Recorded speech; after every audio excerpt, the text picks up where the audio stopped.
Hey, how's it going, everybody? What's up? What's up? What up? All right. I have some stuff that I want to watch today. I haven't seen this video yet. I've been hearing everybody talking about it. So I thought I'd check it out. Seems like a pretty interesting video.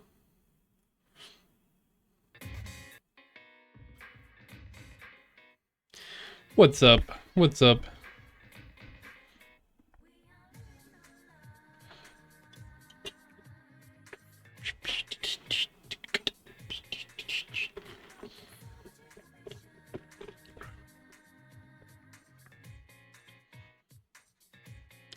Then we're gonna work on, after we watch this is a 45-minute video.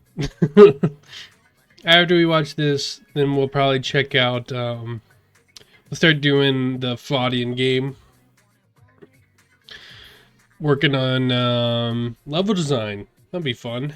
Then I actually had some stuff that I wanted to do. Cosmetic stuff. Yeah, mostly cosmetic. Doing something new though, which be fun. Always fun. Always fun to try to do something new.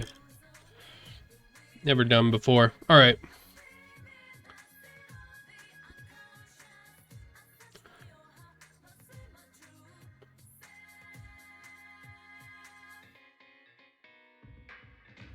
Let's try to find the browser. I tried to like organize my things a little bit.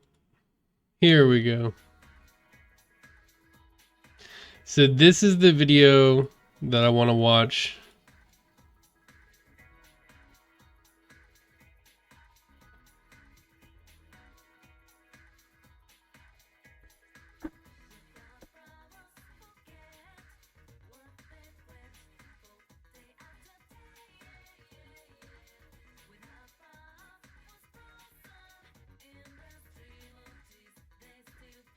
All right.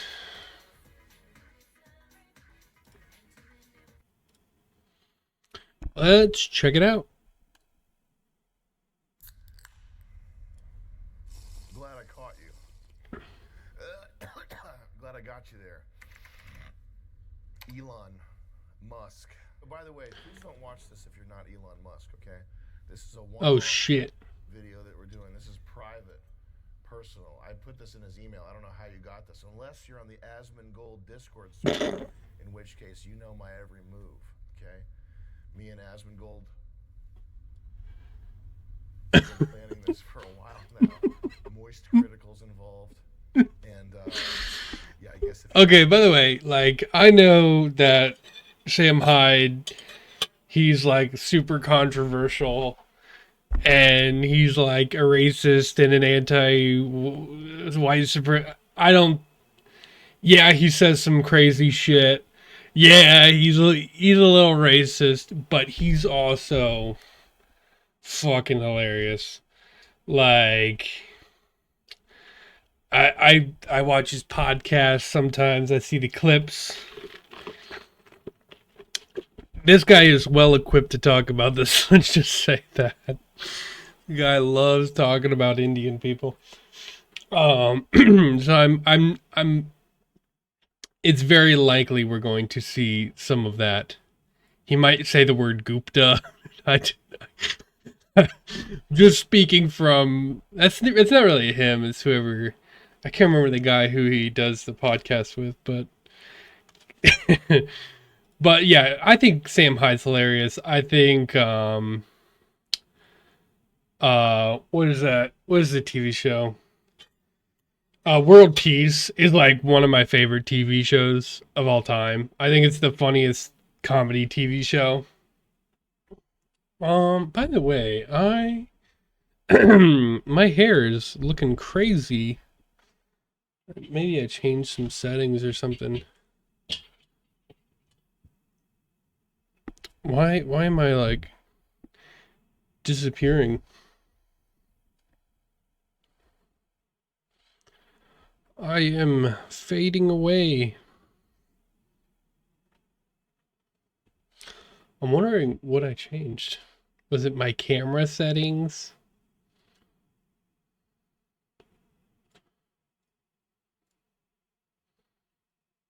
Configure video.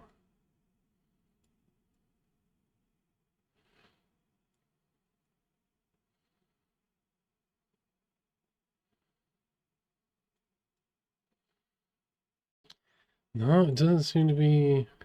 Let's set this to 0 and see if that does anything.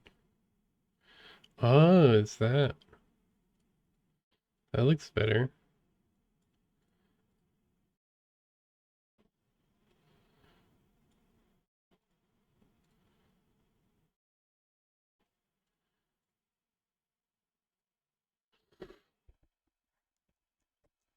Uh, Probably have to mess with like green screen settings or something.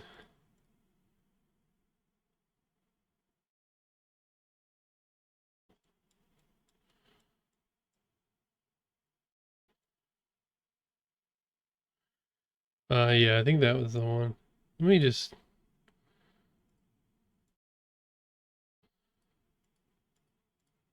I.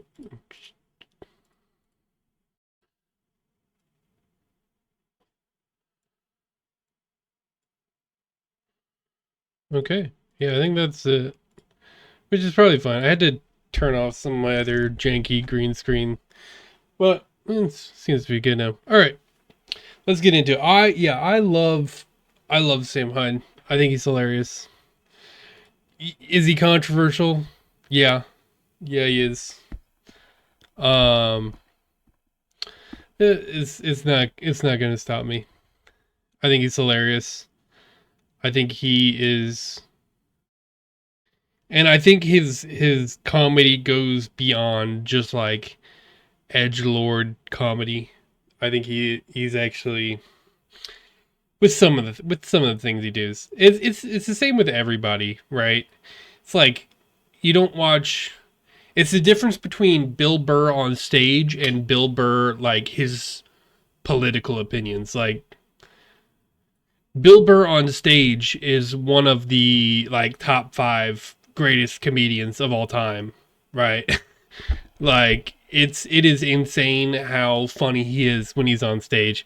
But when he's not on stage, he might be in the top 5 most insufferable people I've ever listened to. Like he is annoying. And his like opinions they're like not interesting. They're like he listened to MSNBC from the other room and he believed everything they said. It's like it is insane how like basic his opinion Bill Burr's opinions on the world is. It's like how did you how do you go on stage every year and like say some of the funniest things I've ever heard, but like your political opinions are like just MSNBC like platitudes. It's crazy, but it's the same with Sam Hyde. Like Sam Hyde's like written comedy, some of the funniest stuff that's ever been written. His like personal opinions, like here or there. He's funny though.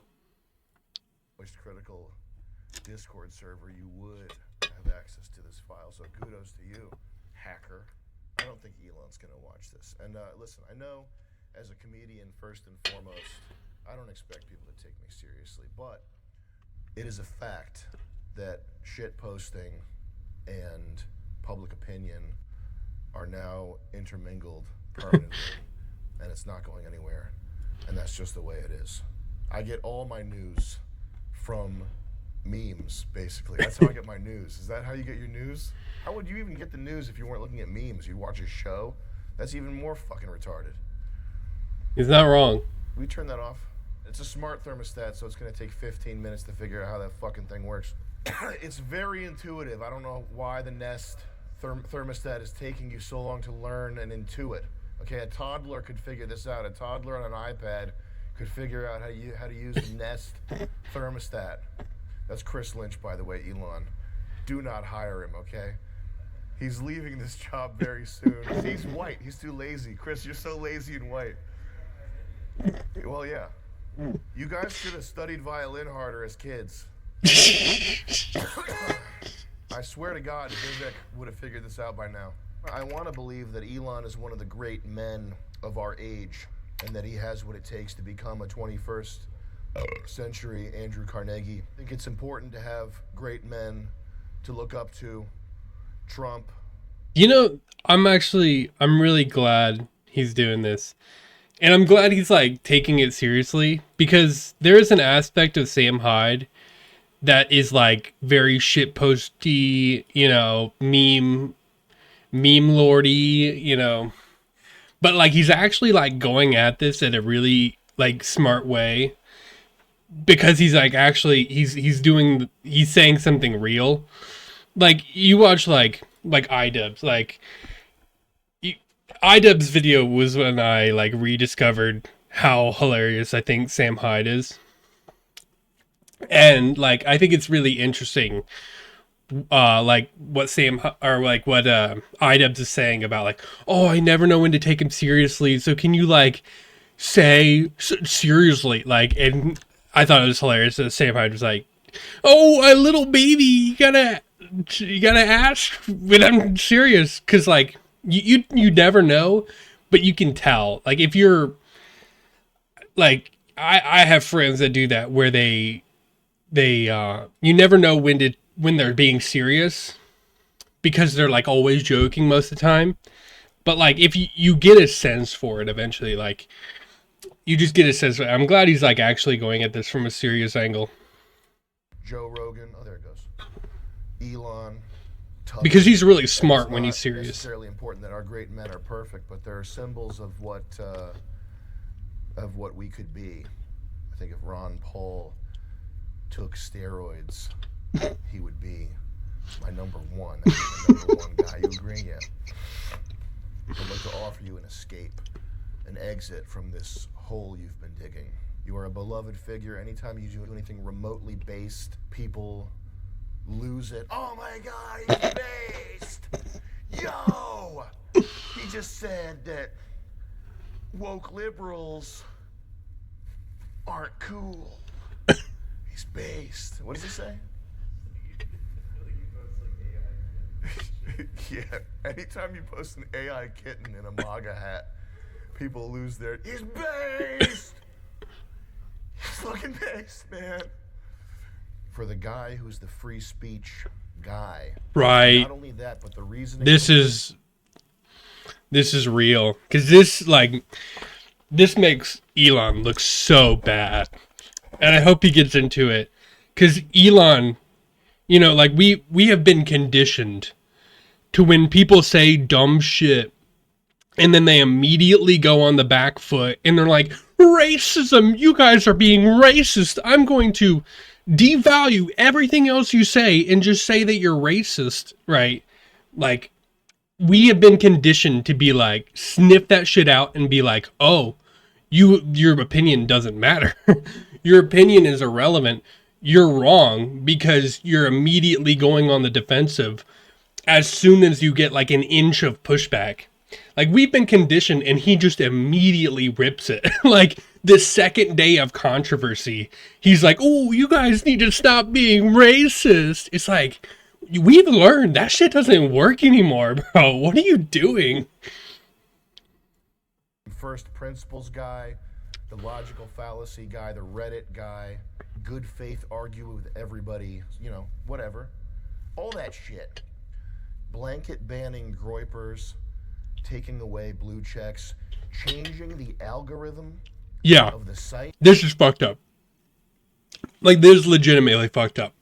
Like, the free speech absolutist guy, the second he gets criticized, just immediately becomes Twitter 2018. Like, really? Just because you got your fucking feelings hurt? Like, there's always been an aspect of Elon Musk that's like super defensive, and it's like it just like, why?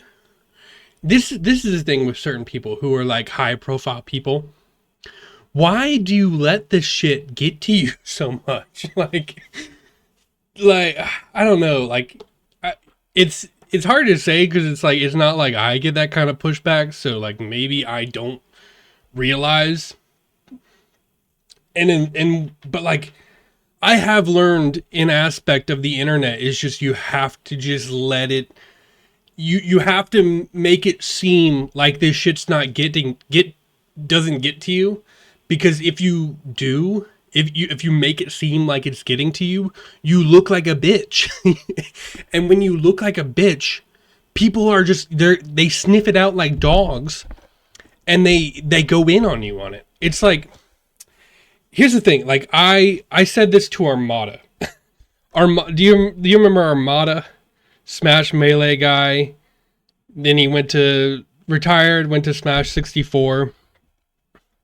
He would just constantly be like, "Oh, I'm number one. I'm still number one," and he would argue it all the time and be like, "Oh, I'm number one. I'm number one.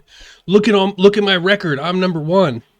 Because he's like trying to. And anytime anybody was like, he would ban people who was saying like Mango's number one or Hungry Box is number one. Like he would ban people in the chat.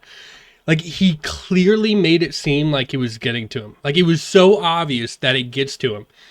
And he just goes on Twitter and goes on this like whiny baby rant about like, "Oh, why do people keep on doing this?" And I just said it, and I hope he saw it, because it's like, it's not Mango, it's not Hungry Box, it's the internet. This is how the internet is. If you make it seem like you take offense to things really easily, like if you show that something gets to you, then people aren't going to let it go.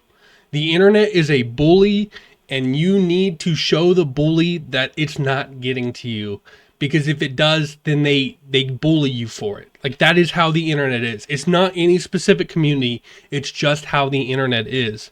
So like these people that take things super defensively, and you're like, why do people keep on doing this? The internet is so mean. It's like, because you're showing that it gets to you. That's why. Because 100 people ratioed you? Right. It's like not even a big deal. It's not that many people. In like most of the criticism is like valid criticism. Fucking 50,000 posts. They're all organic, by the way. This is not some Russian bot farm. It's not some nefarious behind the No, scenes. I made one. Let's mess with Elon. We're going to fuck with him. That's not what it is. It's you tapped into a moist critical. You tapped into a moist critical, and we're back to moist critical. Mainline concern for the American people. And you treated it in a way. Yeah. And people are like, "Oh, it's just racism." Like, oh. And I didn't really have an opinion on it because I didn't really look into it for a while. But like the issue that I have with it is like, they keep on saying like, and I was really disappointed with Vivek too, because I maybe naively thought that this whole right-wing movement, like new kind of right-wing movement, was going to be different than it has been, and he kind of just went the full politics route and just said one thing and is doing a completely different thing. It's like, it's just very disappointing to see from that, where he's like, "Oh, we're hiring the best people for the job, the smartest people in the world," and then you're hiring janitors. It's like, it might not be true. It might not be true that he's hiring janitors. Maybe but it's happening, right? It's happening in some cases where they're hiring H-1B janitors. So either this is the best janitor in the world, or you're exploiting H-1B to pay people less. It's like, which one is it? Which one is it? Because it can only be two. That was glib and dismissive. Yeah. You just became a Republican 3 months ago, and you're talking about removing a big portion of regular people, root and stem. No. People fucking love you. They will forgive you. Nobody is trying to get you to become turbo base pilled, full Pat Buchanan immigration policy. People broadly understand that you are a San Francisco, Tech, California, international immigrant.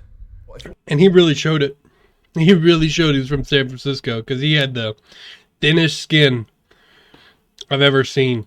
Want to be a regular tech guy, that's fine. You can do that. You can be Larry Ellison. You can go play on the boat. Nobody's going to give a fuck. Realize what you're fighting for. If you're going to be the tech king, if you've courted the MAGA base, you want these people on your side. They're ready to be on your side, but you have to fight not for Ben Shapiro's idea of the country of America. Right. The notion of... Because I do not like what Ben Shapiro's doing either. What Ben Shapiro's doing is kind of freaky. With what he did to Brett Cooper, that was freaky. And if it's true that he hired somebody to imitate Brett Cooper, that's freaky as fuck. That's like next level fucking freaky.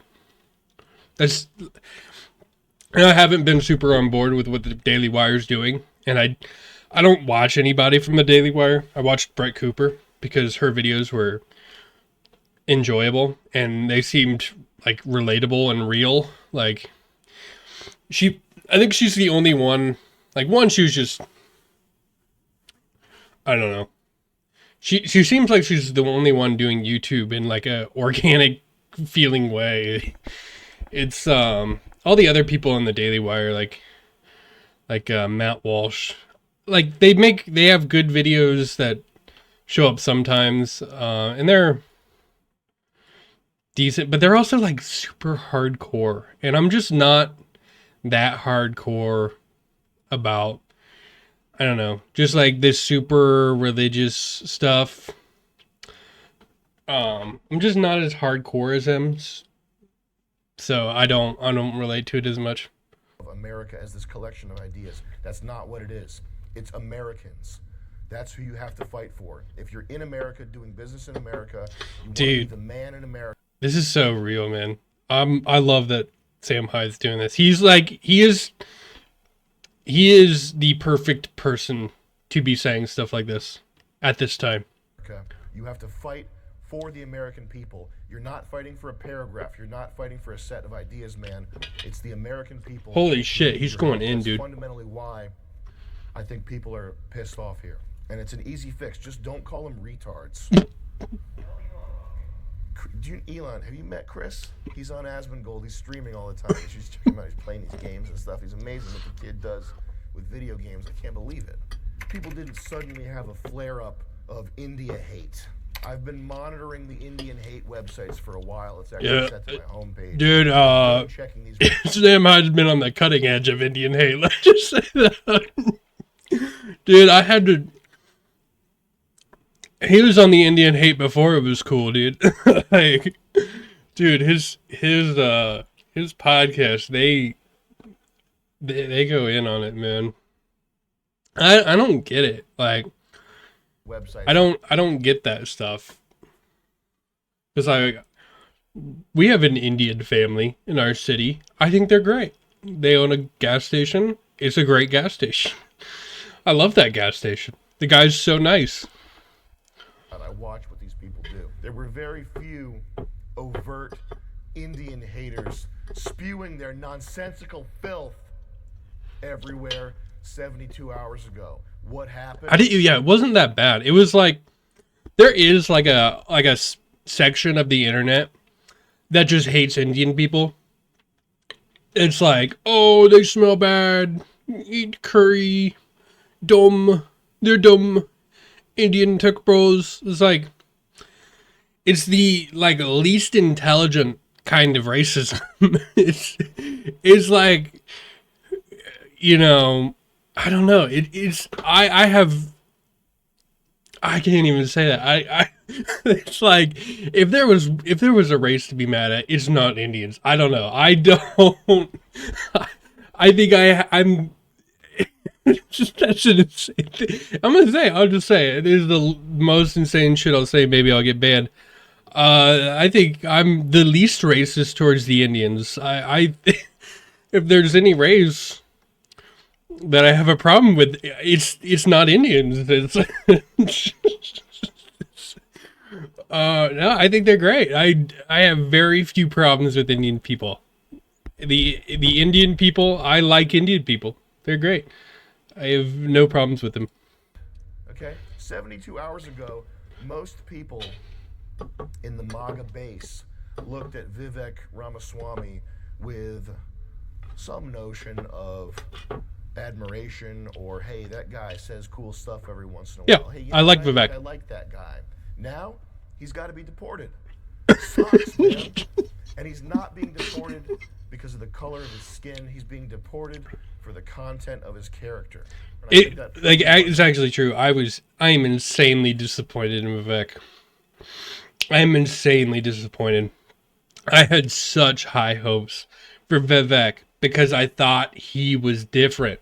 I'm like, oh wow, this guy's intelligent. This guy, he he he wants to talk to people. He's like, and now it's just like, wow, dude, really? You're just a politician. Okay. Oh, well, then shame on me. Because politicians have been doing this my whole life. Politicians have lied to me for my entire life. And they will never change. So, this is not a shame on you situation for lying. This is a shame on me situation for believing a politician. Mask off moment where we saw that Vivek Ramaswamy really is just a fucking nerd who needs to go back. I think that what you did is different. I think it's everybody spurgs out. I'm spurging out right now. I'm going to spurg out later, okay? On Chris, Lynch. And also, Indians do cool stuff every once in a while. They get the chest slapping, wrestling. You guys watch that action movies, just shooting a bullet. Yeah, Bollywood. They're crazy. Love that shit. Indian clubs, shoulder rehab, exercise, fantastic. The hate. It's irrational hate. It's just racism. It's just a nonsensical racism. The hate and racism and anti-Indian sentiment, it's there to the extent that Indians are being used to replace white people. That's it. We have to stop playing pretend. We're not talking. Yeah. I don't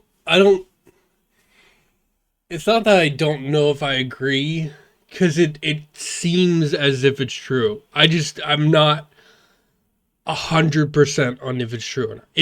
It seems like there is a kind of replacement agenda. That's what I will say. Do I know if that is the reason? No. But it seems as if it is the reason. And I think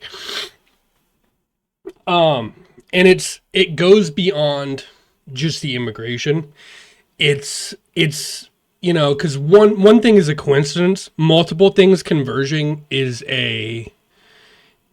where it becomes a sort of agenda. And like, you have the immigration, you have the mass immigration, right?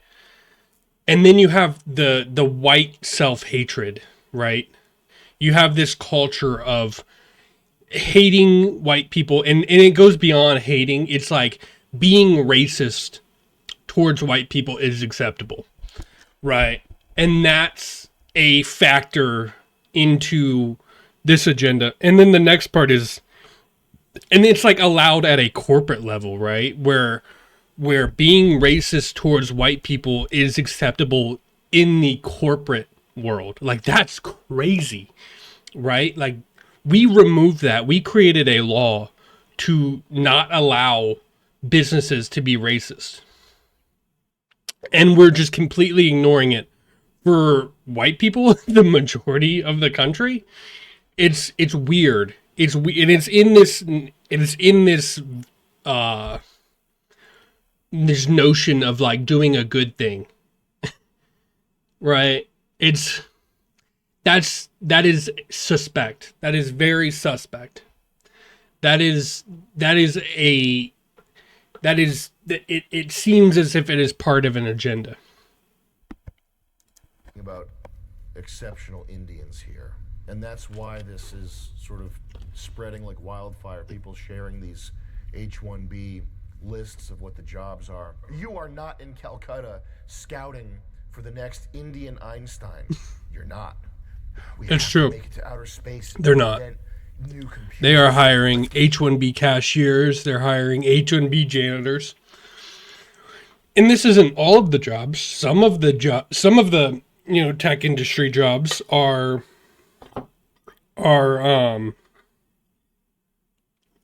Indians.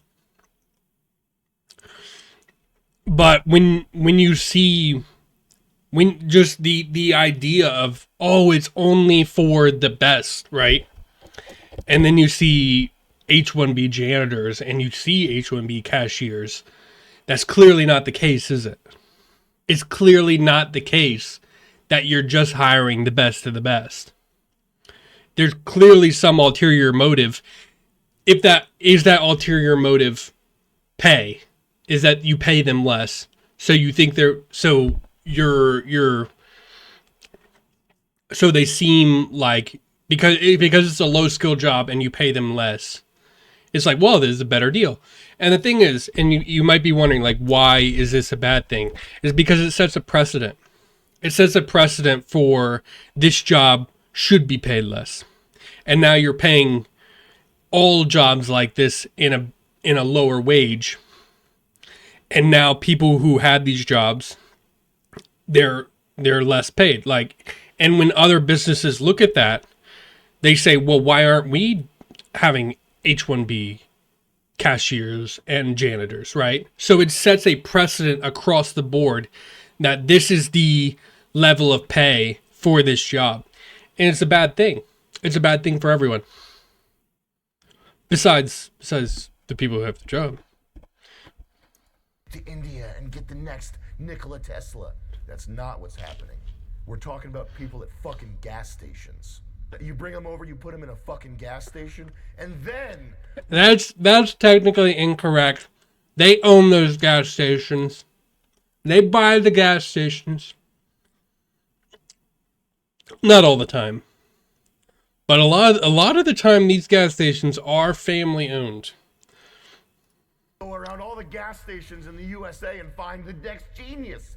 Well, what if he's not in India? What if he's working at a gas station in North Carolina? He might be there. We don't know. Why don't we bring everybody here and then we can look for everybody? That's actually a fucking genius idea. We bring fucking everybody here and then, like a needle in a haystack, we find the one man who can invent electrical computer. Yeah, it's That sounds fucking retarded and it's not true. You have to at least say that the H-1B program is being scammed. If you don't admit that, then as far as like any type of discussion that goes anywhere is concerned, it's over. right. It's over. This is a direct quote from Moist Critical himself. I'm speaking on his behalf. He was This is not a quote. Marvel Rivals to talk to you. So I'm here on his behalf giving This is you not a what he quote. approved, okay? I guarantee Nobody's it. expecting you to go full Steve Bannon here. You're a tech bro. We get it. Immigrant. But if you are on Team America, and by Team America, I don't mean Ben Shapiro's collection of ideas. America's not a collection of ideas. America is a people. Americans. If you are Team America, then the most prominent talking points need to be the immediate deportation of illegals and the end of the abuse of the American worker by programs like this H-1B. Right. Yeah, this is a great point. Because it's... And people are going to say, oh, you're just racist because you don't like... They're not white people. It's not. And the thing is, it's not white people because there's legal Indian people, and they're great. They're great for society. Everybody loves them. Right?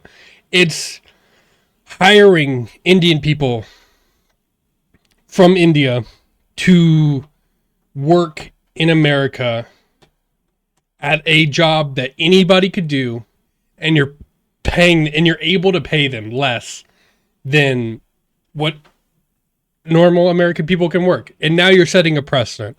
So it's bad for American workers. It is. And if you just think it's racism, then you're being disingenuous or you're benefiting from it. Gamification of stuff like this that's set up to benefit people who aren't us. Nobody wants to solve the Japanese birth rate problem by turning Japan into India. That's preposterous. That only would work in a computer simulation where you can just change the code and make a Japanese person. I've tried it. It can't be done. In my laboratory, okay, where Asmongold is right now, down in the basement, I have. Dude, was he? I think this is an insanely. Sam Hyde knows. I think he knows what he's doing.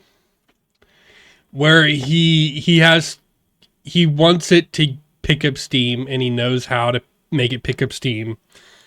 He knows one of the biggest streamers, Asmongold. He's not. Here's the thing: you made it too long for Asmongold to react to it.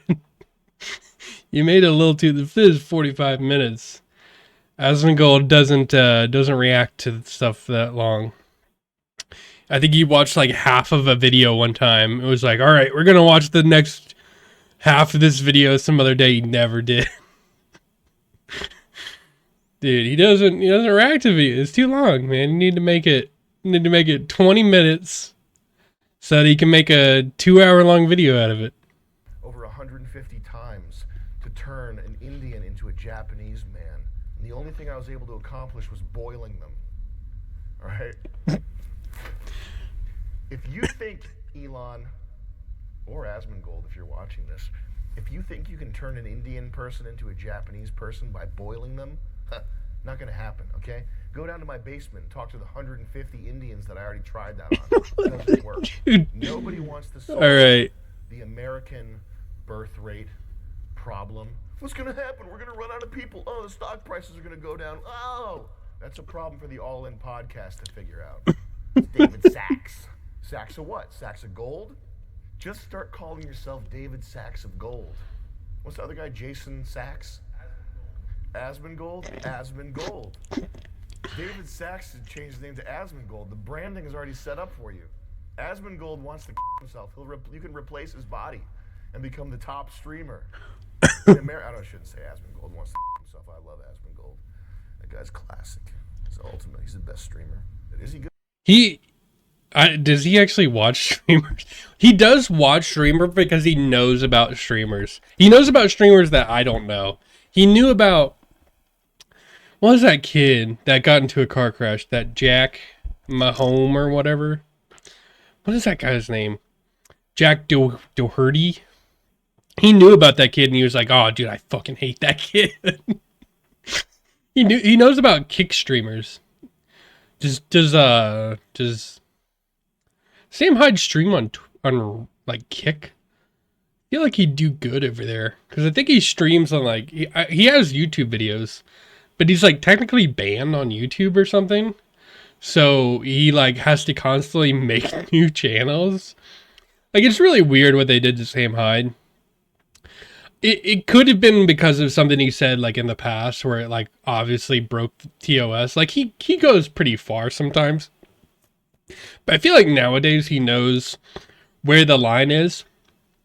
Because I think Sam Hyde, he knew the rules back in the day of like, Sam Hyde's just been around for a long time. And I feel like back in the day, he was doing what Filthy Frank did 10 years later, right? Like where Filthy Frank said insane shit and did crazy shit. Sam Hyde did that 10 years too late where it wasn't acceptable on YouTube anymore.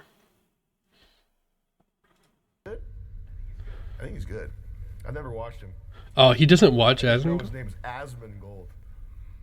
The only people who want to fix the American birth rate problem by turning America into India are fuckers.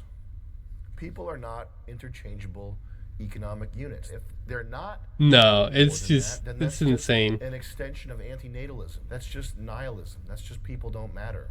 Neil deGrasse Tyson, the universe doesn't care. Here's the thing. Shit. People were like, oh well, we need the birth rates, right? People like really focus on birth rates. So they're like, we need a bunch of immigrants because of birth rates. But it's unstable.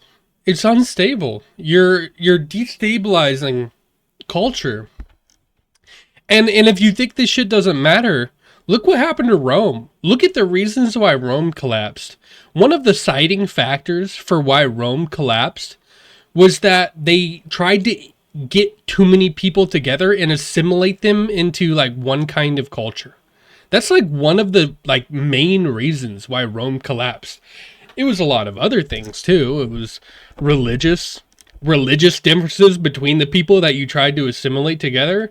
Like this, it doesn't just work. You can't just put people all into the same thing and just be like, well, work together. And you're like, well, these people believe in this and these people believe in this, and they are diametrically like, I'm using words I don't know, but like they're opposed to each other. They don't work. There are certain ideals that don't assimilate together. And you can't just say, well, okay, we're going to take all these cultures, we're just going to blend them all together. And it works in small ways, and it works in, like Asian cultures here. And that can work. But like they don't always assimilate too well, right? I think Mexican culture and United States culture, it assimilates really well. There's a lot of religious reasons why it assimilates well. Mexico is a lot of Christian beliefs. There's a lot of Christianity, or a kind of Christianity, in Mexico, and it assimilates well into America. In Chinese cultures, they don't. What is it, like Buddhism? Like Buddhism works really well. Like Hinduism, it works really well. Like you can assimilate these things, but when you start mixing a lot of other religions, I'm not going to say them if you're getting banned, but like they don't always assimilate too well.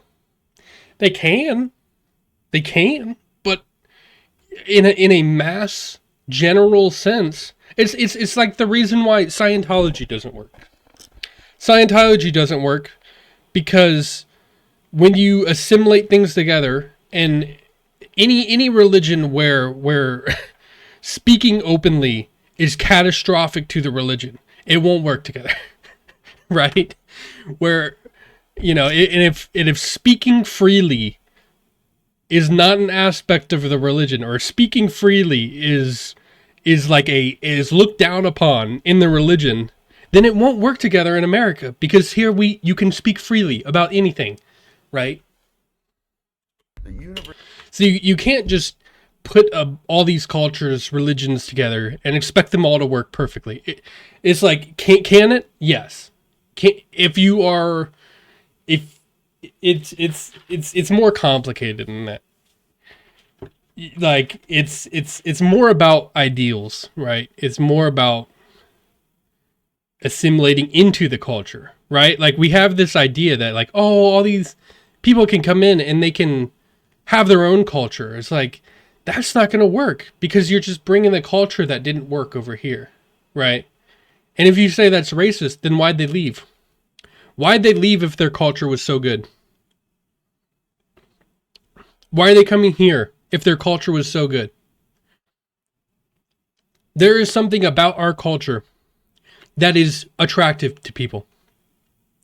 And the reason why they're going to places like New York is because they've created a culture where crime is legal and they can benefit from it. Some of them. Other people, they think of the ideals like freedom of speech and safety and, the ability to grow, the ability to, have your own life, right? Like these are ideals that people around the world want.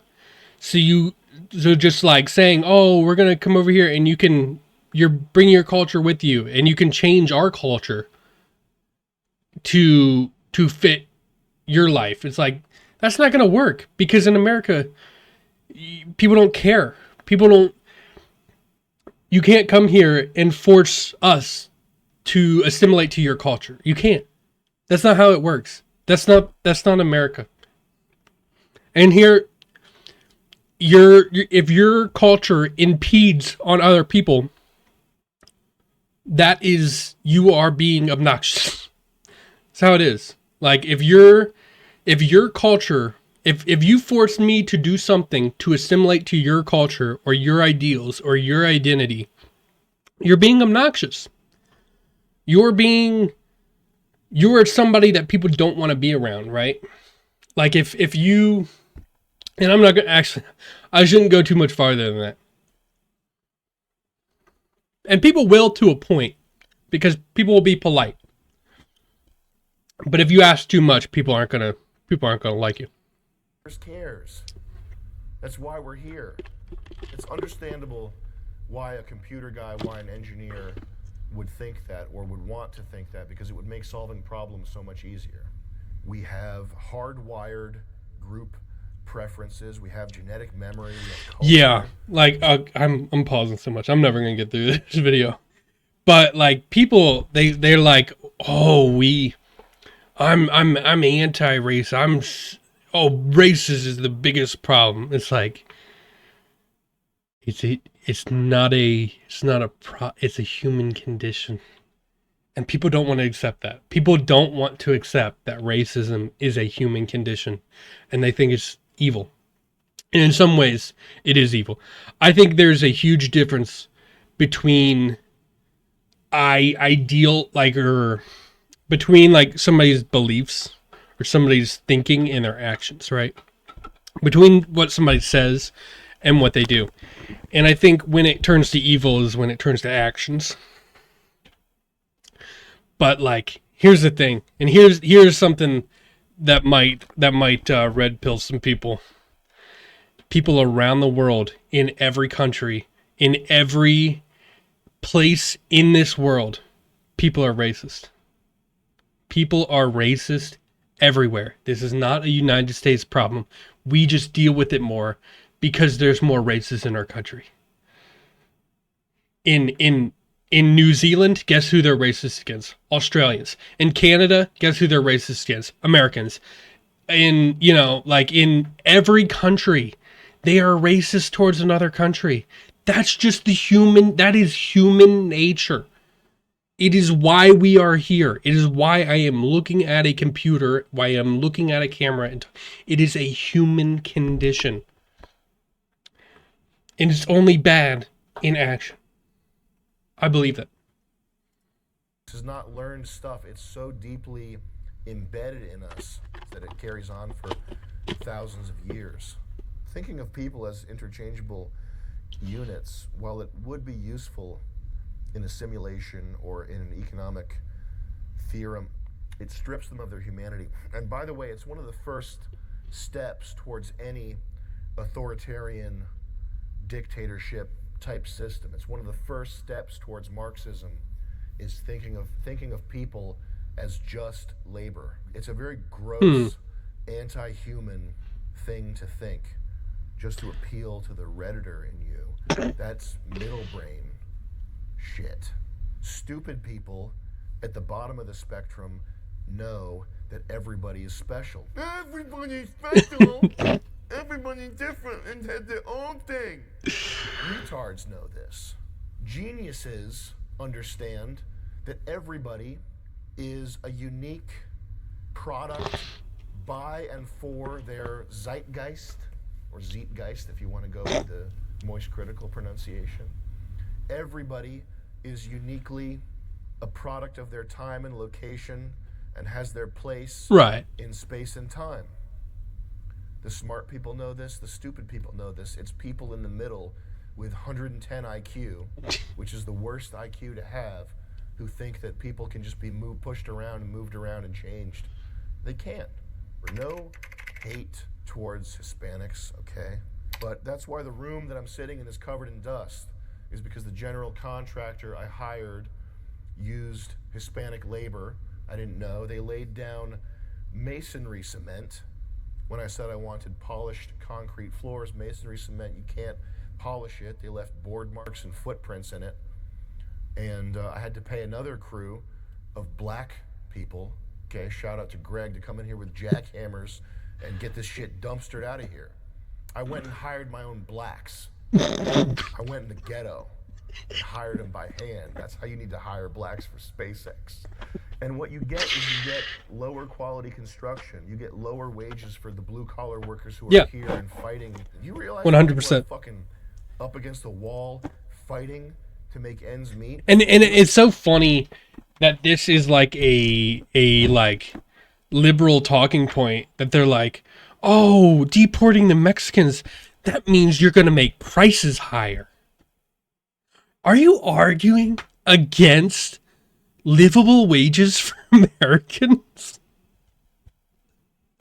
Who are you? What is your party, dude? Who are you? Who are you? You became You became everything you hated 10 years ago. You became everything you fucking hated 10 years ago. You are just straight up Republicans now. And now Republicans are the ones saying Americans need livable wages. How fucking crazy is that? This has been the biggest cultural shift I've ever seen.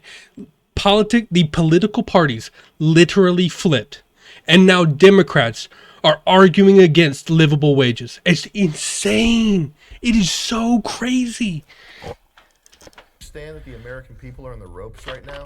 Your people are not the world, okay? It's the American people. That's where this shit is popping off. That's where you came to do business. The American people are your problem now, to the extent that you want people to pay attention to your opinion. And by people, I mean actual people, not Patrick Bet-David, not Ian Miles Chong, Scott Adams, not these fucking f***its that are walking around sucking your ass because you have money. Holy because shit. you make an electric car. But to the extent that you want that, you have to protect the American people. You're all about being pro-natalism and increasing the birth rate. Why is the average dude gonna want to have kids when he can barely afford to live by himself? Yeah. And eat Domino's? Right, like, people are like, this is what I was saying before I went on a tangent. This is what I was saying before. It's like, you don't increase birth rates by just injecting cultures into it and increasing the population. If you want to increase birth rates, people need to feel comfortable birthing kids, right? Like, if people aren't financially equipped to have children or feel comfortable in this country, then you are just injecting this. You are just injecting population just to sustain itself, right? Like, if you want to increase the population, you need to make people feel comfortable having families, and you are injecting cultures, and you are creating crime. You think that makes people feel more comfortable having children? We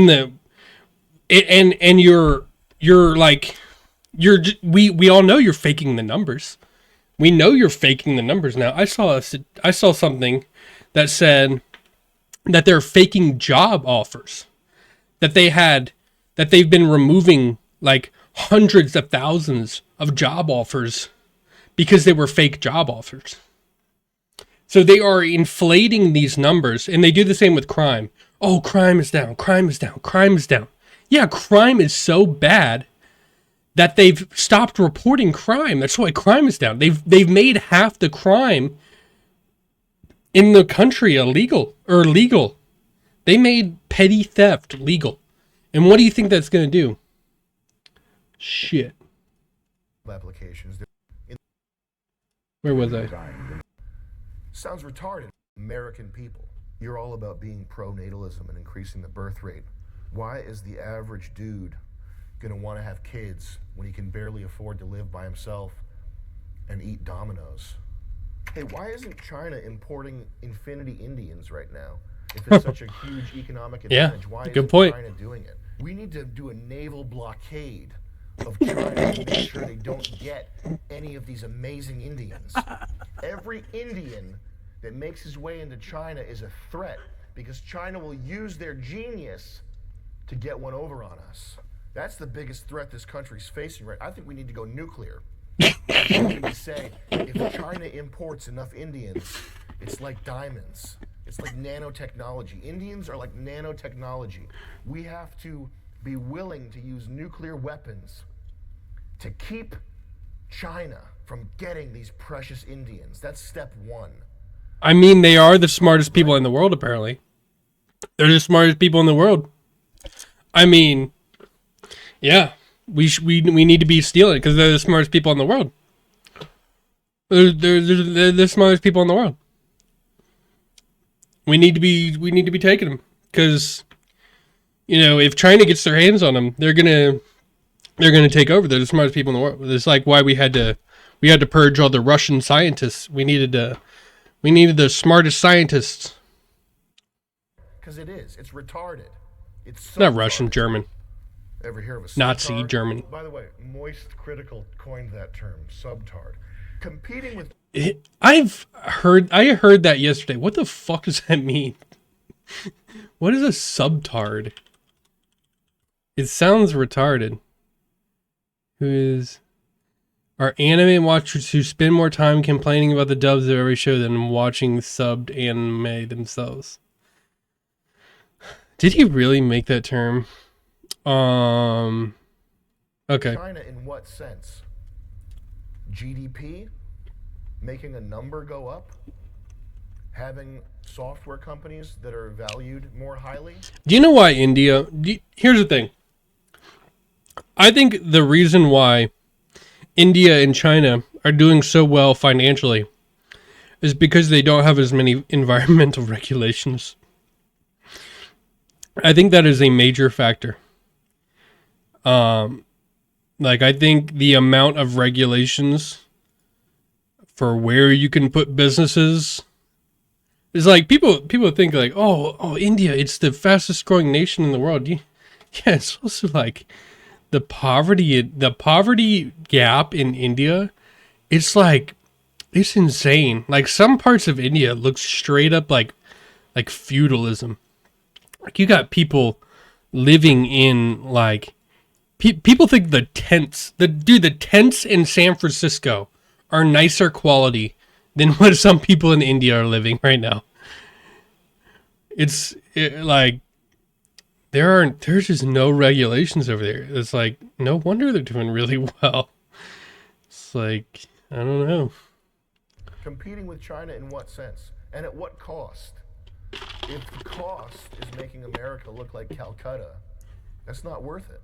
That's not a price that we're willing to pay. People keep posting these aerial drone display videos of drones shaped like a dragon. And correct me if I'm wrong, that's something that a bright high schooler could do on a smaller scale, is it not? Making drones move around in 3D space. How is that an impressive problem to anybody except boneheads who are mystified by drones in the first place? Look at this aerial drone display. I don't know. I'm not totally sure on this. I don't know anything about drone, but I know that you can set it up to where they fly by themselves. I think certain drones. I just don't know anything about it. Killer drones. How can we compete with that? That's what drones do. They move around in coordinate space. Who gives a fuck? It's the low-hanging fruit of robotics that mystifies people. I mean, maybe I'm wrong. That's true. More impressive shit in the 80s? Isn't this more impressive? One. Cover. Star Wars. No pilot to compromise performance. Even Oh. more unusual craft and propulsion systems have been designed and tested. Why do we need to compete with them? Can't we just kick their spies out and tell them to fuck off? When do I get some Chinese pussy? Okay, am I not a big enough media figure that the CCP, is it the CCP, Chinese Communist Party? Why aren't they sending these hot spies to fuck with me? Suck my dick for blackmail. When's that gonna happen? China, I'm waiting, okay? I have 300,000 YouTube subscribers, or 250,000 probably. 200,000? How much on Hyde Wars? If you have over 100,000 Twitter followers, you should demand that a hot Chinese spy comes and sucks your dick. Okay? You take video. Whatever. Why is that? Am I not popular enough to get this fucking mingling? To get Bing Bing over here? Jesus Christ. A Tesla Model X and Bing Bing over here sucking me. That's my price, China. Send them over. Do we need to build... They're not going to send you a Tesla X. They're going to send you a Huawei. What are the Chinese... what are they? The e-car electronic vehicles. What are they called?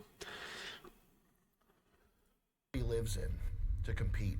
Do we need to turn our country into a surveillance state fucking nightmare to compete? Do we need to essentially have Apparently. slave labor to compete? What type of competition are you talking about? And at what cost? Competing with China is competing with literal slave labor, and that's impossible Not to wrong. compete with. It's not worth competing with. I think it's slowly changing, right? Where like people in China are like now demanding like higher wages. But like I think there's like aspects of China where they like they still don't get paid a lot. I think it's like slowly changing because the demographics are changing. But like I still don't think it's it's probably still a pressing issue. Nobody who has a real sense of what matters in life thinks anything about competing with China. We've been hearing this for 30 fucking years. As long as China has been Nobody's gonna do it. an industrial nation, there have been headlines. And nobody's gonna do it because look at pictures of China. like yeah, Beijing looks really good. These big cities, they look amazing. Yeah, look at it. Look at an environmental map of China. Look at the CO2 emissions from China. Dude, you go to California where it's like the worst and it's like orange. It's like, "Oh, wow, that's so bad." You go to China, the whole country is red, dude. They have no environmental regulations. Economist. I remember this in the dentist office when I was a kid. China's looming on the horizon. We have to accept a lower quality of life immediately to compete with China. That's the thrust. Yeah. There's this sense of like I don't even know what I'm saying. There's like a panic over certain things, and I think when people are panicking and they like try to demand you like accept a certain kind of lifestyle that you don't want, that is the shit that you need to like not trust. That is the stuff that's going to like fuck you over, because it's they're trying to distract you with this threat to make you accept a certain kind of lower quality of life. This is what happened with COVID. Article. You, the American worker, you have to take less pay and accept more bullshit because there's a big boogeyman looming on the horizon. It's China for 30 years. Before that, it was Japan. It's constant. It's to keep wages suppressed. It's to make you shut up. Elon doubles down in this tweet, offering a false dichotomy. Either we have to have more legal... Let's see that tweet. This is the right position of those who want America to win. For those who want America to lose for their own personal gain, I have no respect. We should greatly increase legal immigration of anyone who is hardworking, honest, and loves America. Every such person is an asset to the country, but massive illegal immigration of people we know nothing about is insane.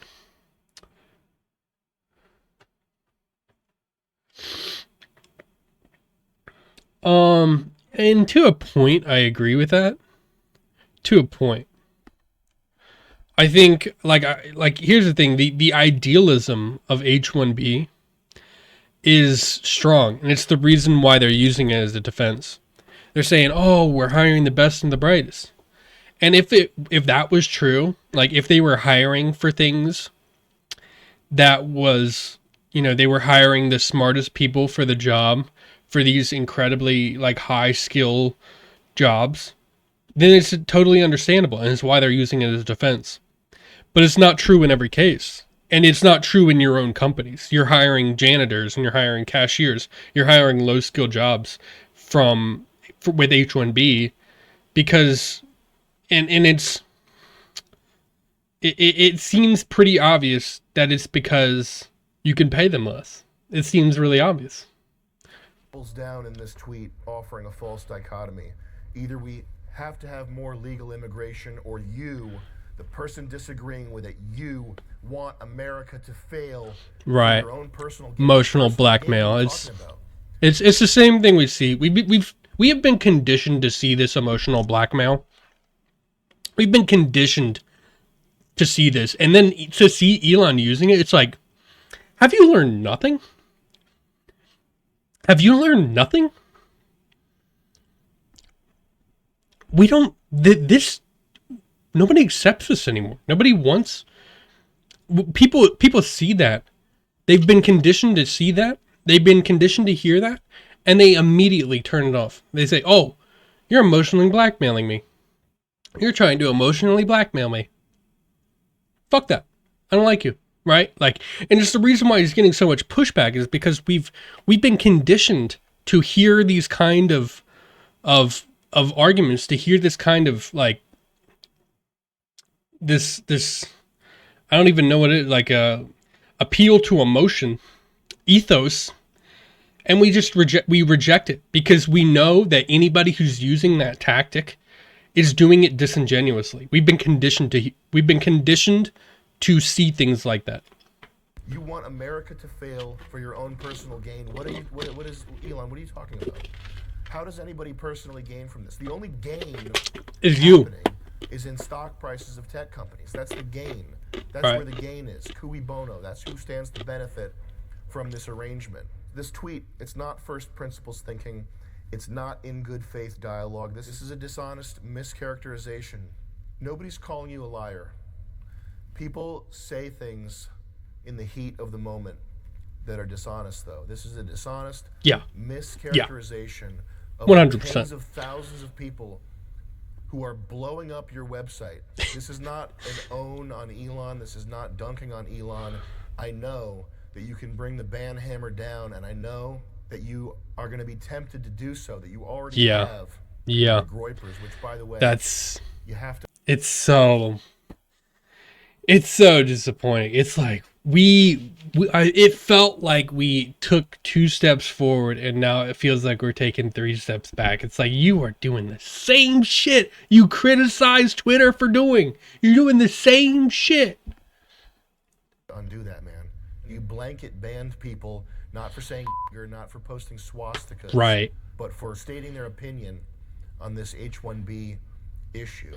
That is a complete violation of the trust that the people you wanted to like you placed in you when you said that you're for free speech. Right. Straight George W. Bush, you're either with us or you're with the terrorists. Yeah, it's ridiculous. You're either agreeing with me or you're fucking an enemy. You're an enemy. Yeah. It's not an argument. And nobody buys it. Everybody's been conditioned to see these what are they called?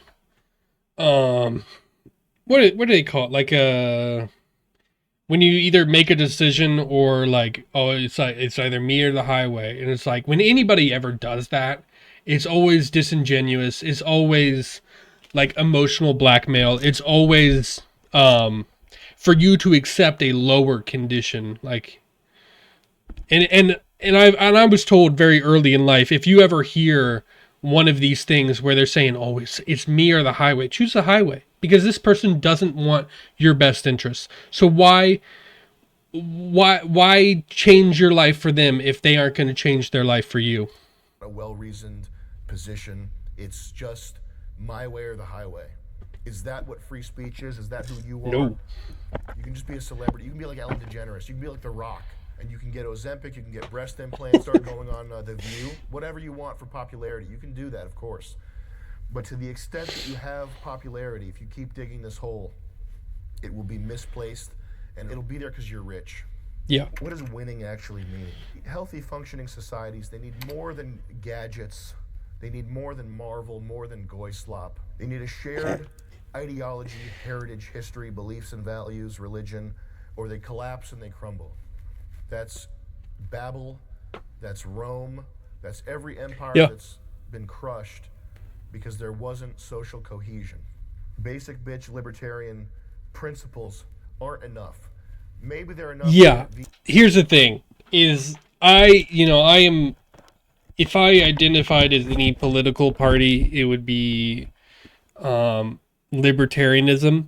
But even I realize that like hardcore libertarianism is just as stupid as every other extreme of any political. It's the hardcore libertarianism is just as bad as hardcore far left communism. It's just as bad as far right KKK, like,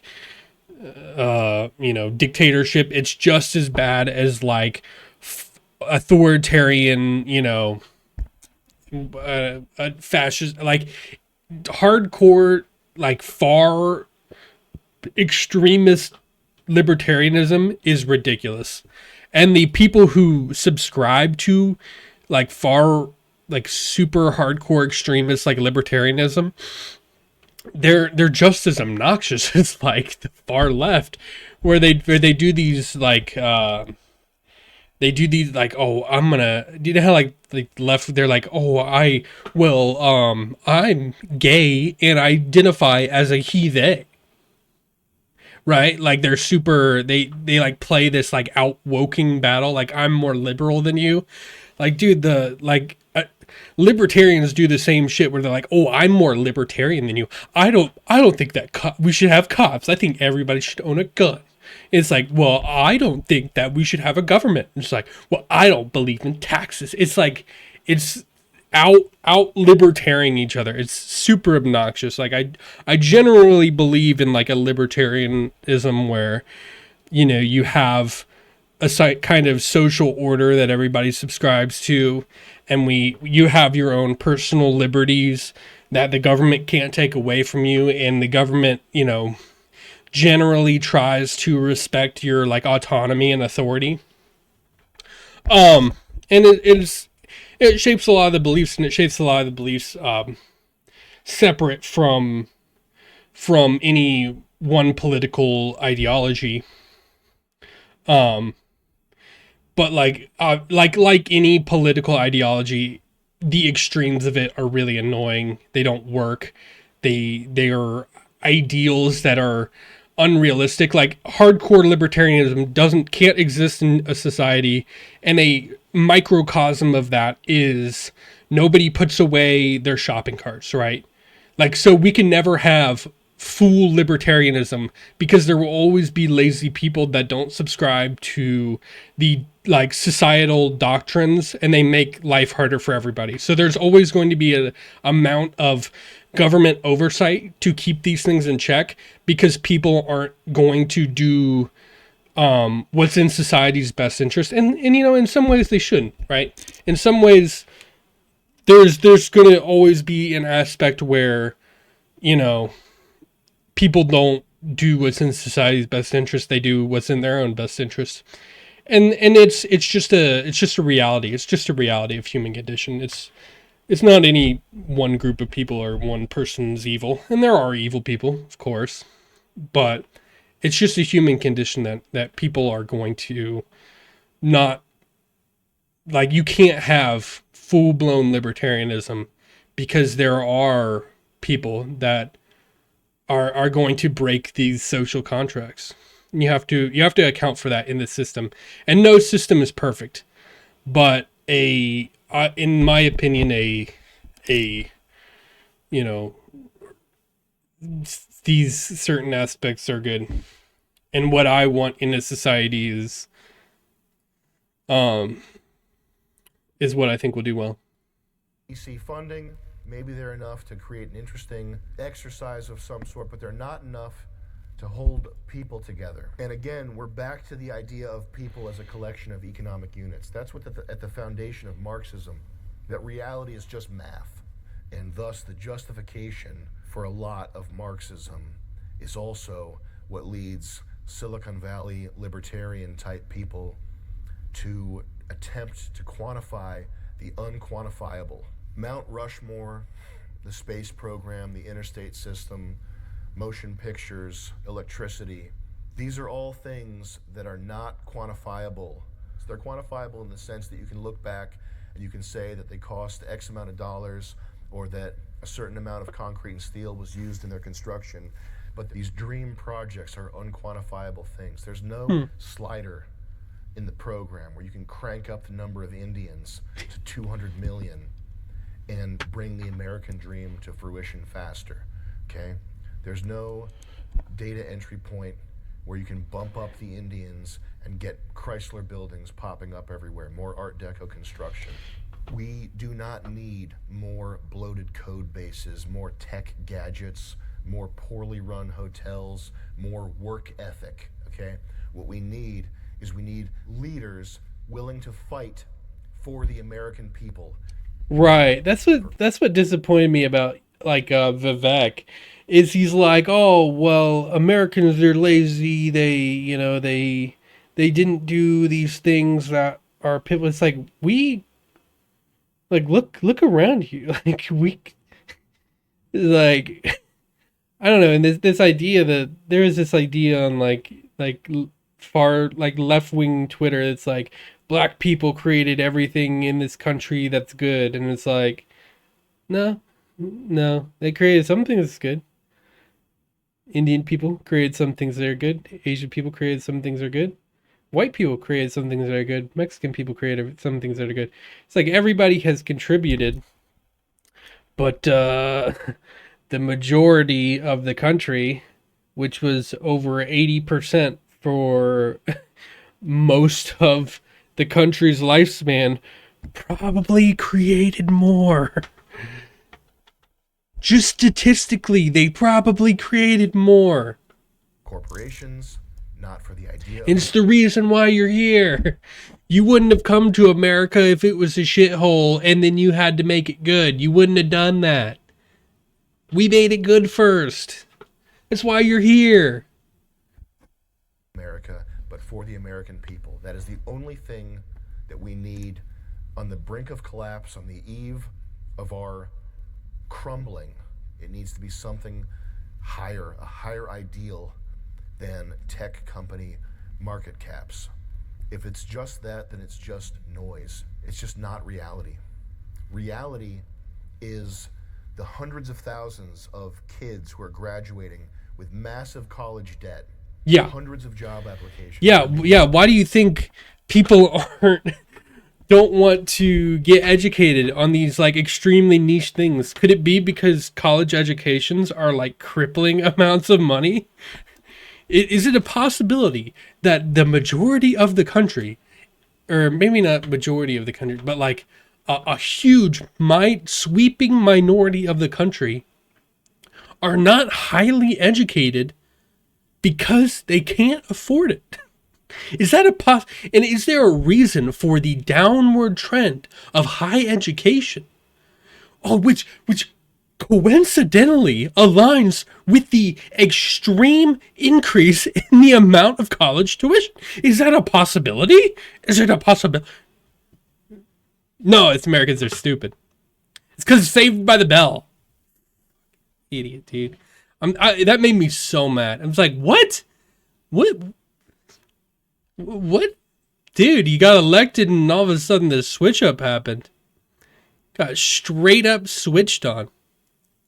Over for people who are not us.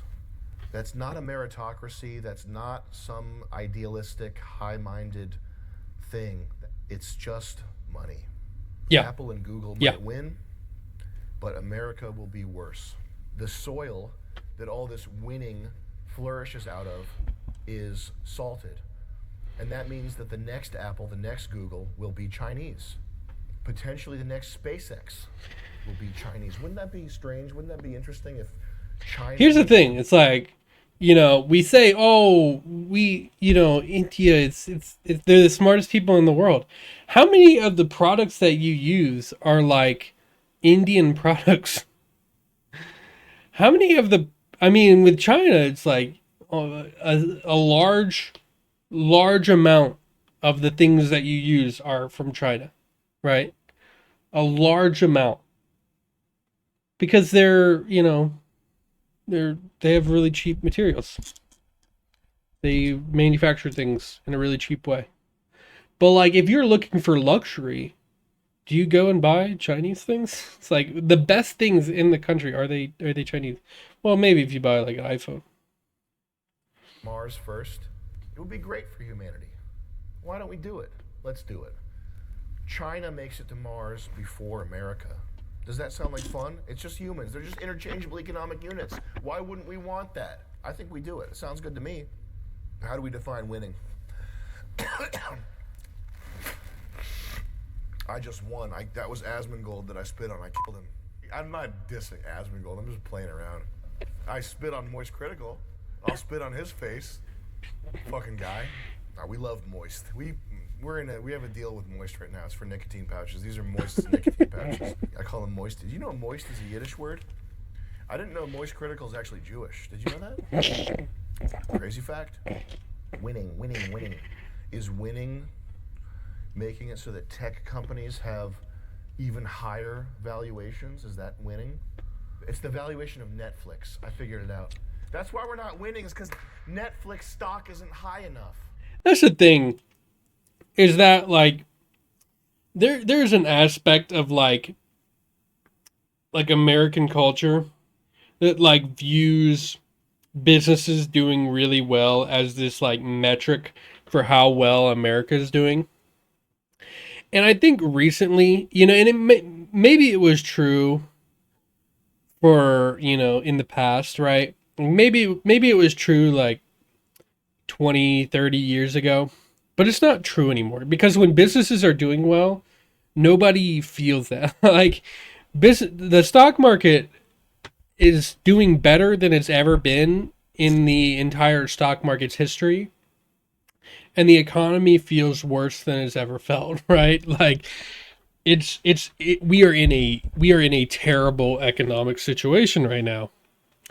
But the stock market's doing better than ever. So it's like there is this aspect of like what is good for the country. And I think most people have realized that businesses doing extremely well but outsourcing everything isn't good for the country, but it's really good for the businesses. That's the only way to win. I want to kill my neighbors and burn them alive. I don't know if he's going to get into this, but there is an aspect of human society right now that's so doomer that they've become like extremist to the point of like praising terrorists. It's insane, and it's not coming from the party you'd expect. Well, maybe it is, depending on what side you're on. It's coming from the like, far left, and I looked into it. And they keep on saying, well, the French Revolution. You don't think? Of course this has happened before. It happened during the French Revolution. I looked it up because I was curious about that. I didn't know much about the French Revolution. And, you know, yeah, it was created because of large amounts of economic inequality. But the French Revolution didn't solve that problem. It made it worse. Like, after, like they killed the royal parties, right? And then guess who took over? The rich people, the oligarchs. And then what was his name? Then Napoleon took power, and it was like extremely authoritarian. And he started all these wars. And then the extremists killed all the people who were like in the middle. Like it was extreme. It was way extreme. It didn't do anything good for the country. Maybe you see like France, like Napoleon, as like a really positive figure in like the French. And I don't know that much about French. Maybe he's like a beloved character in society, in their like culture or something, where he's like, oh, he brought so much stuff, you know. But like I think most people see that, and he was like is an extremely bloodthirsty dude. Like he caused a lot of war. He was kind of, you know, and this all happened after the French, like immediately after the French Revolution. Like the French Revolution did not, and it made the economic situation worse. Like the poor people got even poorer. Like it was the worst economic time. The rich people got richer. Like it did not solve this economic crisis. But everybody's like, well, of course we hate the rich people. Of course we want to kill the rich people. We want to eat the rich, which is where that phrase came from. Because didn't you read the French Revolution? No, this has happened before. It's like, yeah, but did you look into it?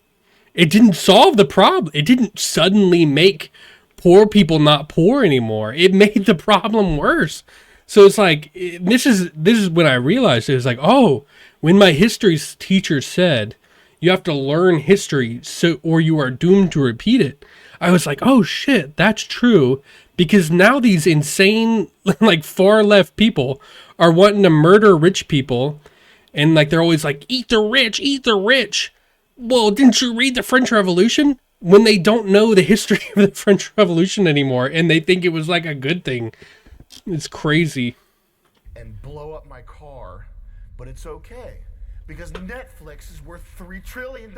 He is getting into it a little bit. I want to cut my cock off and scramble my brain with fucking fluoride. I'm going to win because Netflix is worth $3 trillion. I can't believe the dollars are this high. I can't believe we're winning this much. The dollars are this high. We have such good drones and spying technology. We're winning.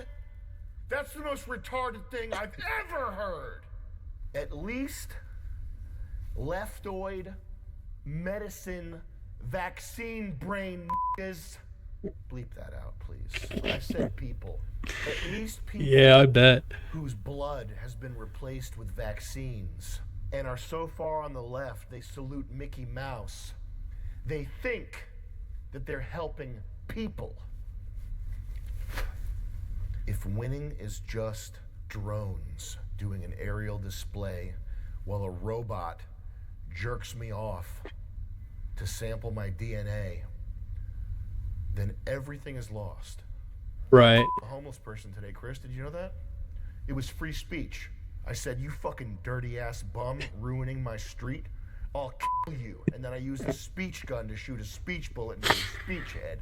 I ripped an NFL cheerleader. Well, what you don't understand is that bum, he, like, being homeless, it's, like, it's equivalent to murder, right? Because, like, the homeless, they get, like, the water supply, the food, they make everything.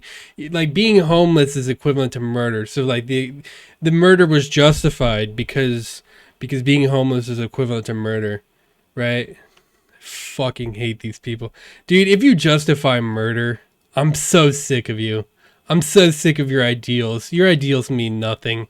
If you justify murder based off like your like political ideology, your political ideology means jack shit. It's nothing. It's nothing. It is garbage. If you justify murder with your political ideology, you are worse than scum. And I mean it. I mean it. I mean it. The guys, too. I used free speech on them. Do they have male cheerleaders in the NFL? National Fag League. Look it up, please. Does the NFL Jesus have Christ, male dude. cheerleaders? That is awesome if that's true. A third of the league's male cheerleaders. I didn't know that at all. America is the greatest country on earth. Here's your male cheerleaders. Is everybody on fentanyl?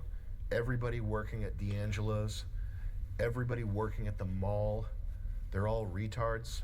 Everybody who's had their lives destroyed by Big Pharma, by the grist mill of inflation and taxation, everybody that's been betrayed by their leadership in this country, are they all retards? Is everybody who's got, and this is a lot of people, who has $400 in their bank account and is getting hit with overdraft fees and has the landlord from hell, are they all retards?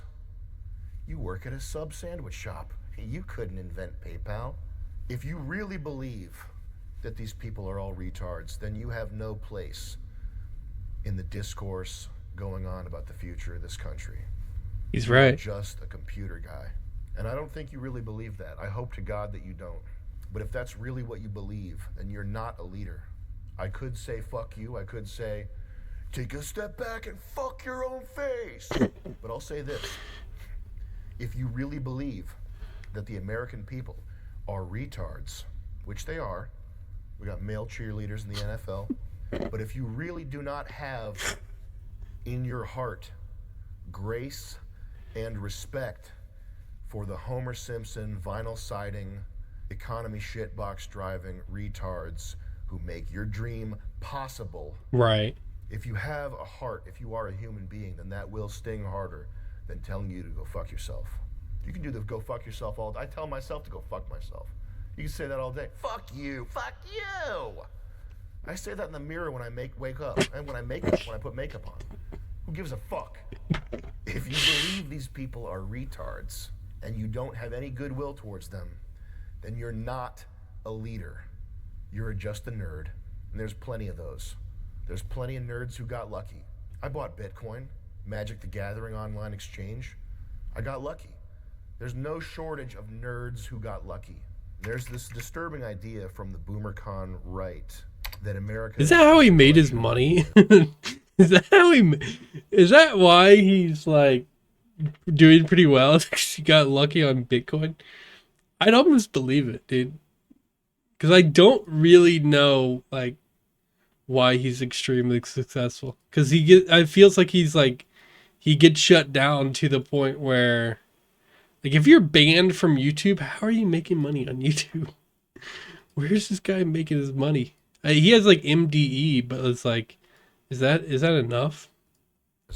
And you bring everybody in the world, the teeming masses who are desperate for a half gallon of milk, you bring them here and all of a sudden they're hit like lightning with this idea that makes them able to make this country stronger. This country's never been weaker, and it's never been more open to foreigners who aren't us. These two things, they're not unrelated, they're directly related. Would Ben Shapiro say the same thing about Israel? Israel's just a collection of ideas. Would Vivek say the same thing about India? India is just a collection of ideas, really good ideas. That's why they're doing so good. Grope women on the train. That's not a glib remark, by the way. I make a lot of jokes about Indians in my stand-up act. I had an Indian woman come up to me after a show. I thought she was going to chew me out and beat my ass, ear-beating Indian style, for the jokes that I made. She said to me, "Thank you for saying that. I went there with my 13-year-old sister, and they pulled her pants down on the train." Is that an Indian idea? When we bring them over, does that idea suddenly vanish and they get the neural net download of American ideas? Is that how it works? The people who are mad at you right now don't view America as a collection of ideas. It's not an economic zone. I hate how there's this argument against Americans asking them what they built. If you're so great, what did you build? What did you build? Nothing significant that gets built gets built on an individualistic scale. The greatest things that humans have built, cathedrals, which if you disagree, Culture, like, this is something that makes me so mad. Is like, people are like, well, white people don't have culture. Yeah, we do. We have a cultural export that's been popular across the entire world.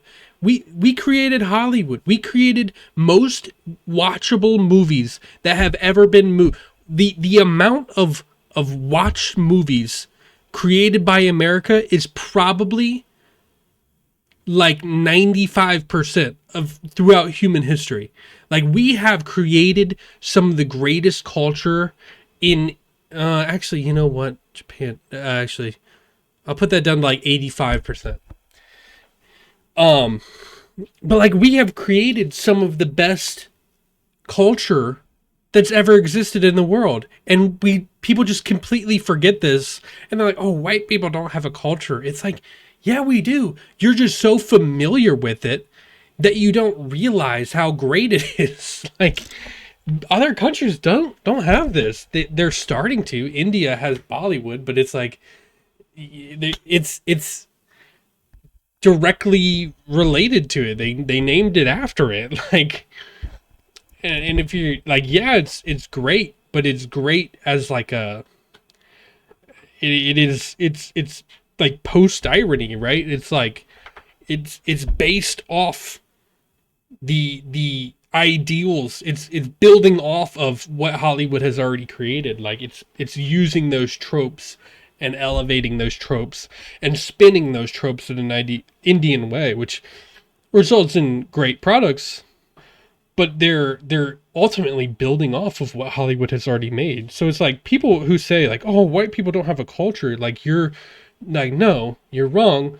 You are just so familiar with the culture that you don't see it. And it's a pet peeve of mine. You're wrong.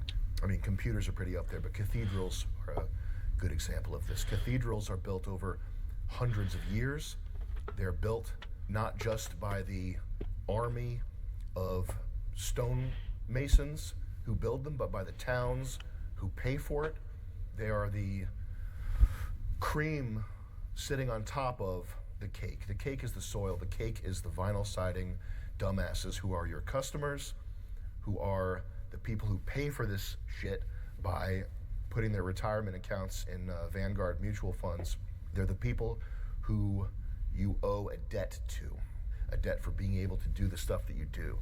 These H-1B tech workers that are coming in, so many of them are just managing apps that other people built. They're maintaining code bases for stuff that was built years ago. What are they making? Social media apps that collect all your data? They're making to-do apps, dating apps. Who fucking cares, man? Yeah. What did they build? Here's the thing is like apps. I am getting to a point where my phone is for text messaging, like music, you know, the occasional like web browsing. Like it is getting to a point where I do not like using my phone for things that like aren't like I could probably except for music, because like music is really important. And it's not even like I use it all the time anymore. It's just like when I want to have it, it's nice to have it. But like besides music, I could probably get by with like a flip phone. like honestly, like I am to the point where my phone is for fucking phone calls, text messages. It's like I don't like using social media anymore. I'm getting to a point where I am like burnt out on social media. The only one I really use is Twitter. Mobile phone games. It's just stuff that feeds more into consumerism. It's not actually making life better for anybody. The sentiment that Americans aren't good enough, that's one of the darker things that has happened here. I know that Vivek Ramaswamy does believe it to be the case, and for him, this Twitter bomb was a mask-off moment in a way that I hope it wasn't for you. But that sentiment and the Twitter deboosting, algorithm change, blanket ban, all that stuff, those are the darker things in the sense of not good for humanity, not good for the future. Running Twitter the same way your enemies did. Right. Before you bought it from them. Is that what you Dude, it's so frustrating. And it's always been an aspect of Twitter. Like I criticized it very early of him banning people who were critical of him. And I was like, you can't do this. This is not a pillar of free speech, banning people who you disagree with or have arguments with. Like that's really obnoxious. And it's always been like a slight aspect. It's like, okay, don't push Elon's buttons too much because he might ban you, right? But it's never been this bad. I feel like this is the worst because it's clear that it's politically directed at people that he disagrees with, and that is the most frustrating thing because it's exactly what happened with Twitter. So just nothing changed, just switched parties, and that's a frustrating thing. And it's almost like can we have some oversight on who Elon just bans off the platform, right? Can we switch this? Can we turn off a little bit of his power, right? Because he goes overboard. He's too defensive. He has too thin of skin to handle this much power. wanted when you bought this? It's like he just got his like mod privileges, and he's like, the second you criticize the mods, he's oh well, bring down the ban hammer. Is that the let it sink in moment? Is that what you envisioned for the global meeting grounds? And Right. We're not talking about just making the 10% of people on the left and the 10% of people on the right mad. The middle is the Overton window. You're just talking about satisfying the Overton window. This is censorship. Right. You're engaging in censorship pretty much right off the rip here. You just bought Twitter. You just got in with Trump. You just became a Republican. You just courted the MAGA base. that's a pretty big betrayal Yeah, of it's huge. the role that you have stepped in. Like I viewed until like a week ago, I probably had like a like 80% positivity with Elon, but like this has sent it down to like maybe like a plus 10, right? Like I view him significantly less, and it after this, it's not, it doesn't look good for him. It looks really bad for both of them. It's even true, okay? I couldn't work at SpaceX. I don't have a delusion about that. It doesn't matter because you are in charge of American companies. You are an American Like, leader. where is this fucking shit coming from? Like, we made NASA, right? Like, if we went to the moon, how are Americans not good enough when you haven't even done what Americans have done yet, right? It's like it's so frustrating because it's so like it's wrong. It's just wrong. You're just wrong. So what matters is that that's the sentiment people are walking away with after your tweet storm. It's not helped by these Patrick Bet David wolf in sheep's clothing cocksucker podcaster guys who are just up your ass because they have money. The Right. extent to which you There deserve is an aspect of like, and you can tell who's just like dick riding Elon by if they call it X. nobody nobody who is legitimate person that thinks for themselves calls it X. Everybody who thinks for themselves and isn't trying to like lick Elon's cock calls it Twitter, and everybody knows it. If when I hear somebody saying X, I'm like, oh, you're trying to court Elon.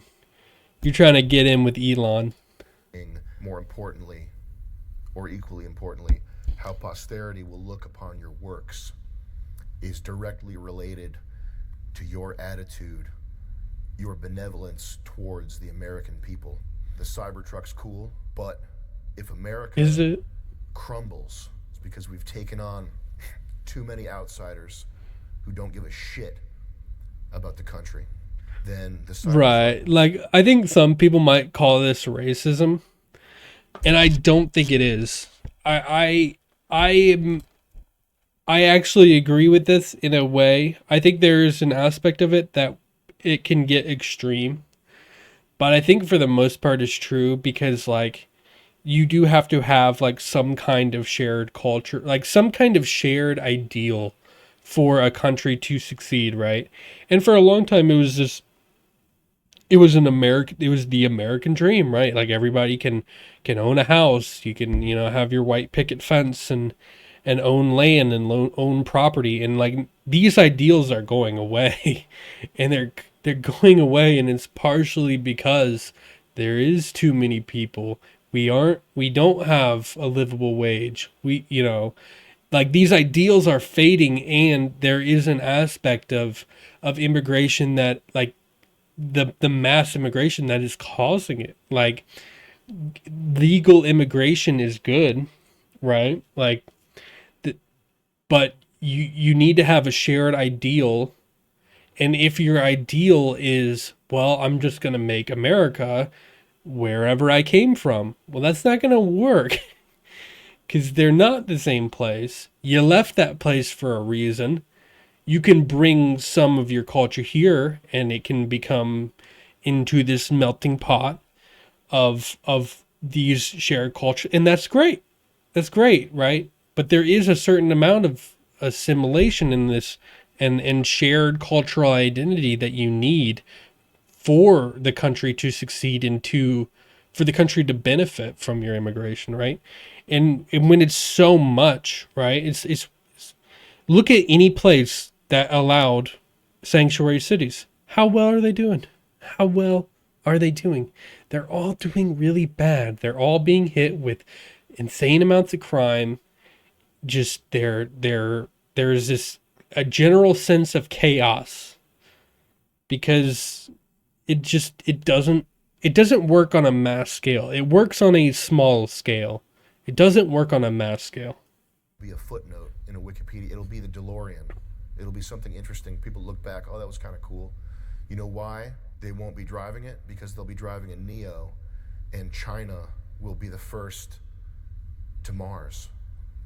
This isn't fixed by moving the goalposts of what an American is. It would be a lot easier if an American was just an Indian with an Ivy League degree. It would make this whole problem go away instantly if that worked. If you could just wave your hand and say that an American is a Guatemalan who was born here, that's an American. We wouldn't have to have this painful conversation. It would be so easy if you could do that, if it were a computer simulation. That's Marvel movie shit. An American is whoever Doctor Strange brings through the portal to beat Thanos. The new Spider-Man is an American. It's a lesbian from Sri Lanka who just came here to start up a cupcake business. But she listens to Cold Wave. And she just came here to start up her hair dye business. She's an American. She's here for the American dream. That's not reality. That's math. That's Marxism. That's computer programmer, simulation, bullshit. We all know what an American is. And all these paragraph-long definitions and high-minded ideas, it's just propaganda. We know what an American is. And if you're not here to help the American people, then your usefulness to us is over with. The right wing, Republicans, conservatives, etc., they are trolls and memers and shit posters, and they have a certain when they Republicans, what you have to understand is they will dunk on you. We have this. There is this thing that Republicans will do is they will dunk on the libs. They'll make sure they're embarrassed. They'll get them good and embarrassed. They'll make them, because what they're doing is they're bringing them back to reality. Because there's it works in a sense. It works on a 2-level sense. It's because the liberals have this thing where they get too high on their political rhetoric, and the right wing needs to come down, and you say nope. And it brings them back down to reality, right? And that's what happened with this election. The left wing, they got too high on their ideals. They got too high-minded rhetoric. They're like, well, if you take enough drugs, you can become a woman. It's like, nope, right? It's like, well, if they take enough drugs, they can play in women's sports. Nope, right? Like they get too high on their ideals, and they need to be brought back down to reality, right? And that's what's happening with Elon. They're taking him off his pedestal, and they're bringing him back down to reality. And this one will be major, because there's a lot of people that want to bring Elon back to reality, and he's been quite high on his pedestal. He's been building his pedestal pretty high, so it's gonna be a large fall, and he's clearly not handling it well, right? But eventually this will blow over. And you can't, it's not an apology that people need. Like you always hear like Benny Johnson and all these people like, oh, we just want an apology. Nobody cares. Look at Bud Light. Bud Light never apologized, but what they did do is they changed what they're doing. They changed their messaging. They changed their strategy. They said, all right, people brought them back down to reality. They were up on their ideals, and the right wing brought them back down to reality and said, no, this is what we want. This is how we want to be portrayed. And this is how we will buy you. And they bought Shane Gillis. They got Shane Gillis. Shane Gillis is really funny. Now their advertisements are really funny. And now Bud Light, they're kind of coming. They were down here. Now they're coming back up because They were brought back down to reality, and now they're slowly climbing the ladder back up of gaining public trust again. And it's slow. It's a lot slower than how fast you can fall off. That's for sure. But people will forgive you, and they don't need some half-hearted apology. And to be honest, it's not going to change anything. Because everybody knows these public corporate apologies are bullshit. They never actually, and they mean less. Like we've heard Bob Iger. He's come out and said, "Oh yeah, Disney, we're gonna we're gonna stop doing politics. They never actually changed. They're still doing politics. They've never actually changed their ways. They've just made 4 different public apologies saying they're not going to do politics anymore. We know corporate apologies are bullshit, but the real change and the real thing that people respect and want is for you to change your ways.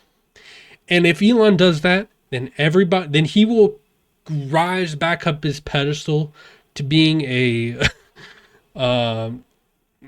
whatever he was, egotistical, egomaniacal.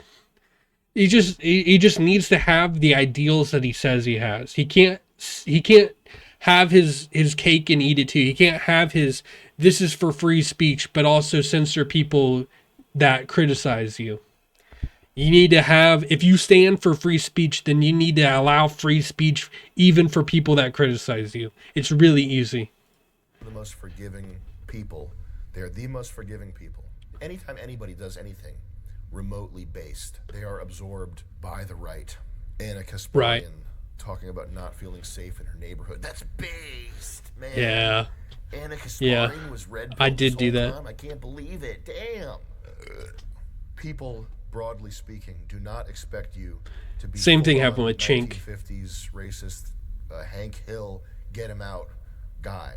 Get him out of here! Is Hank Hill racist? That's not what they're looking for, okay? They're fine with the Silicon Valley tech version, the occasionally based, occasionally Neil deGrasse Tyson The reality Silicon Valley, the ones that are like, actually, men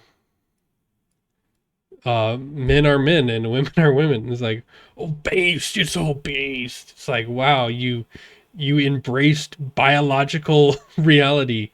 You are truly. I hope. They love that. Okay, Elon. great. It's this idea that Americans aren't good enough, this misunderstanding of what America is. You're just as bad as the people you bought the website from, if this continues to be the case. Yeah. Are you able to listen to valid criticism? It's not from Russian bots. It's not a coordinated attack on you. It's tens of thousands of people pissed off because they think you betrayed them. Yeah. I hope to God you're a leader. And the rest of you can keep watching this right now. Check it out. asmongold.com/ what's the guy's name? Moist Critical. That's the website. asmongold.com/ Moist Critical. You can now, if you're not Elon, you can jump over to the regular video and start watching. What I actually believe, I think that the U.S. economy is grinding to a halt, and that the tech bros and investors, it's like someone tweeted about this, the bubble in the Japanese economy, where Japan was faced with the decision to either start importing people or get ready for a long winter. I saw that tweet and that immediately rang true. I think that these investor bros are counting on AI to offset the loss in productivity of this dying empire. It's slowly being realized that AI is, for all intents and purposes, a glorified spell checker. I use AI all the time. I'm a pro subscriber to ChatGPT and Perplexity.ai. I have Perplexity AI as my default search engine, and it's about as good as searching forum posts was.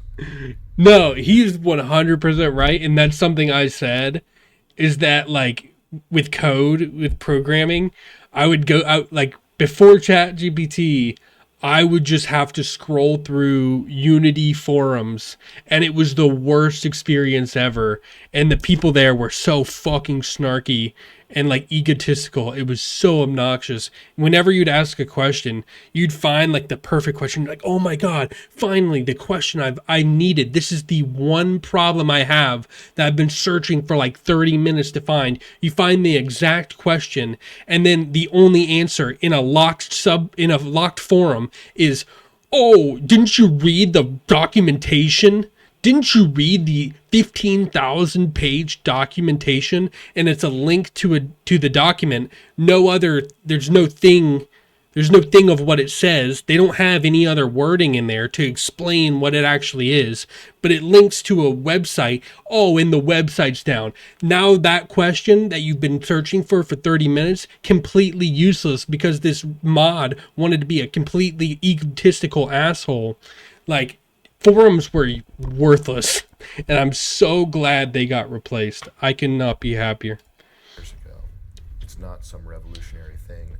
It's extra dimensional autocomplete. The words have weighting and tone and various other dimensions that are vectors, and what you get at the end of it is an article that can almost fool a computer into thinking it was written by a human. I think there's a game of musical chairs going on with money, and people are desperate for a way to keep that game of musical chairs going, even if it means fucking us over. The idea that these tech guys want to bring in exceptional people is just not true. Yeah. They're looking to hire basically slaves who can't leave their country without leaving the country. I don't know if it's that hyperbolic. I don't know if it's that extreme.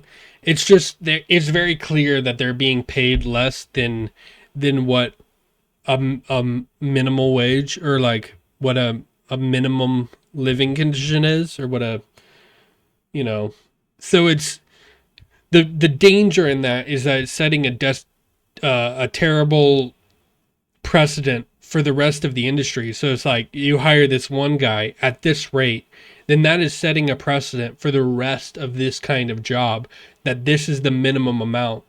And so it's just lowering all other kinds of jobs of pay, and we're already, it's already hard to live, right? So it's just setting a terrible precedent. So, but here's the thing, it's like, if it's in tech, well, then maybe tech jobs will be lowered, right? But it's like, it's not good in any way, right? It's not good to have a lower, like, pay. It's not a good thing. Work for 50%. That's the other thing. They keep saying they'll work 80 hours a week, which is bullshit. Nobody works 80 hours a week. They work 20 hours a week of actual work, and the rest of the time is spent fucking around on the phone and showing the boss that they're working 80 hours a week sitting in the office. They're not actually working 80 hours a week. And furthermore, why should anybody have to work 80 hours a week? Why is this a race to create slaves? Why is that a good thing? Why is that a humane thing? Why is that good for humanity? How is it possible, if you're a Democrat or a Republican, if you're left or right, why is it a good thing to want slaves? They'll work 100 hours a week. They'll work in their sleep. They'll work 200 hours a week. They'll work infinity. They'll have no lives. Right. That's not a good thing. If you want more hours out of somebody, you have to pay them more. It's just money. They'll do it for $20,000. That's what they're saying. They're pretending like they're complimenting their diligence and their work ethic. What they're really saying is, we can hire them for cheaper. Right. That's exactly. What that means. 80 hours a week, or pay them 100,000 more a year. It's the same thing. They're just saying you can pay these people 150,000 instead of 400,000, or 80,000 instead of 250,000. It's just and that is setting the precedent, right? That is setting the lowest amount, and so it's like, the scale was up here. This is your minimum here. This is the minimum living condition, and it's setting it lower than it should be. And that's going to have a ripple effect across the rest of the industry and the rest of the world. So if H-1B becomes cashiers, then those cashier jobs that thousands, hundreds of thousands of people relied on, you have just made that pay lower, because you've told the business, you could pay these people off of H-1B, you could pay them significantly less for the same job, for the same work. See what I mean? You might, if you're naive and you want to own the chuds, you might say this is racist, right? But it's not racist. It's just having, like, understanding the consequences of what this system could create. Any system that gets set up is going to be gamed. Exactly. This one is gamed by Indians who are master gamers. Pull up the Cognizant article. This is a company that was found guilty of setting a pattern and practice of discrimination against non-South Asian and non-Indian workers. That's not the intention of the program. The intention of the program is to create a meritocracy. But like Thomas Sowell said, you have to judge things on their outcomes, not their intentions. Yeah. You make a law called the everybody good, free money, everything good law. But if the end result is that quality of life... And they do that all the time, dude. The Patriot Act, the fucking... And Democrats have started to do it more because Democrats, they're very quick. They like to judge things really quickly, so that they'll release a bill that's like, oh, the bipartisan fair trade act. And it's like, funding wars and shit, and like, immigrating more people, allowing a certain amount of illegal immigrants, like 100,000 a year or a month or something. And then like all the Democrats will be like, oh, but they didn't sign the bipartisan fair trade act. Well, they're treasonous, right? So they do this all the time, and I'm surprised people get baited by it. But it's just people are so quick. They want to jump to a conclusion so quickly, and they want to call the other side a traitor for anything. So they don't look into it. They don't even see what's actually in the bill. They just look at the bill's name and they judge everything based off that. It's like, you don't think they could... It's like the don't say gay bill. It wasn't even the name of the bill. It just got called that, and then they're like, oh, the Republicans are suppressing free speech. I heard that at work. Somebody was like, oh, in Florida you can't say the word gay. And I looked it up. It was like, no, that's not what it said at all. It's like, maybe in schools that could be interpreted to mean that, but it was really targeted at like teachers in like curriculum, I'm pretty sure. Like, no, it wasn't curriculum. It was like not allowing teachers in a certain grade. It was like 1st through like 6th grade or something. Like, it was very intentionally written at not teaching children, like not allowing teachers to talk about like sexuality to really young children. And then it got labeled as like the don't say gay bill, and everybody just ran with that. And they're like, oh, Republicans are anti-free speech. It was like, it's not what was in it at all. And just everybody ran with it because people are so quick. They want to own the child so quickly. It just makes it look stupid. The shit. That's what you have to judge it on. And so this H-1B stuff, you can't judge it on the floral, high-minded, beautiful, humanistic language. Right. You have used to sell it. It's like, yeah, the way that it's sold sounds great, right? And it's the thing that Vivek is like, oh, we're only hiring the smartest people. It's like, okay, that's great, but how can you use this system to your advantage? It's like, all systems have a good and a bad, and the good is usually great and it's what it's advertised as, but the bad is the stuff that you don't find out till later, until you don't find out until businesses start exploiting it, of how bad this system could be. And you need to narrow your system in. It's like fixing bugs in a game. You first allow everything, and then you see, oh, how can you exploit this thing, and you correct it to make sure that these things aren't being exploited to create a bad product, right? So like, all systems are like this. And to just outright say like, oh, you're being racist for criticizing this system, like, that's stupid. Like, all systems have problems, and you have to narrow down these problems until they're better systems. That's what happens. That's just propaganda. You have to judge it on the end result. Here's another one: hire workers at a fraction of the cost. Yeah, exactly. That's exactly what I said. Force them to work longer hours because they won't leave their job, because if they quit, they're gone from America. Yeah, it's like an terribly exploitative system that we've allowed, and and people are calling people racist for criticizing this shit. It's so crazy. And now Elon Musk is doing it. It's just crazy, dude. Not helped by a government oversight committee or anything like that. It's just the case that when you set up a system that can be gamed, it gets gamed. That's how people work. They're looking for the path of least resistance. They're looking to maximize their benefit from the system. That's just human nature. Massive payouts over claims they discriminated against American workers in favor of foreign workers. Apple paid $25 million to the deal, which is like $25 to a regular person. Apple engaged in a pattern of citizenship status discrimination in recruitment positions. The claim that we can't find talented people here is No, nonsense. it's not that we don't have talented people. It's just we have people that expect a certain amount for the work that they do. And workers don't like that. It's dishonest. Or not workers, but businesses don't like that.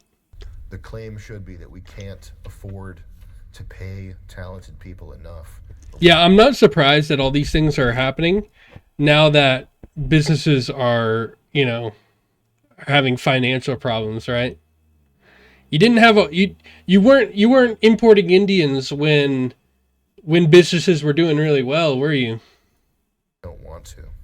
Sorry for getting overly serious here with you. At the end of the day, I think you should buy Bitcoin. There's this tendency to want. No, I really enjoy his levity. He has like he is a comedy guy, right? And if you watch his podcast, he's really comedy. But I think he took this really seriously, and I actually think it's really good because when he is very serious and he actually approaches problems in a realistic way, he's really smart, and that's the part that people don't usually see. They always see him, released as the edgy guy, and people release his picture when like people, there's like shootings and everything. It's like, here's the culprit, Sam Hyde, and those get me too. Like, but like when he's really serious, he's smart, and I don't think people usually see that. People just see him as the edgelord offensive guy, and he is that too. But he also can be really smart. Powerful people or people in a leadership position, you get emotional when their every worldview doesn't line up with yours. Trump's not based enough, or Joe Rogan's too whatever. But these are the men who define our times, Right? And I think it's important you allow them to be flawed people to some extent, but also to push back when they go nuts. But in this case, Yeah. I think that. It's critically important. It's moist critically important. It's moist critical. This is the whole thing that moist critical says every time we talk to him. Yeah. We put it all on the line to become the free speech guy. Yeah. Turn Moist Twitter Critical is really the global discussion free space speech of guy. the That's world. for sure. And you don't accidentally become adored by people. He can't just say, "Oh, I was just building a business, and then I was saying stuff online, and then I guess people looked up to me." No. There are plenty of quiet billionaires. There are plenty of quiet money makers, inventors. There are plenty of quiet engineers. There are plenty of people who aren't going to the Met Gala in the Satan costume. Okay? There are plenty of people like that. You don't accidentally become the hope of a nation. Right. You don't accidentally become the hope of a generation. You don't. So if he wants that, I think he can have it, and I think he deserves a shot at course correction. He's been under attack by everybody for his whole entire career, so I think he deserves that shot. If he fumbles this, then that's his legacy.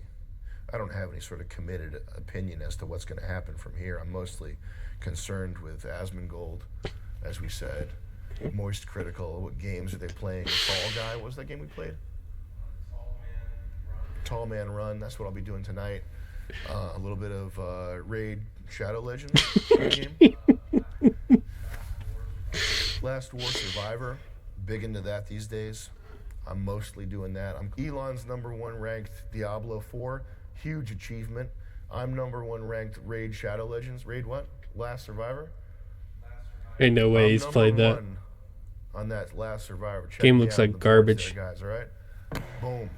No, the game looks really good. Game looks really good. Raid Shadow Legends looks like a great game. I would gladly take a sponsor from them. It looks like an amazing. I'd play it. I put 100 hours into it. Raid Shadow Legends. Yeah, I'm not gonna get sponsored with them. What am I talking about? All right, that was a great video. I actually think that was really good. I think there was some important things that he talked about in there. But let's go back to that. Yeah, that was Sam Hyde Wars.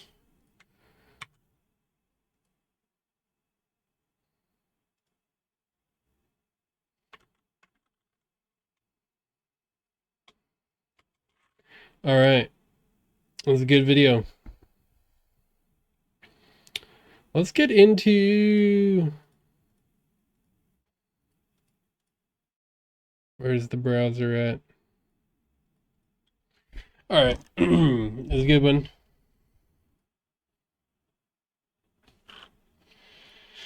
Okay. I actually, you know what I need to do? Oh, shit. I need to make a thumbnail. I need to make a thumbnail for a video that I'm posting. So maybe we'll do like a super, it needs to be like a really like energetic, it needs to be like a, let's,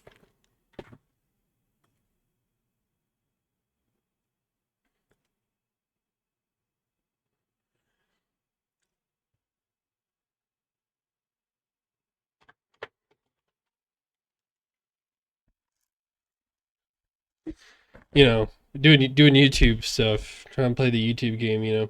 So,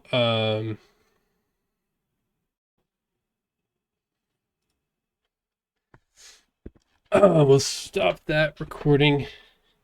Then we'll make a new one. So I'm gonna, okay, I'm recording all the videos for, the Faudian game. Try to put out a, oh my god.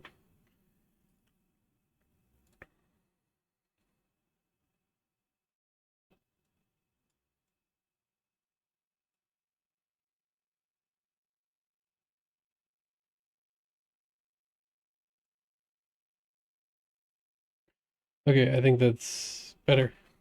Okay. Yeah, oh, this is a different project.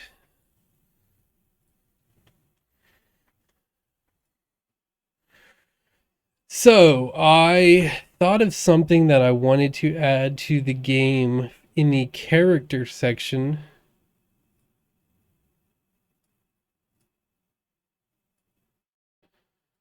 Dude, it never wants to work. So frustrating. Here we go. So I thought about, so this is, I did some more on the, let's put some music on. Need to put some music on. I did some more of,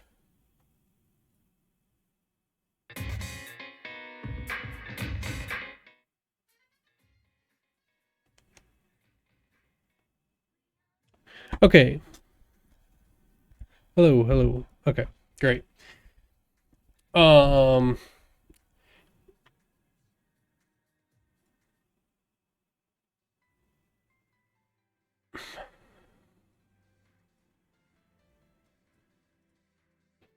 That doesn't look like it's capturing.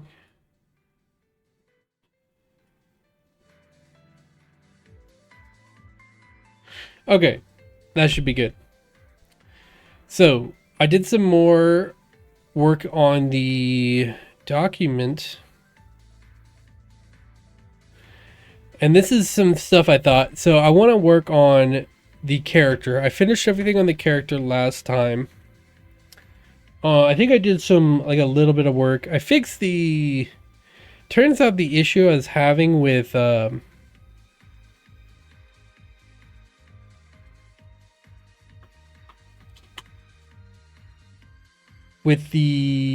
let me change the Twitch title. Search software game development. Okay. So the like loading, the game taking like a super long time to load. I just had to like restart the project. Oh, and by the way, let me put the timer up. And I thought about something too, is that I think the timer is like too big. It's because like I don't need like most, I don't need the buttons on there. Like, why do I have the buttons? It's like super unnecessary.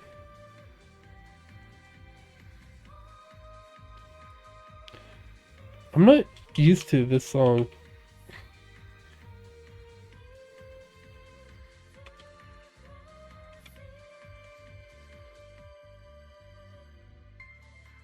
Okay, so that's the timer.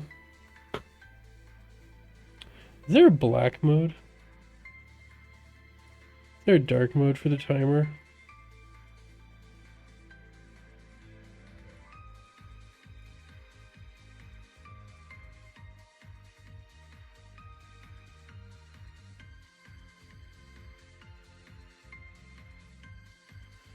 It said there is, but I tried to change it and it didn't.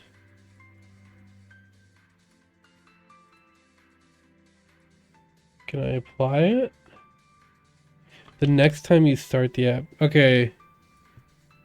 If I stop this and it starts again, I'm gonna be really sad. I think it's right though. I think it will keep it. 13:34 is the time. Okay. Let's see. Okay, great. There we go. Now it's all blacked out.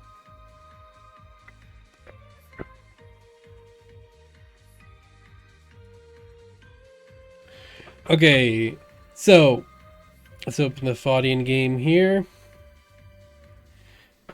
So I want to add a camera shake every time the character lands. And then I want to, this is the stuff, but the most of today is going to be working on map design stuff. So the first thing, so the thing I need is like ledge prefabs.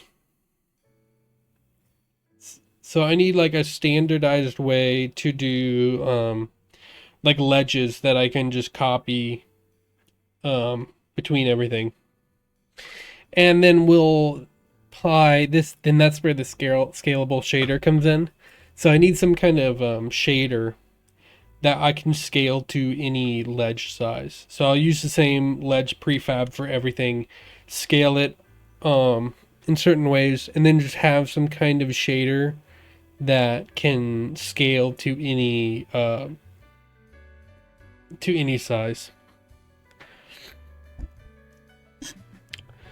And I know they exist, but I've never had a good one. I created like a really shitty one with AI, and it did not look good at all. It did do the general function, so I know the function of it exists, but I just don't know how to do it yet. So we'll look into doing that.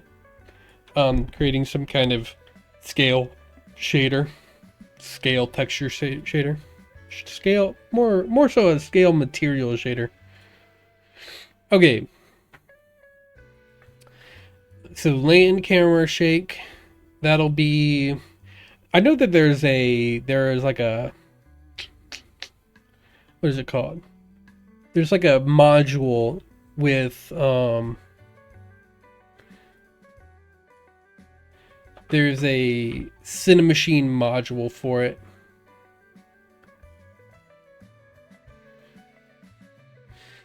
Also I need to make a thumbnail.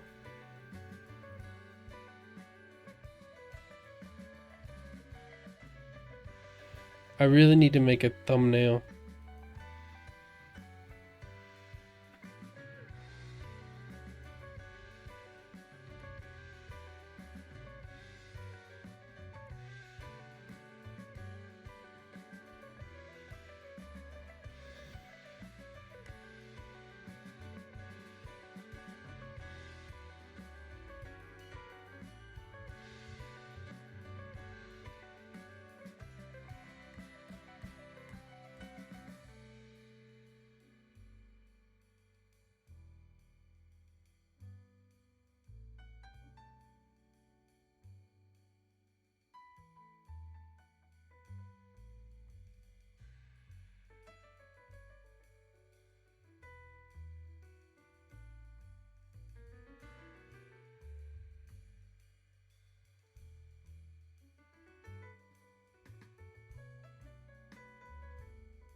I think I'm gonna upload that video too. So I just recorded the React. But I have another video. It's my predictions video, and it just needs a thumbnail. But I can't find where I did those thumbnail faces.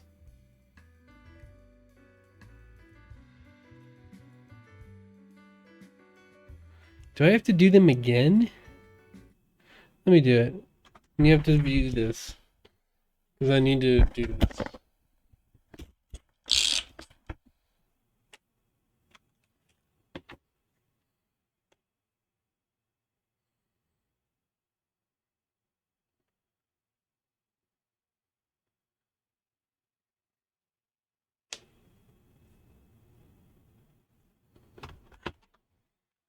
Dude. You know, I was thinking about maybe I'm not cut out for YouTube. Or maybe I am. I can make a I think that's a good thumbnail face. I think it is.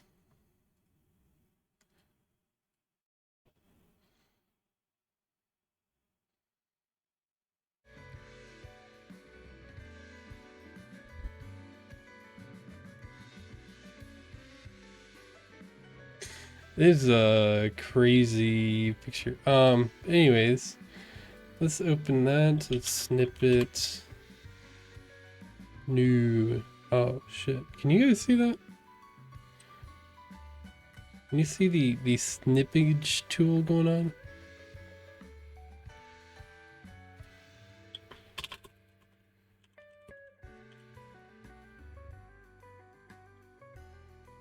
All right. Let's.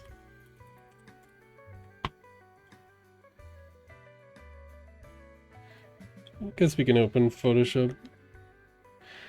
I always had this idea that I'd be making thumbnails while streaming.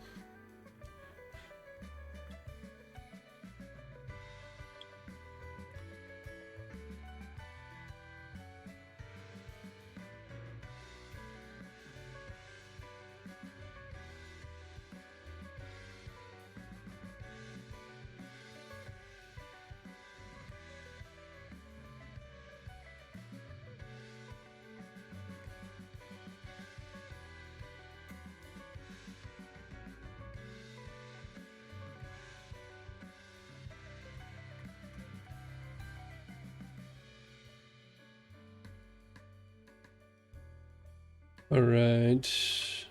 Dude, I love the fucking object selection tool. It's so nifty. Do I need that part?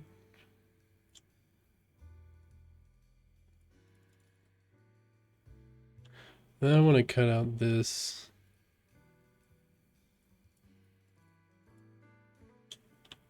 That's fine. Dude, we'll clean up these dark circles maybe.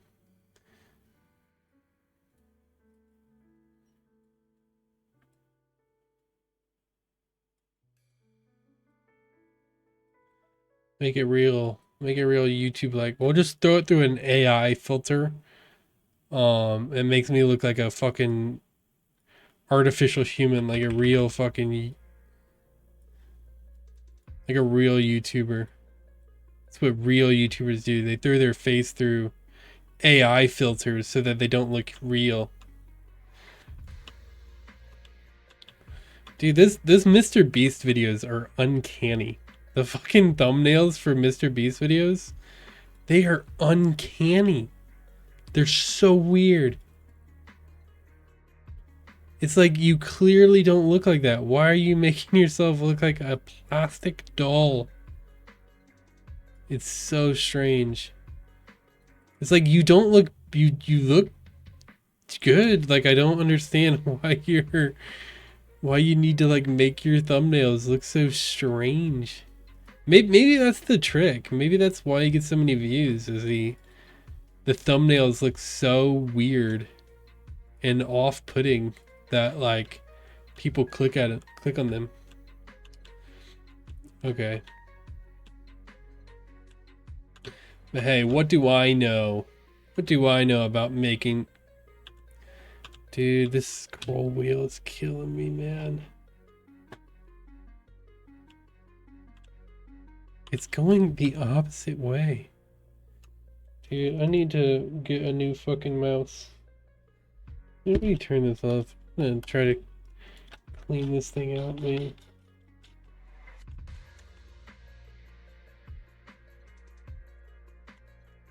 Can you even like open a mouse to like clean them out? They look like they're...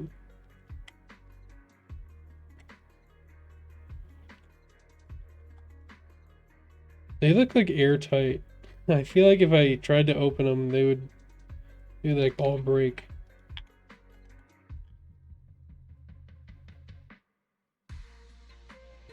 I would love it if you could like open it though. Cause it's probably just like gunk or something that's like messing it up. But it's so bad. It's like I can't do anything where you have to scroll because... Okay, that seems fine. I just had to like scrape some of the gunk off the sides. Like what? I didn't even do anything really. Whatever. We will cut that part out too. It just looks weird.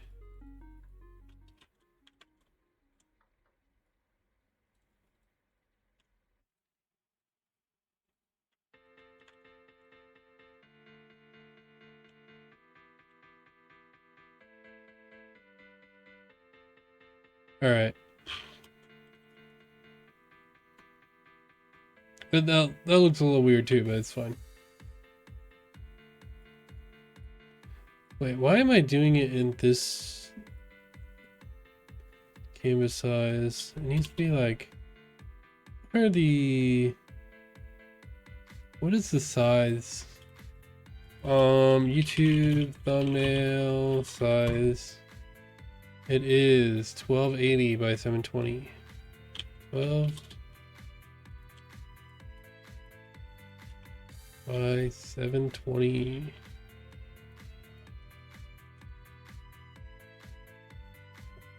Oh, that. Can you just... Dude, it's so annoying. 1280 by 720. Why can't you just...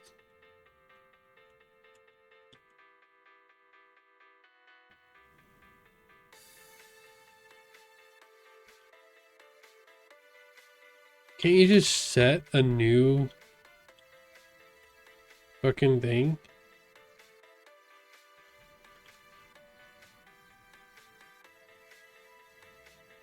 Is that the right thing? I'm listening to Google AI. What am I doing? Okay. It seems to be the... I have to make sure to keep it under 2 megabytes. So this does seem to be the thing. This is a wild YouTube video thumbnail. So... I need like...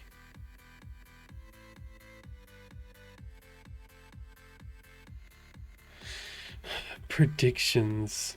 So idea I had was like having like a bunch of like catastrophic shit going on. So first let's just do like text. Let's okay, so let's maybe the title can be I predict the future.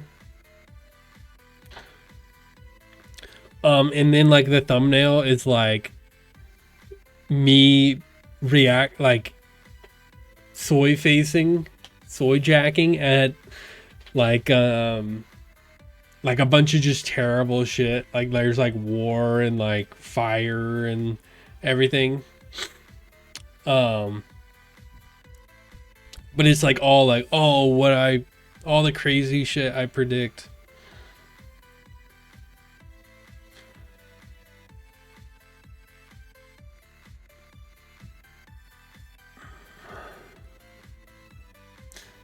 So with the title of I predict the future, what should be...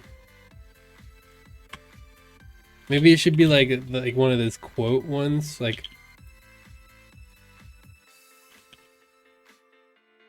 2025 will be. It's gonna be crazy. No, it's too many words. 2025 predictions. It's almost like the.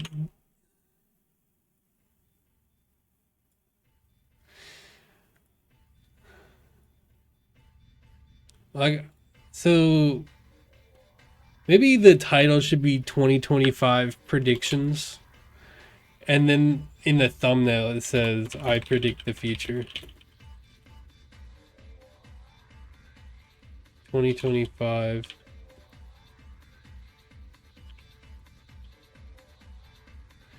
Also, I feel like it needs like color correction. Probably need a stroke on it. Not that insane though. I know, like, I think red.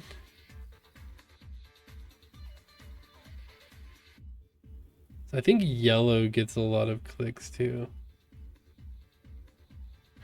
But I think, I don't know. It's one of those things where I don't know if it matters.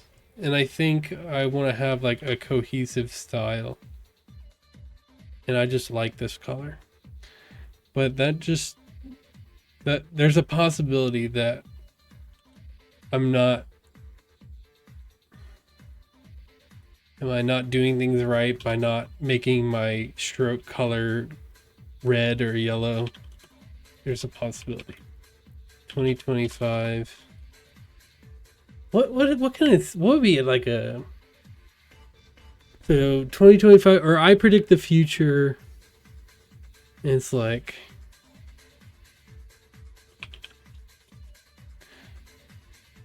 "2025 is crazy." I don't know, man. I think that'll be it for. It'll be good for what the thumbnail actually is, which will be like a bunch of crazy shit happening. So let's do this.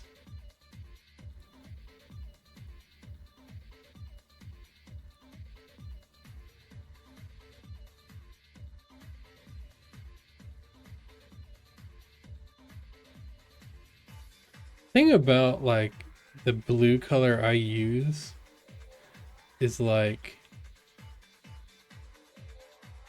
it doesn't like go with anything else.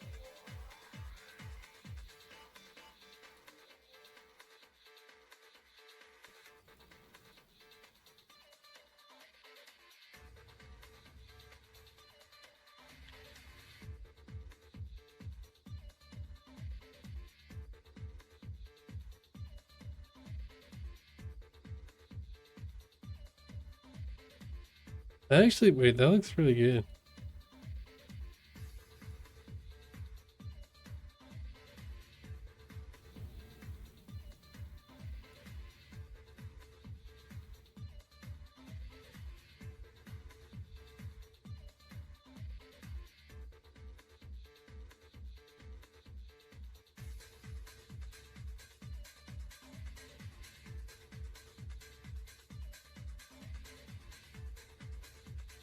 Okay, so let's like throw a bunch of crazy shit in. War. Images.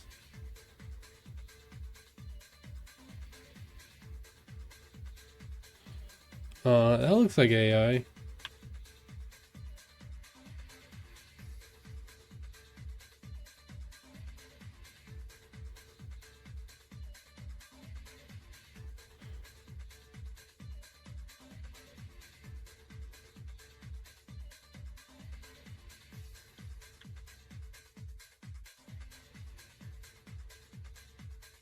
Let's like riots. The pog face doesn't look super good now. Kind of might be a little tasteless maybe.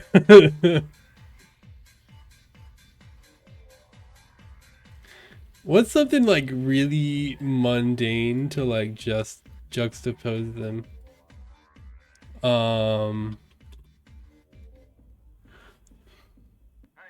What's another prediction I had? What was one of the predictions?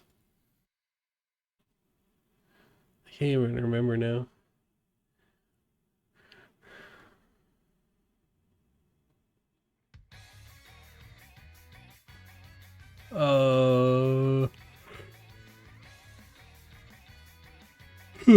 I can't remember at all.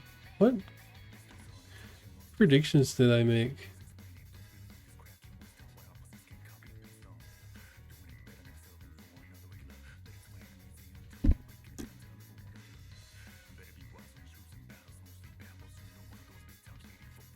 Oh, JFK files. Ooh.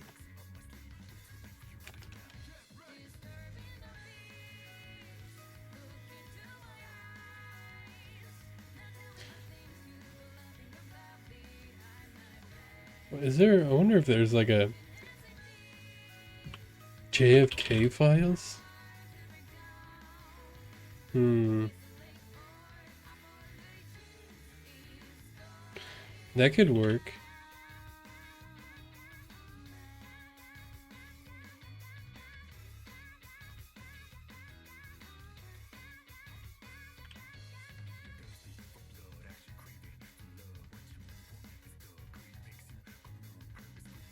I think it's a little too much visual noise. I think it needs a little bit more like...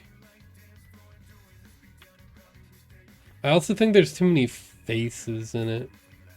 Yeah, I don't know if that one's gonna... I also think it needs to be... I think this one would be better.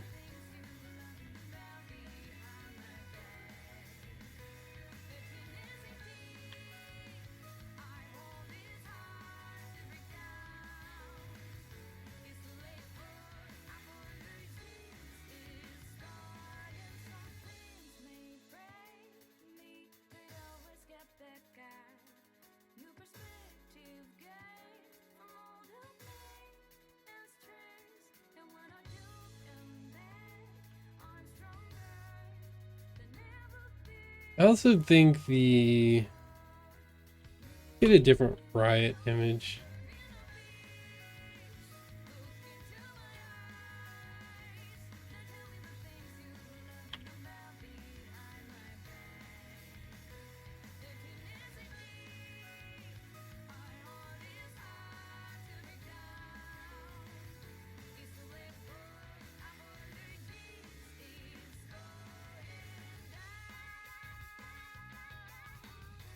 I think this one might have to be here. This one here.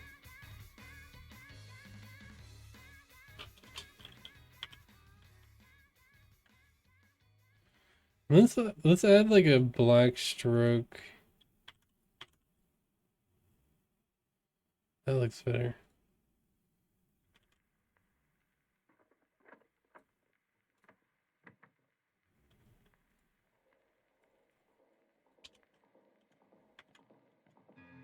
Let's add a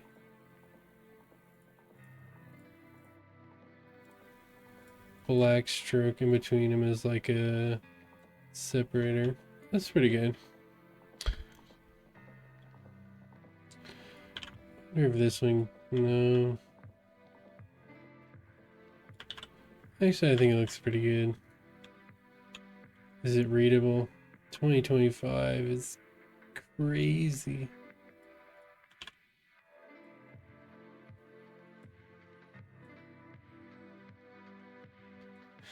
I think it needs a drop shadow.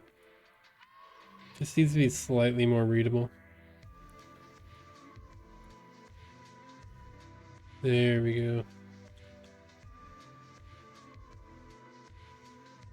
Yeah, I think that's about probably as good as it's gonna get.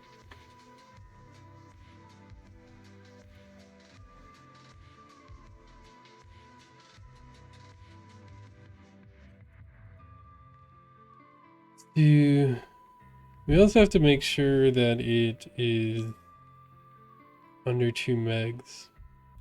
It should be, right? Does it matter if it's a JPEG? Probably better if it's a JPEG. 345 predictions, thumbnail. Um,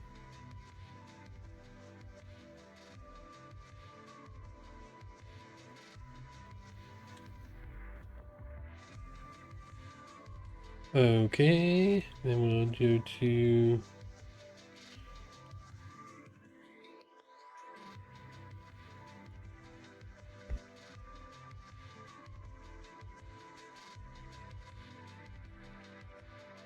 oh, dude, Asmongold already reacted to the Sam Hyde video. Oh wow, dude, the guy's quick on it. You can't beat him to anything. I thought I was like, I thought I was I thought he would do it tomorrow. Can't beat him on anything, dude. Guy's too quick. He already has it uploaded too. It's a 2-hour fucking video. He already has it uploaded. He saw it earlier than I did.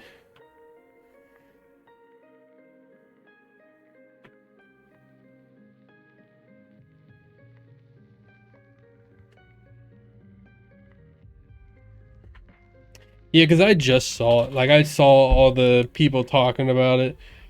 And I wanted to check it out. A good video. Predicting the future.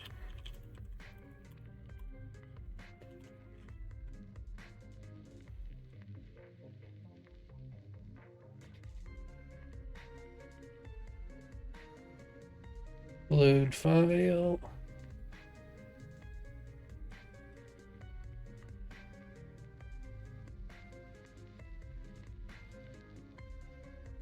Maybe it should be. Maybe my thumbnail. Maybe the stroke around mine should be red too. Because I was looking at it and it doesn't look super like visually cohesive.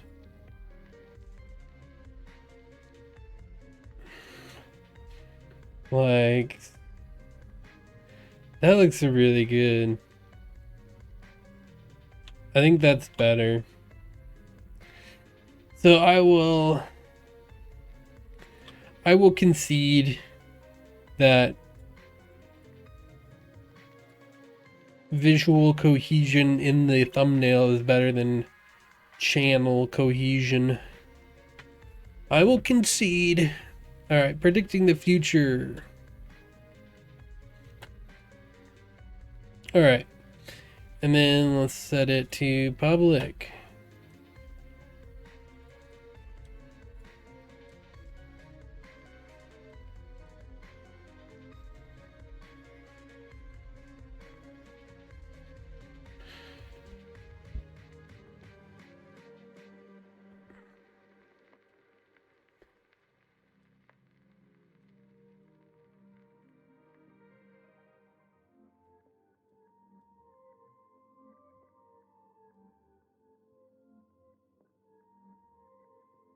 Alright, did I get any like strikes on it or anything?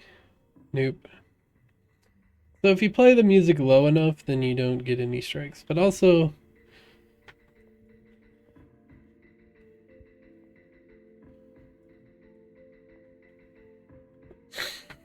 okay, then we will see how it does.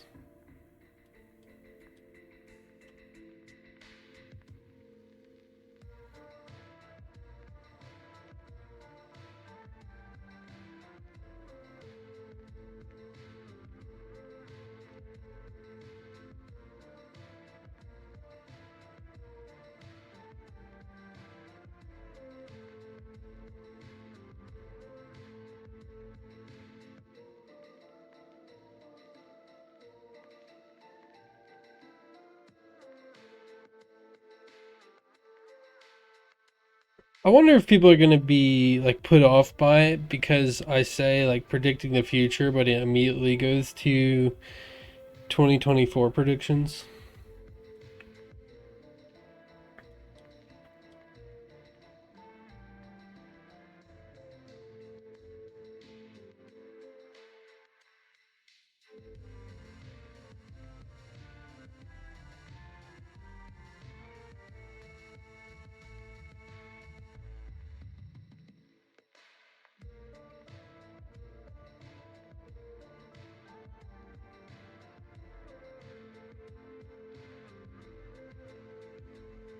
Dude, that Rivals short actually did really well.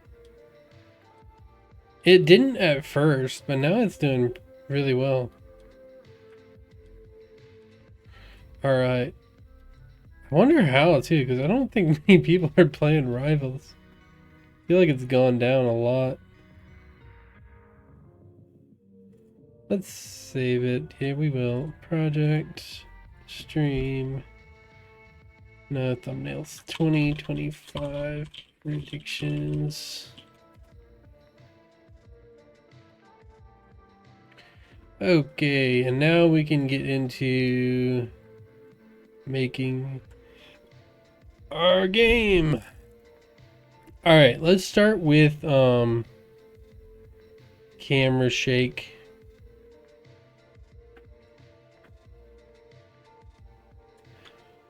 Cause I'm pretty sure it should be easy. We already have a script for where we already have a reference to the camera.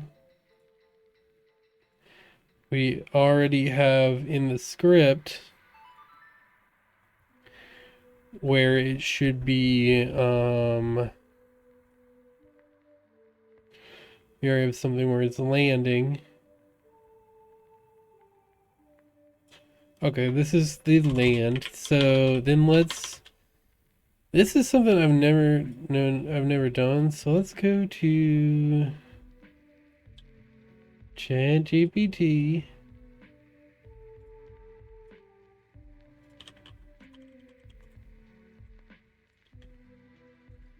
How do you... Wait, so it's a Cinemachine module, I'm pretty sure.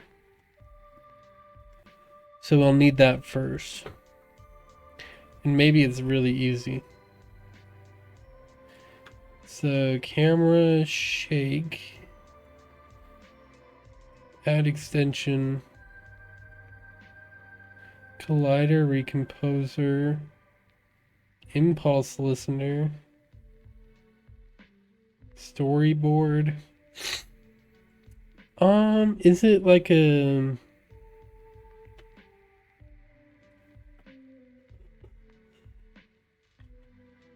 Oh, she's that shit to me.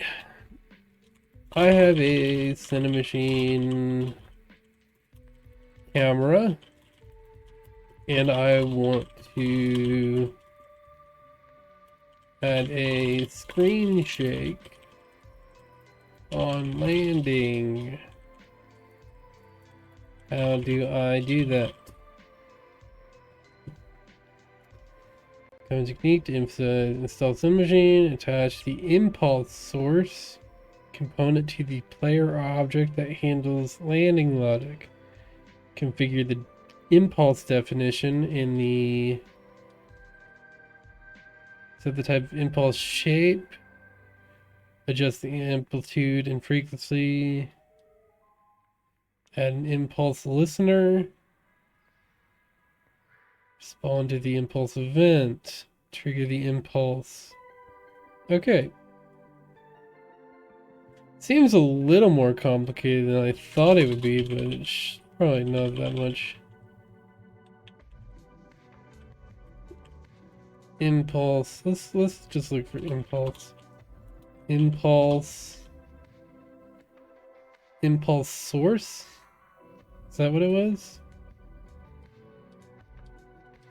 Add an impulse source.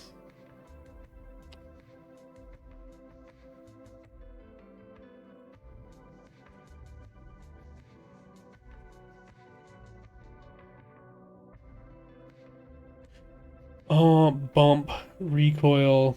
Oh, you can do recoil. Need to remember that for my... If I ever do an FPS game. Or when I want to go back to my FPS game. Explosion, rumble. I'll probably do a rumble. Default velocity. Okay. So then we add an impulse source.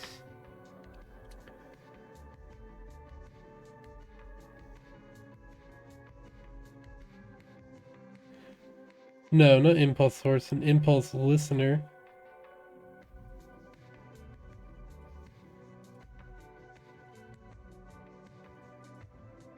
Okay.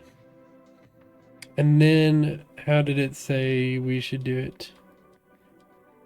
Trigger a screen shake that as a... Okay, then we need to get the impulse source, generate impulse. Optional, different shake for different landings. I was thinking about it. It looks super easy though.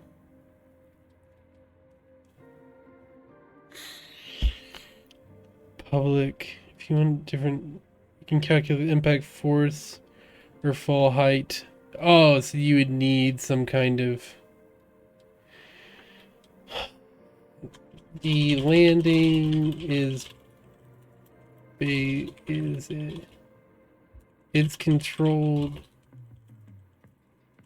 through a rigid body. Is there a simple way to handle impact intensity?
What am I doing? Okay, an impulse source equals get component spin machine impulse.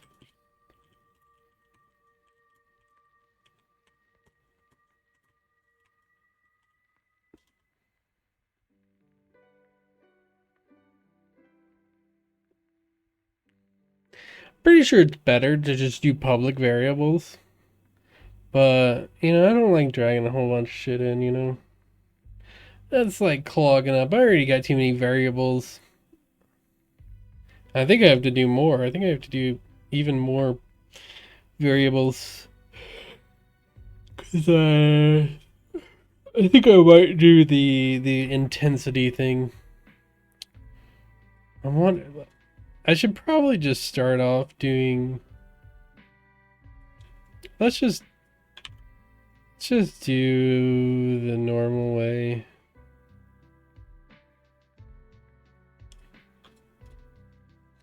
Because what is the actual code saying to do? Or what is this saying to do?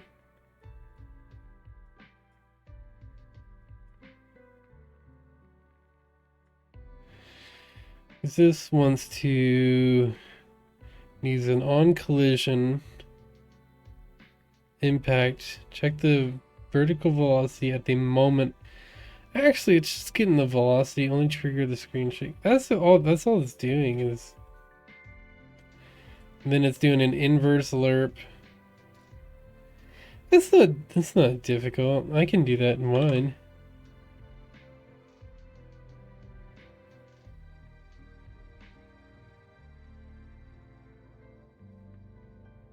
Okay, then look for. This is where we actually see. Do we not have a reference to the rigid body? How do we push him up? We had to have some kind of reference to the rigid body, right? How do we shoot him? Oh. We just got the, we get the rigid body every frame. Holy shit. Holy shit. Let's do rigid body.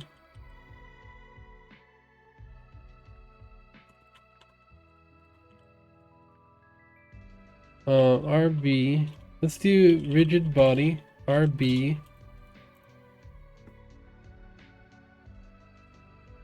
RB equals get component rigid body. And then that should be fixed. RB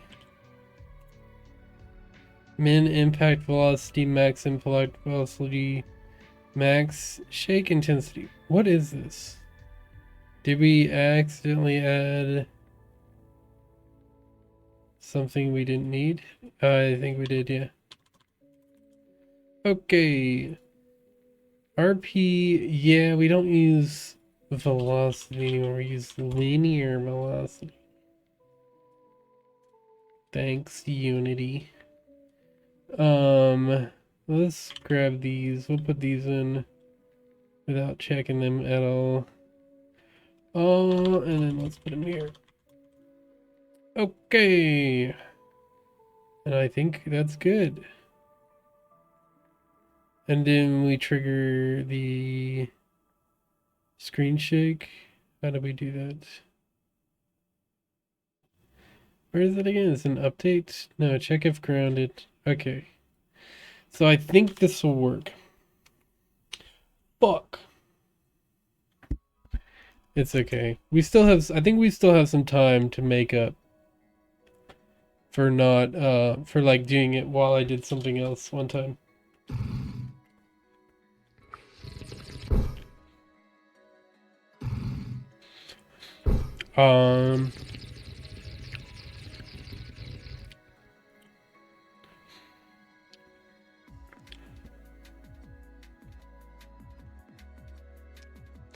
Let's check and see.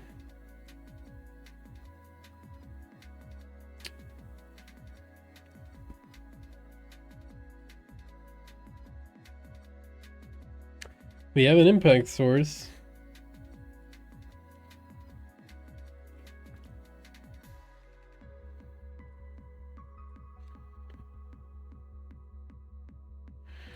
And I think it's supposed to just check. Maybe it's in the min impact velocity, max impact velocity.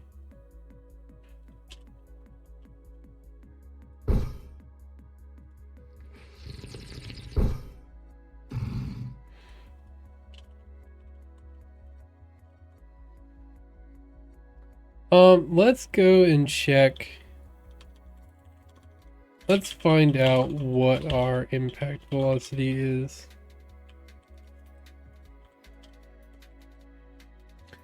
When we are landing.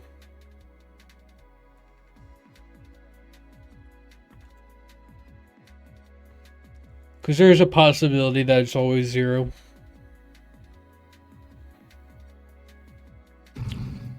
And if that's the case, then we have to remove all that stuff. -11. No, it seems to be working.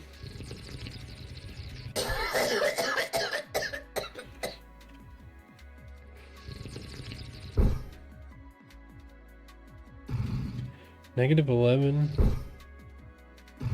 -5.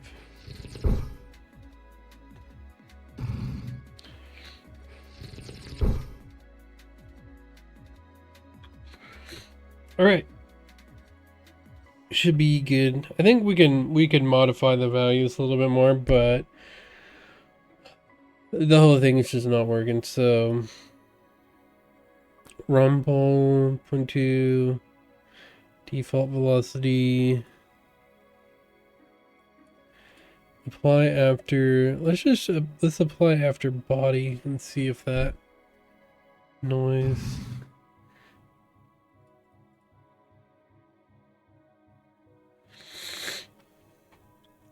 Do we need some kind of thing here?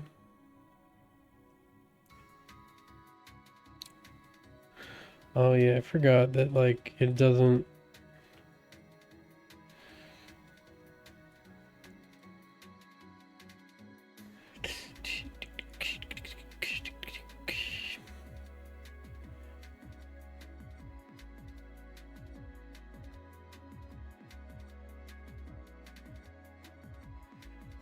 Let's apply it after a noise. I'm wondering if we need some kind of extension for it. Because it should be working. Like it's adding it correctly.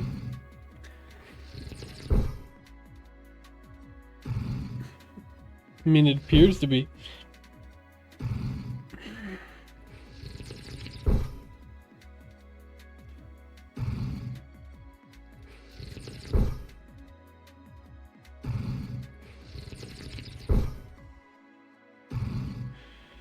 Is there a way to like trigger it? So let's, instead of doing these,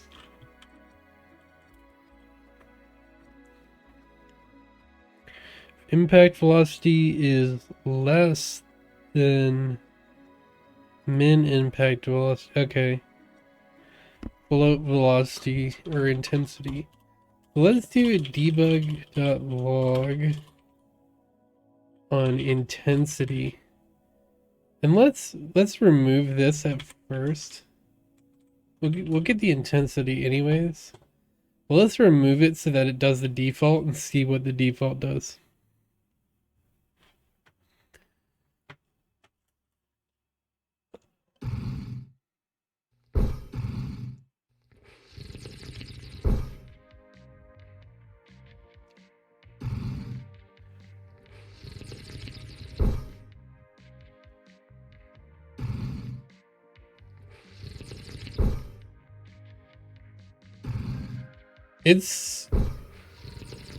I should be doing it. It's still not doing anything.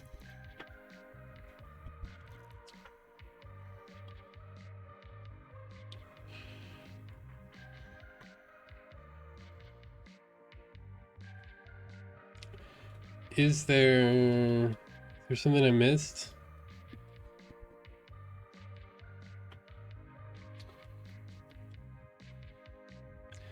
Solid state machine, add the impulse source. Player or object that handles landing. Configure the deep impulse definition. No. Select your Cinemachine virtual camera. Add the impulse listener component. Just the listener settings.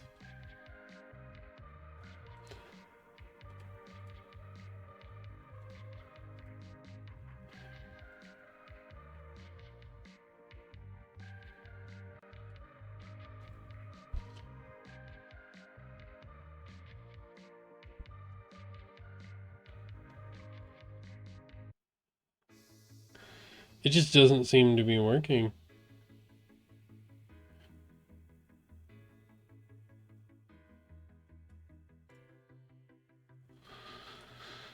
Let's try body.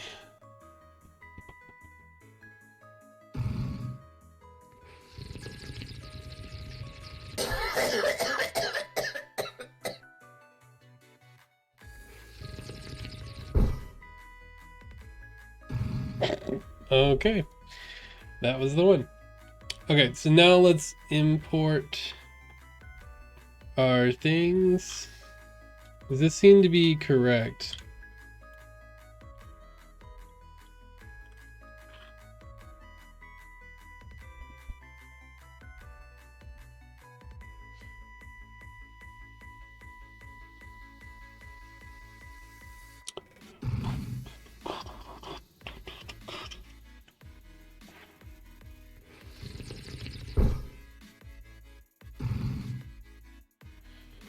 It's a little weird. It's a little much. It's like wildly inconsistent.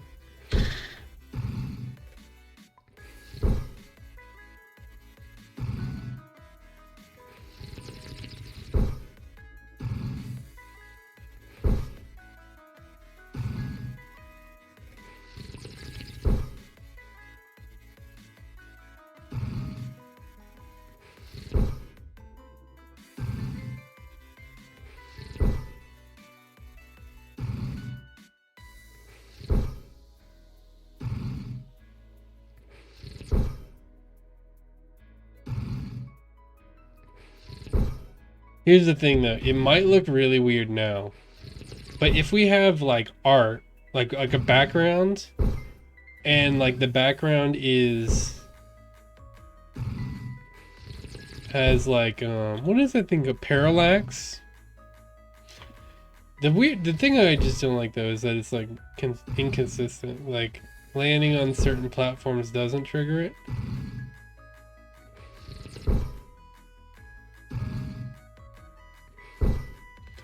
I'm not super worried though, because that is just the nature of a physics game. Like, you know, if you make your game with rigid bodies, expect a certain amount of jank. That's just how it goes, right? But like, that is the fun of rigid bodies, is that there is jank, but there is opportunity to exploit the jank.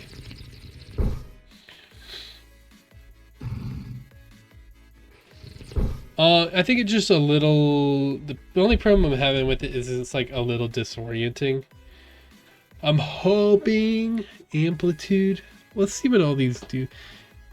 If one is amplitude, frequency. I think that's not where we need to change it. Rumble. This is probably where we need to change it. Explosion. Is that it needs to go yeah, it needs to have a very large impact at first, and then it needs to fall off near the end. Boom. That's super disorienting. Actually, hold on. That second one it's pretty disorienting.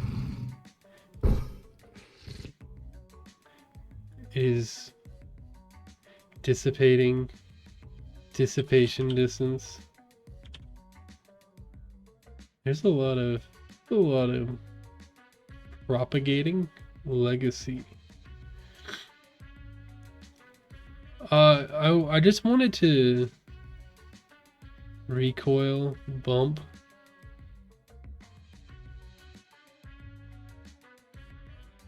I wonder what bump looks like.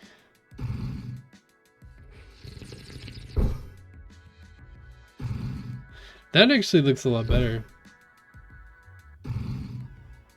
Yeah, I like that a lot better because it's just one. Let's see like how like high impact looks like. That looks really good. I really like that. And that was the max. And the thing is, like, it looks really weird right now because we're on a blank skybox background. Like, that is You have to take that into account, that that is a reason why it looks weird. It's because these background elements don't appear to be moving. But when they're set up to be parallax, I think it'll look better. I hope.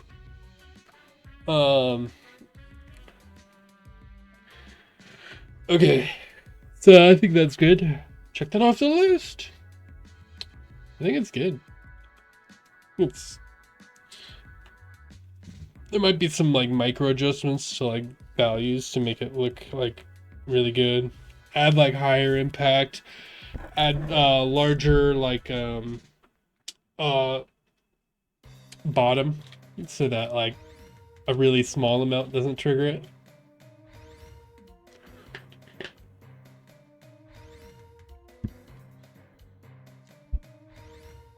I think let's start doing.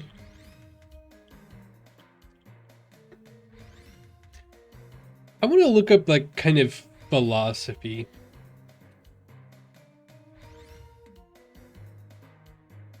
Why does that sound so weird? Sounds like it's like faster than it should be. I want to look up like philosophy. So I want to look up like how do most 2D platformers, or how do modern 2D platformers handle ledges? Is there any secret technique that makes them feel more fluid? Use a combination of clever design and subtle physics tweaks. Coyote time allows the player to jump for a short time after leaving the platform. Track how long the player's been off the ground. When it is what it is. The player runs off a platform, allows him to stick slightly or return to the ledge. Allows a jump input to be buffered. Ledge grabbing. When the player approaches a ledge, they grab it instead of falling. When it tracks player movement at a high precision. When it applies subtle interpolation to player input for smoother. Edge collider. Adjust edge colliders on platforms to be slightly forgiving, allowing the player to stand even if they're not fully on the ledge. Okay, that's what I had. And this isn't going to be a problem for me, the sticky platforms. Players on or near a ledge. So not really, and most things it says are things that I do already. So this is what I have. This is what makes up my ledges so far. And I think what I want to do, let's make this a prefab.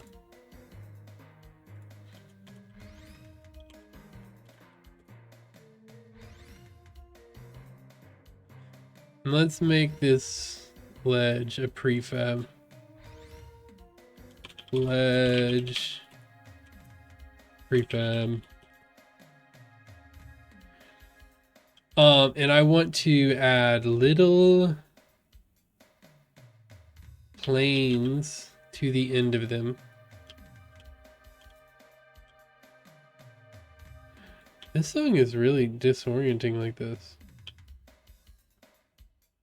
I know it's supposed to be, but it's like, it seems like the timing is different than what I'm originally used to. Because I made a decision to remove all of the like extended versions of songs because they're just like taking too long.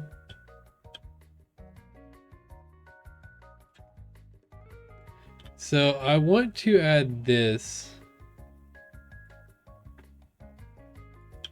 And I'm hoping this solves the problem of being able to look like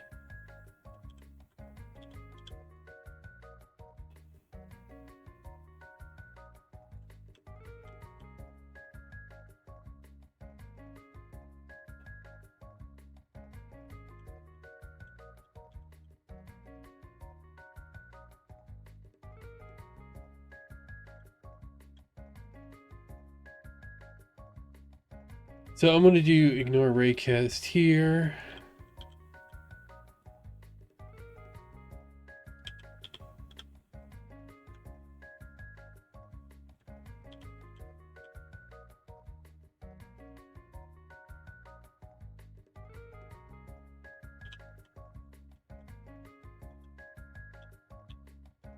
In here, and I'm hoping that solves the problem of like being able to click on like the sides of the ledges and it fucks up your jump really bad.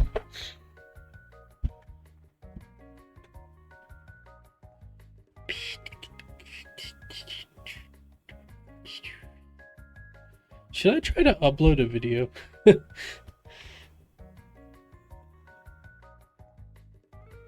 I'm gonna see.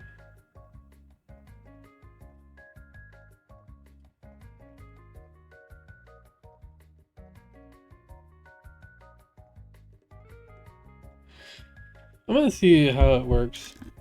Because at first I didn't think that I could upload videos while streaming. Because I used to not have that good.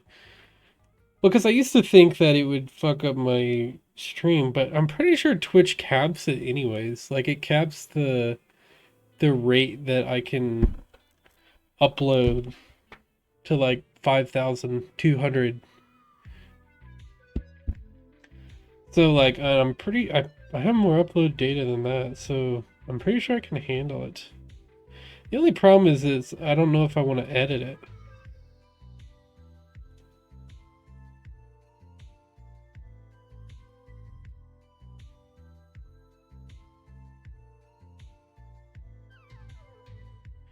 Here's the thing, Asmongold's video was also 2 hours long.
Let's see how that goes.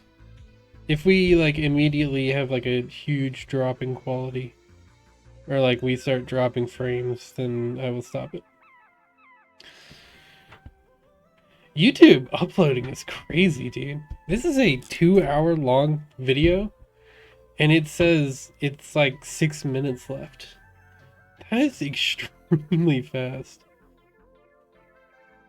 And that's straight from OBS. That's not, I don't know, it's crazy. Anyways, let's go back here. Let's use this one from now on.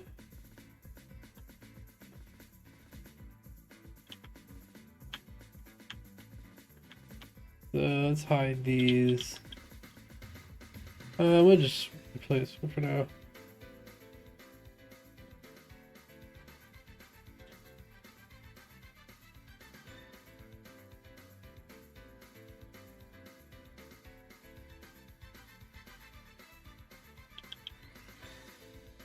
And then let's make sure that these are all zeroed out on the z-axis.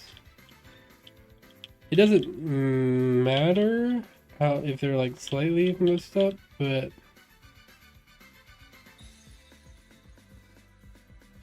okay. So I'm hoping that this solves the problem of. Ooh, I don't think it did. Did I make? I made them both more raycasts, right?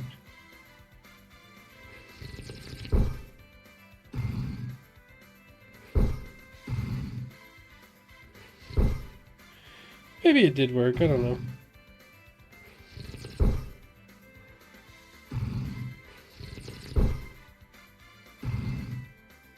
It's like things like that. It doesn't trigger it. It seems like it's.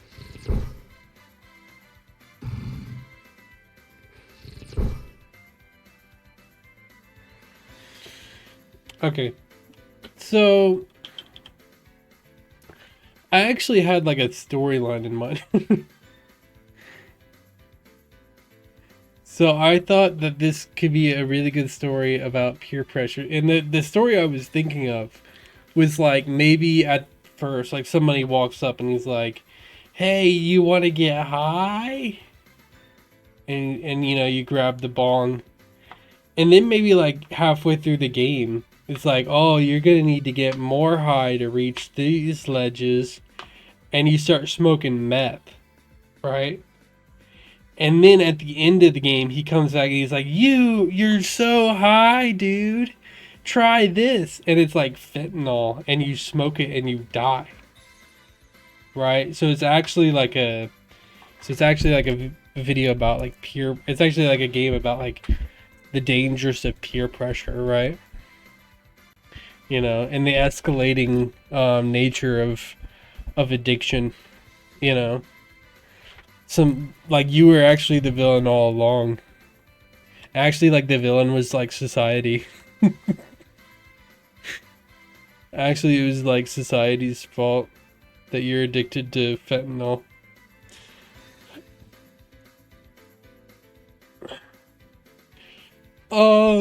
Anyways. Okay. But I had an idea, so I have never actually made like a tutorial. That is just something I've never made before. So I'm trying to think of like, what's the best way to make a tutorial map? And I'm thinking like, what I was thinking was like the easiest way is to, so how do I explain this game in the quickest way possible? And I thought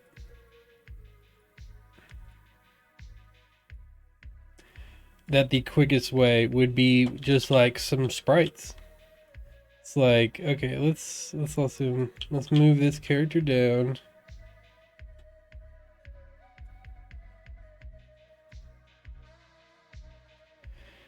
So the thing about this game and the difficulty of making this game,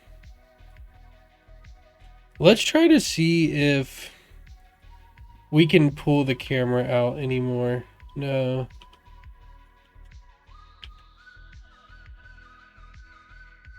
Because it's going to be extremely difficult to make this game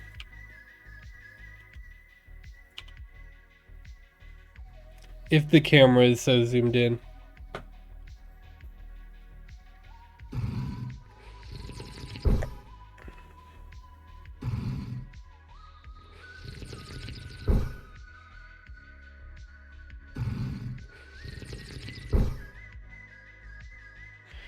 That's an extremely tight jump. So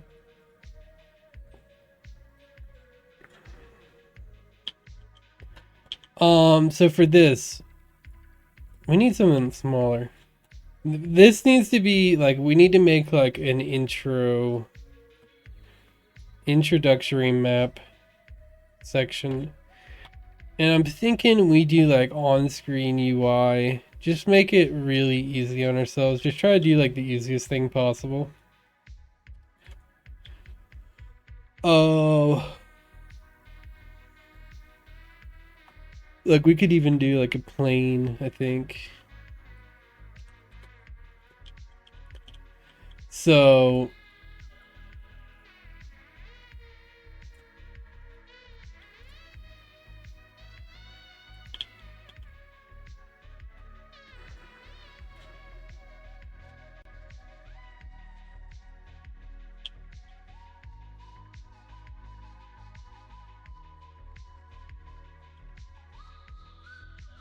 zeroed out. Okay. So like we'll have like maybe we'll have like a mouse icon that's like showing like look around. Because the thing about it is like we have to communicate to the player to look around. So maybe we'll have it instead of like having it be over, like we'll have the mouse like we'll have like an arrow that's like going like this to indicate like you look from side to side, and we'll have that arrow be at the bottom of the mouse to like indicate like look down. Cuz like we need to communicate to the player that he needs to look down at the ground to actually trigger.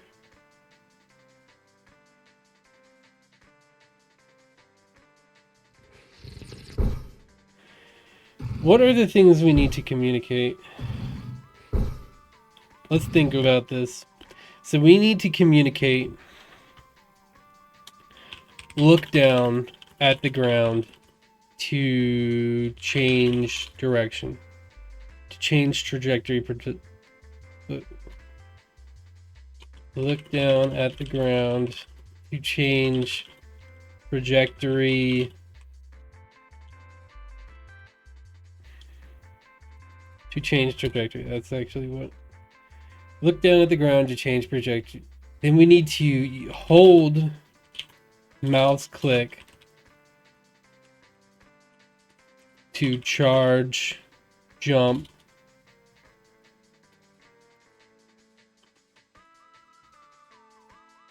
release, mouse click to release jump, to jump. Those are like those are the three things we need to communicate to the player right away to understand this game. And after that, it should be fine. And then we can do for the map gimmicks, we can explain them on the way after they already understand the basic principles of the game. But the basic principles of the game are look down at the ground to change the trajectory. Hold mouse click to charge jump. And the thing is, we don't need to I don't think we need to explain that it's the opposite. I think that is understood.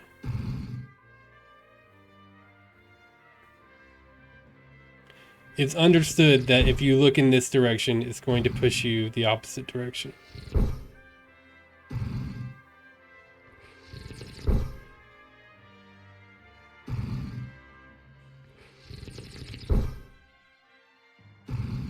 Wow.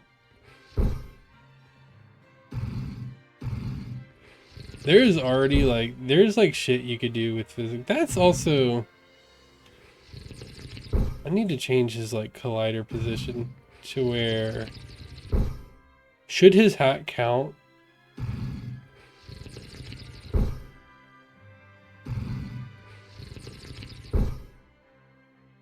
That looks really weird. It looks really weird. Oh yeah, that's why. Okay, so let's change the collider.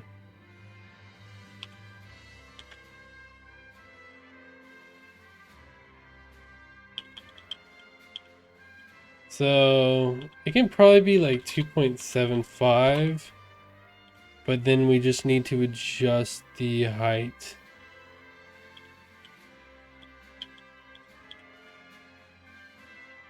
2.6.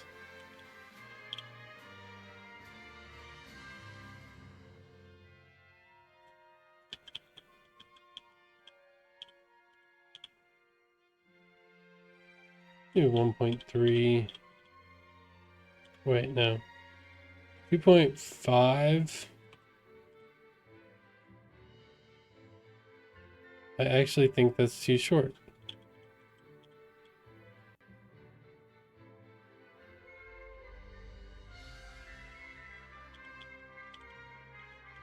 Yeah, I think that looks good. So now it should bump its head.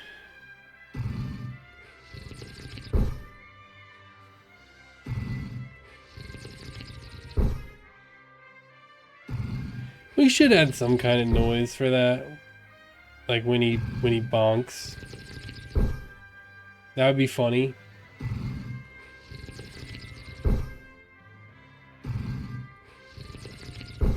Yeah, I'm not too worried about it because maybe like the no camera shake indicates like you landed a really smooth jump because you landed it in a way where the apex of your jump like you landed, which is like a perfect jump. So I don't think it's ultimately a problem that it doesn't shake like that, because it's just physics. It's just straight up physics. That's how physics be.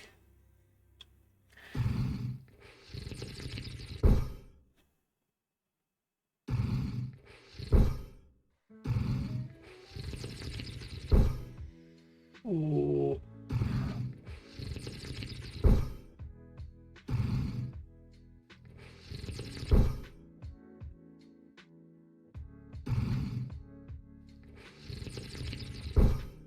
Ooh, I like that. Oh, overshot it.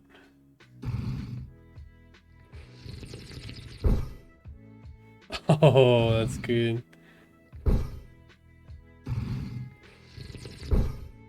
Ooh.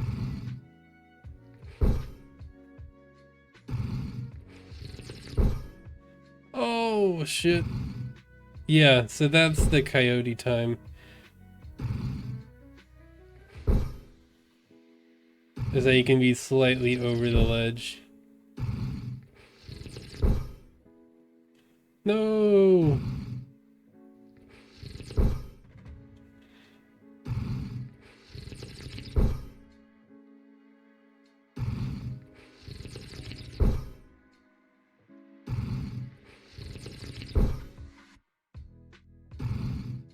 There we go. All right. Yeah, so those are the three things that we need to communicate to the player. And I think we're going to do them with...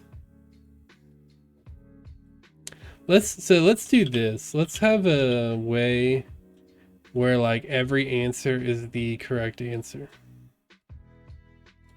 Let's make these a little bit higher. So like at first you don't understand, but then you get to a point where you understand by using the mechanics.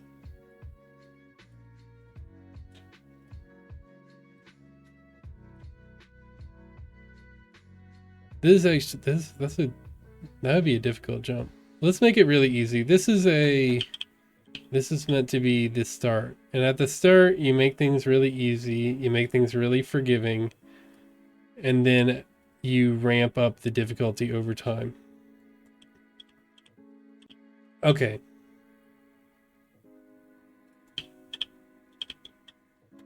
And you design the map in a way where if you make a huge mistake, then you start all the way from the beginning. Okay, so we need like 3 planes here. We're gonna add some transparent textures into it to try to explain these games mechanics in a simple way. Okay, look down at the ground to change the trajectory. So here's what I'm thinking.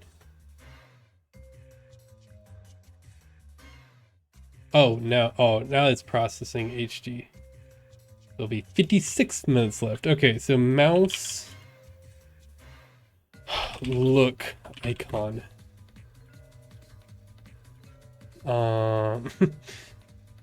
What I wanted, mouse look, move mouse icon.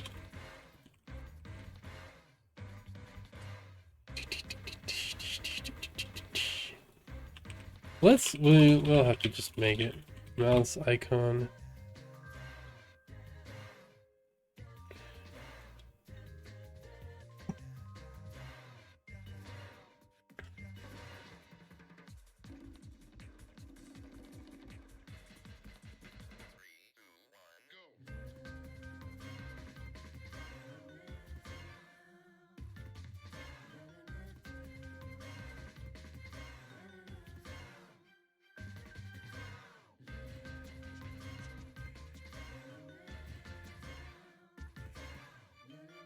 Dude, I hate that, like, you can't just drag,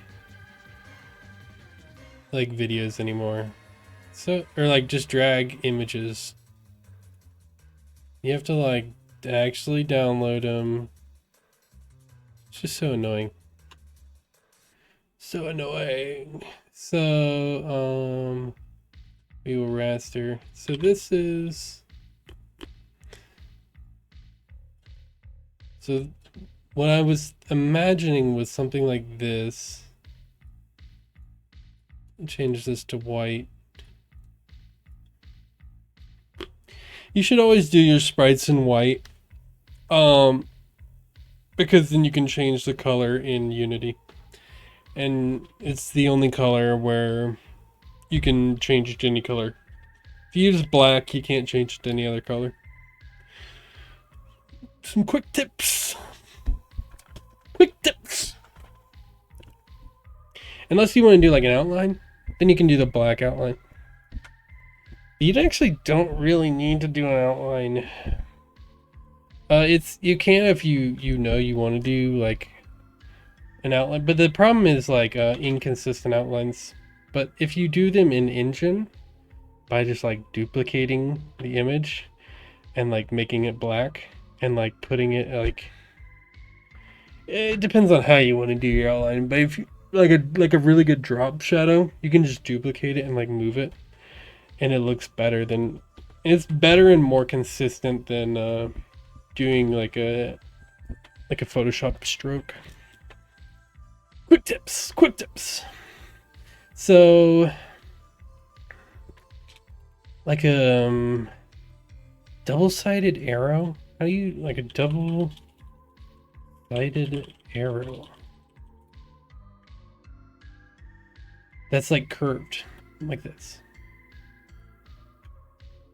Why did that one work? Like I was just saying that it doesn't work, but then that one did. Maybe I don't know anything.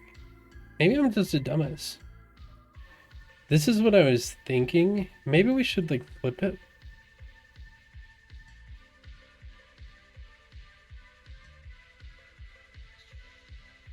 To like indicate, to tell the player, to scream over the player's head that they need to look down.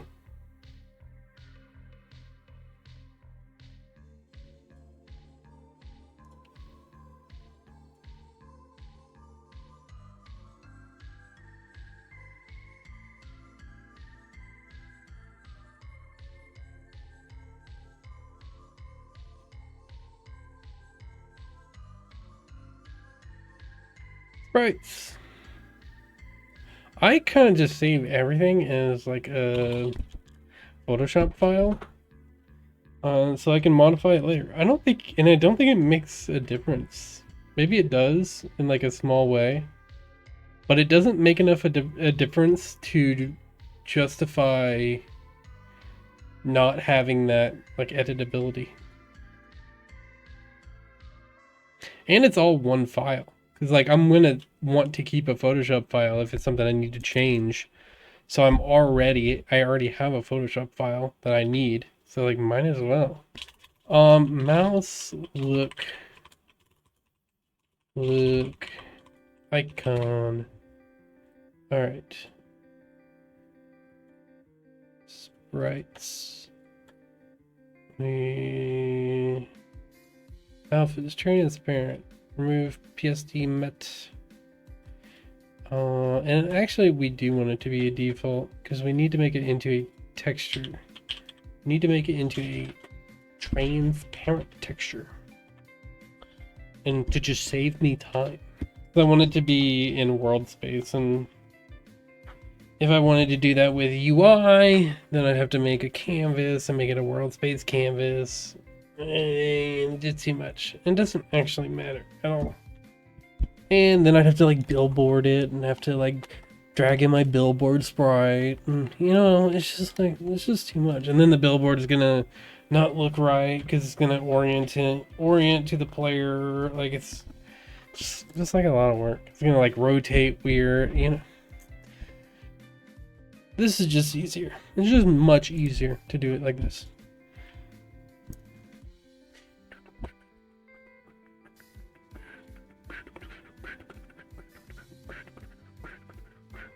Dude, mute more. He just got it. He just got it down.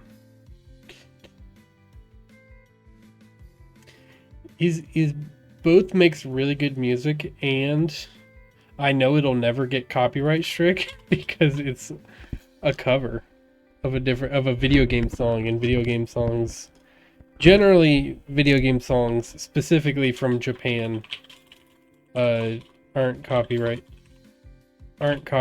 because you can't stream them. You'd have problems streaming. Mouse look material.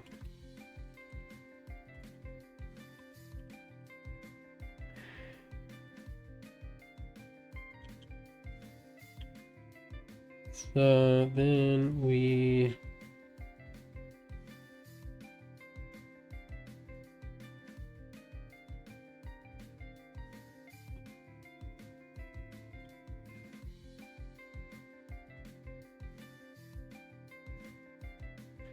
let's make it emissive too. Oh wait, that's gonna do the whole texture. Oh no, it won't. Great.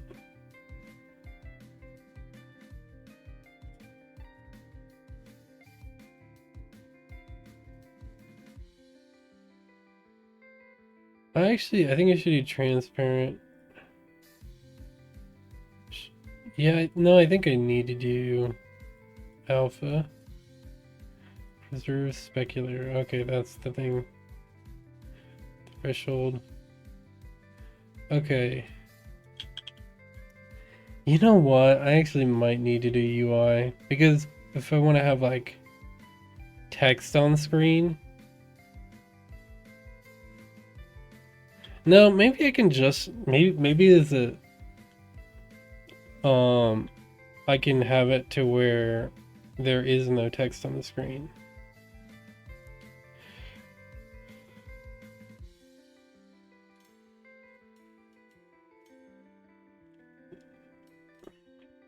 Okay. I don't know. We'll see if I need to put text on the screen. Hold. No, I probably need to. Let's do mouse click down icon.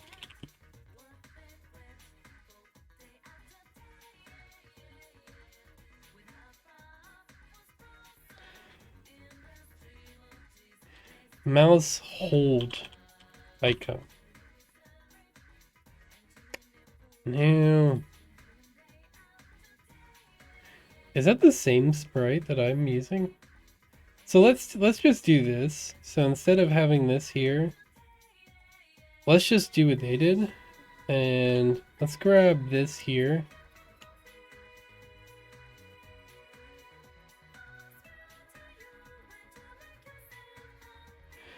Let's just select this thing here. Let's duplicate it.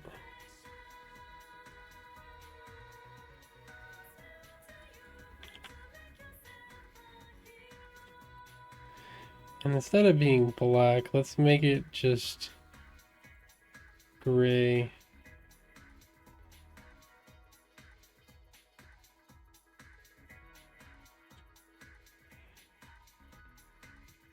So mouse, hold icon.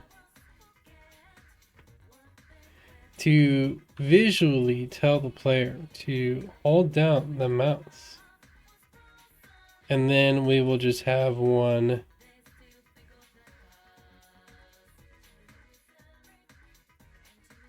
I was thinking about like having a mouse like down and then up, so to tell the player like you click mouse down to hold, you click up to jump.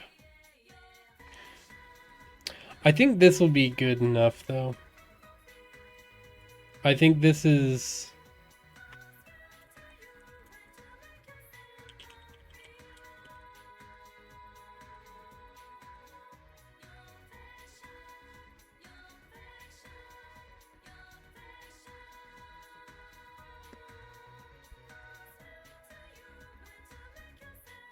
I think that's good.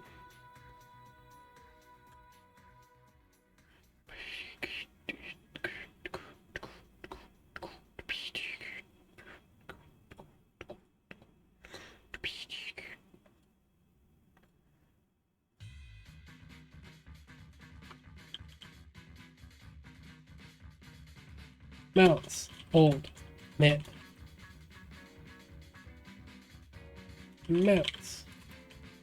Release. Matt. Matt, who's Matt? Matt! Okay, no, that's not the one. So...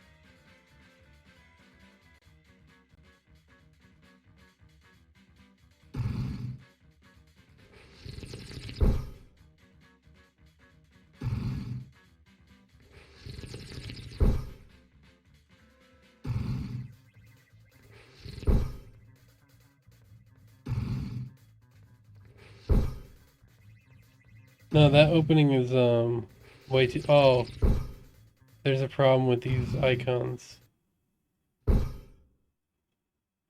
Why did it like bug out like that for a second? Yeah, because they aren't colliders.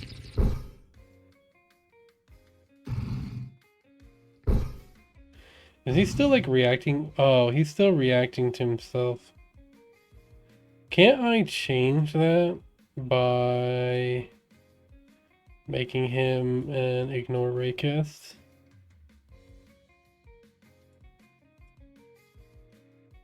Because I don't need you to look at the character.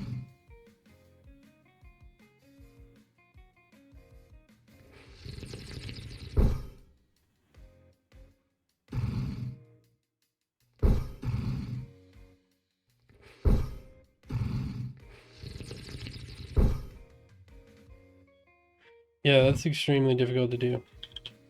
Okay, so I just need it to be off screen for the tutorial so that you like, then I need to give you enough room to actually complete that jump in an easy way. Okay.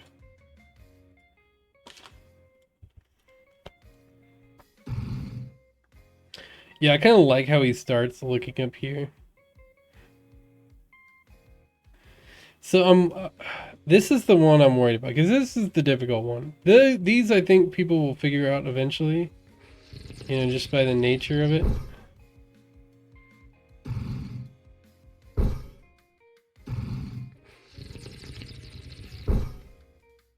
And you might cough, you know, you might cough the first time.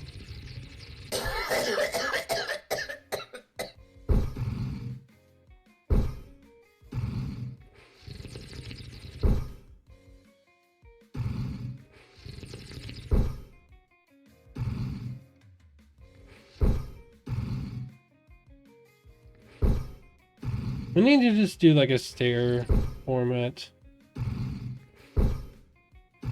Because that's really annoying to do at first. Okay. Yeah, so I think this is good enough. I don't think we need like any words on the screen or anything to tell you like look down and around to like I feel like this is pretty explicit. Like if you can't figure the game after this, you know, maybe this isn't the game for you. Maybe you need to go back to kindergarten.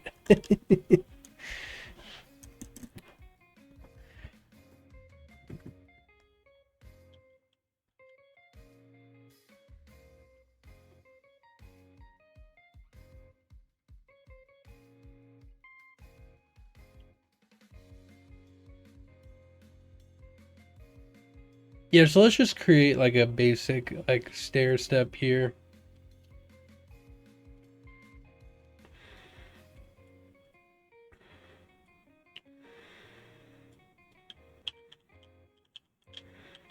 I just don't want you to bonk here.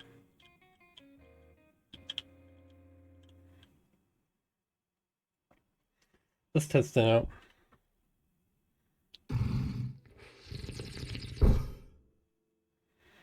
Okay, so you're like, oh, okay, I get it. You have to jump up here.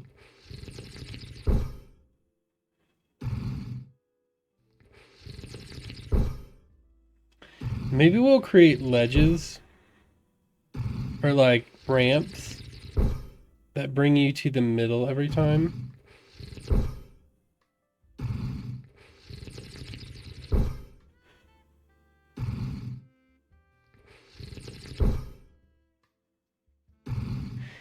The thing is, you can't really do like any predictive things. Like you can't, like a thing that like Get to Work did was they added like little lines on the ground to like indicate to you like what is like the way to go. But you can't really do that here because the right place to jump always depends on like where you're going. The thing I could do if people like were really lost with like where to go is I could like have the character like if you're like idle or something, I could have the character like look to where you needed to go. Cause like the point of the game isn't like, oh, where do I go? It's like can you get to the next ledge? But I think that's like I only really need to do that, and it's like that's kind of difficult to do. Like it would probably have to like be on each ledge to like where's the next ledge to actually like have that set up. So it'd be kind of a task. So I'd only really do it if people were extremely confused, and I feel like there's a million other things I could do first, like just like with map design that could do that better, you know? Like there's a million different ways to do it. I could do it with yellow paint. That's how I'll do it. Yellow paint. I can just put yellow paint everywhere. All right. I think that's good enough. So something I wanted to see was how the character reacts to slopes. So I want to see what that is. I think I might download the prototype tool.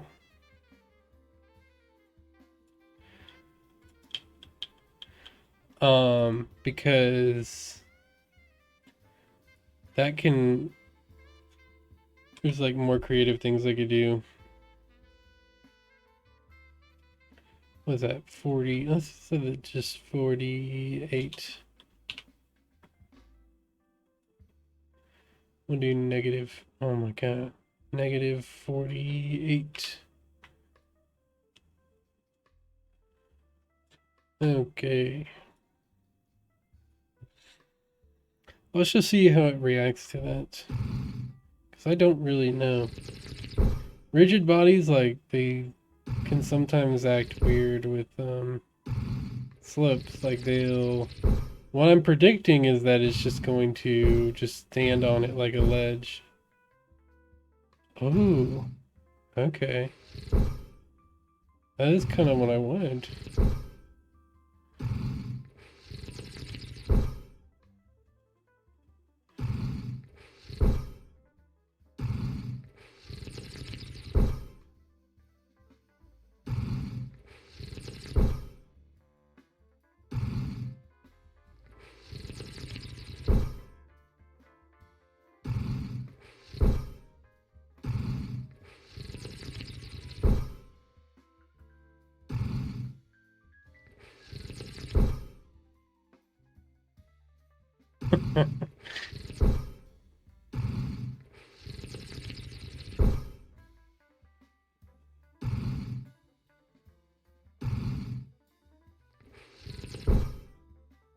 I think he only landed there because he landed at the top of the thing.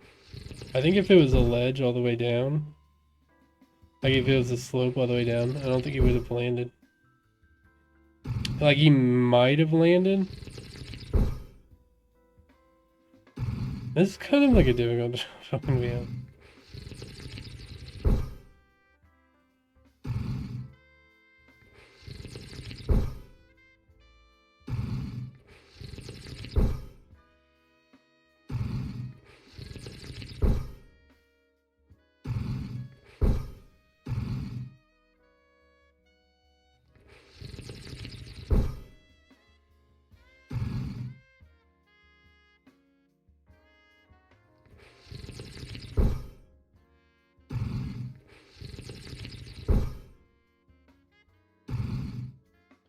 Alright. So I think the tutorial's done.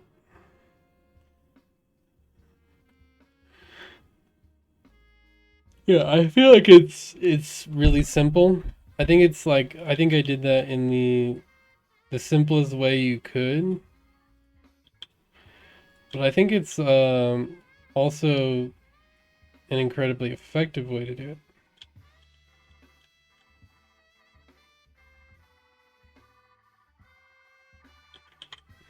I don't want to change the thickness, I just want to change the height.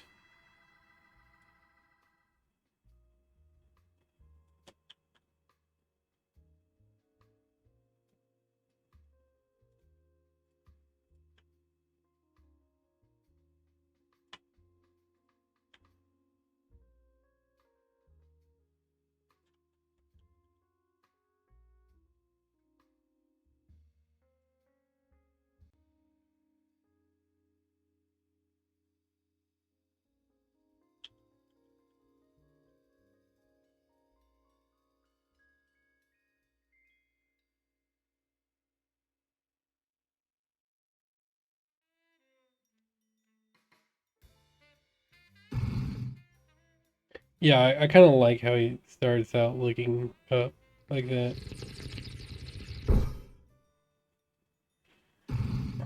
I don't like that jump because I think it's...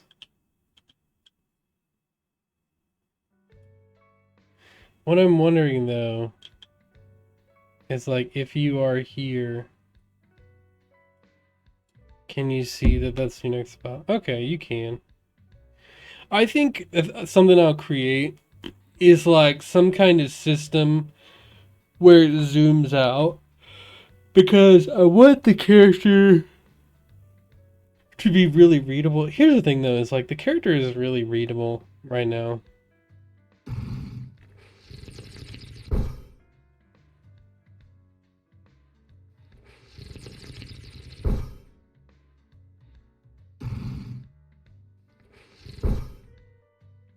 So I don't think that like making him like smaller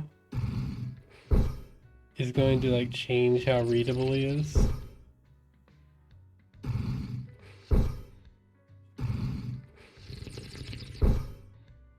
Oh shit.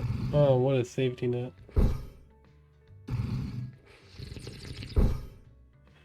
I mean, I think he probably should be punished like early on for like overshooting.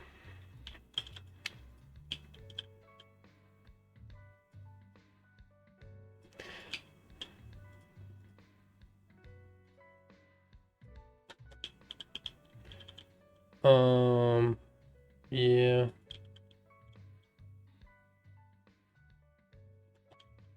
I think I need to create some kind of like I probably shouldn't just be like placing them however with just random alignment. Like they probably should be on like a grid or something.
All right.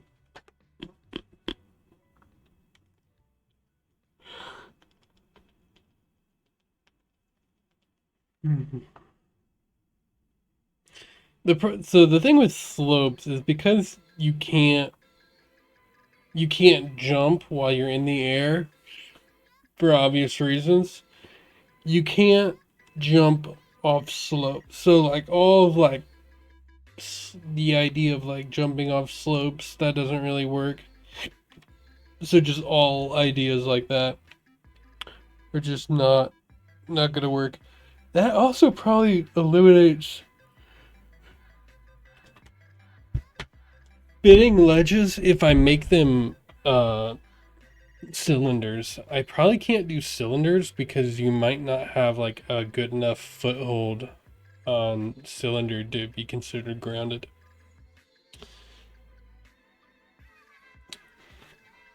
So that's prefabs. Those are, let's put them in green for now. Walls, scalable shader. I want to look into like backgrounds. Jesus, man. Oh, it's already uploaded.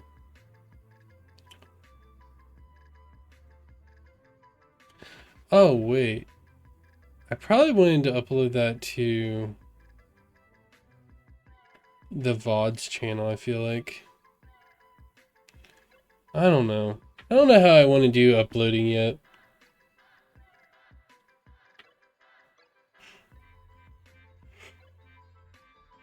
So, what kind of background are we gonna do? Let's have like a grassy background. Let's have like a grassy, like field. Let's do a cartoon, grassy field background.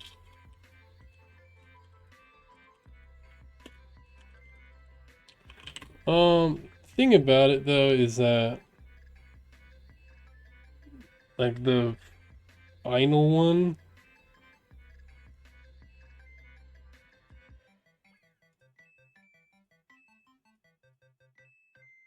I wanted to have like parallax. So I think I'm gonna do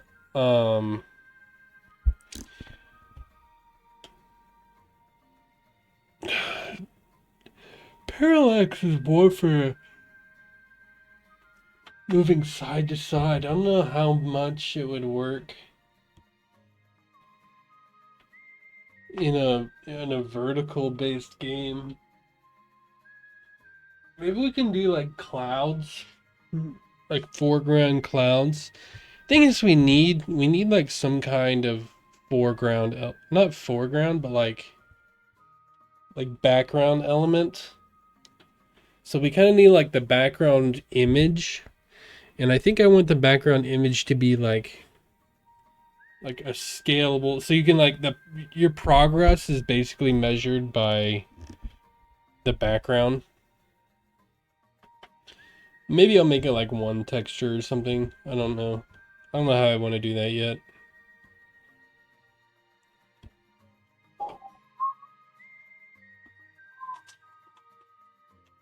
Ooh, ooh.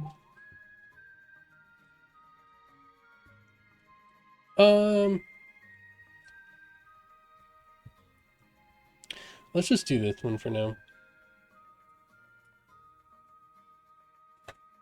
Let's create a new folder for background sprites. This is just for testing, really. So let's create a new plane. I feel like we should probably do it as plane. And just have like unlit textures. I just feel like that'll be the easiest. Because I feel like it's actually probably the only way to do it.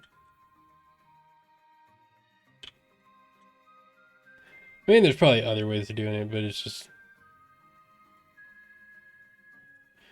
we have to make sure... Okay, so background... Material... Grassy material. And we will bring this in here.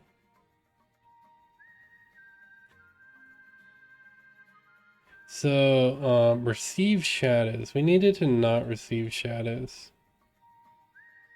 because that's going to look really weird. No cast shadows.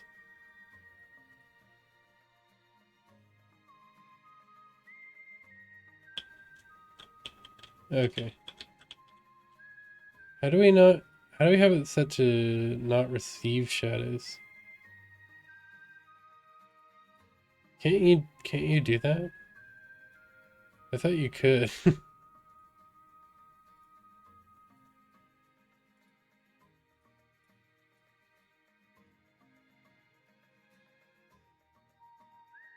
I felt like you could do that. Maybe I'm crazy. But we could do it with unlit anyways. So URP unlit. Are those not shadows then? It looks like shadows. Where is our directional light? Oh man. Oh, did they seem to have changed how they did their... It doesn't actually change anything. What about no shadow? Okay, then it's not shadows then. Maybe it's these? Cast shadows off. No, I think it might just be these little texture things. Oh, we're on orthographic. So it does not matter how far away this is.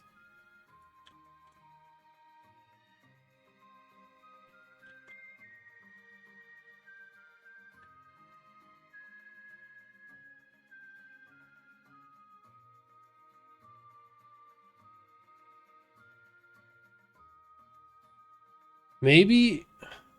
I say maybe we should parent it to the camera, but I don't think we should.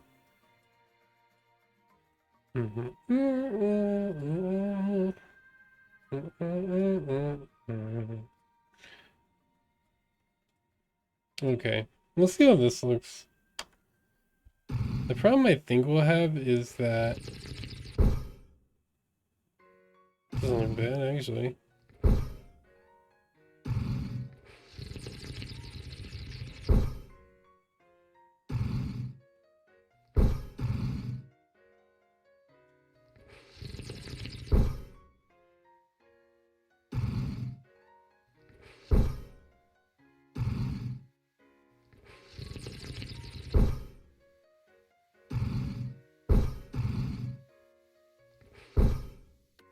Maybe we should add a billboard to where it's always looking. I don't know. Because it's like... Actually, I don't think it looks that bad.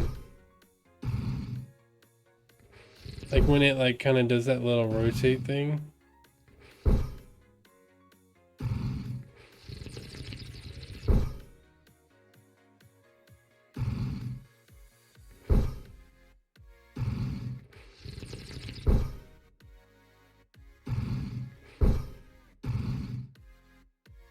Like imagine that was like a new section. You're like, oh man, I'm now in the sky section.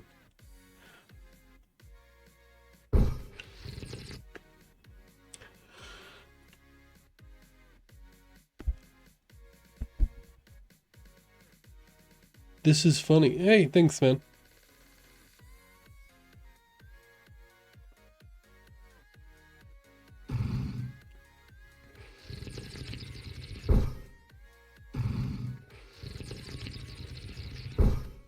Yeah, the game idea is a little bit crazy. Is it weird enough? That's the only question I have is it weird enough?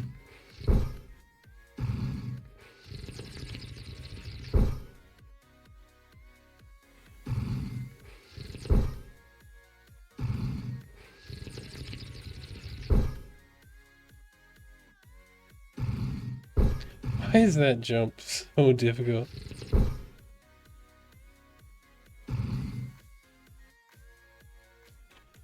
It's getting there. Getting there? Well...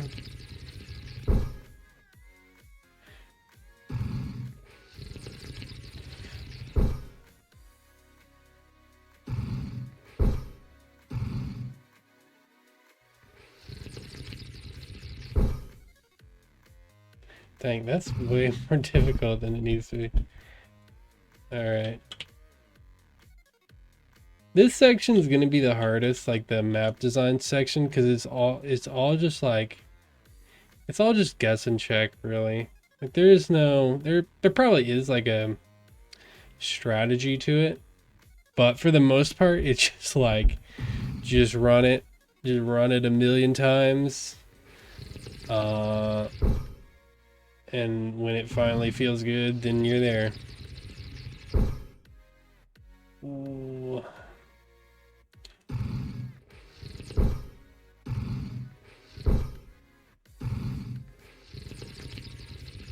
I think I need an outline around those icons so they're more readable on like the white light background.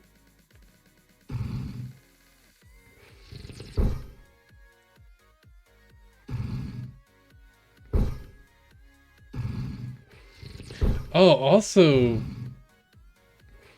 what is happening to the outline? I just noticed that. Why is the outline disappearing? What is that?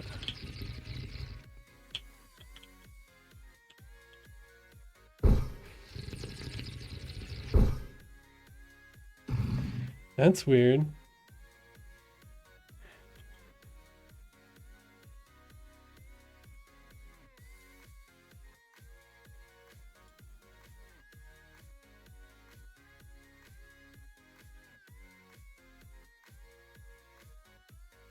If there's any...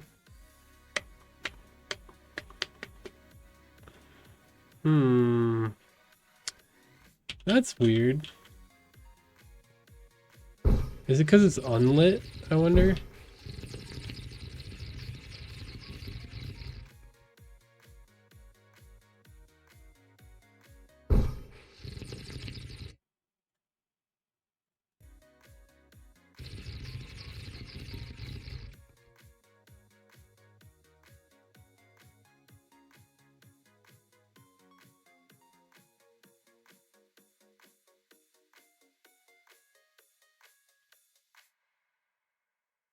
Huh. That's strange. If I go lit? No. Huh. What is that then?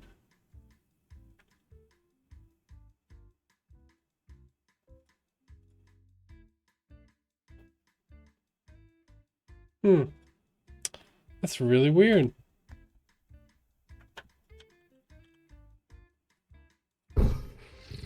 Let's look into our shader.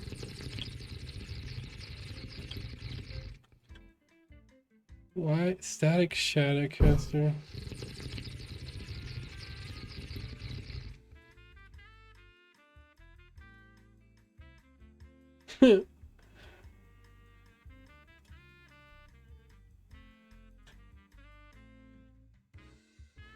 Depth offset? Okay. It's only working if the depth offset is like 0. Camera distance impact? Maybe it's that.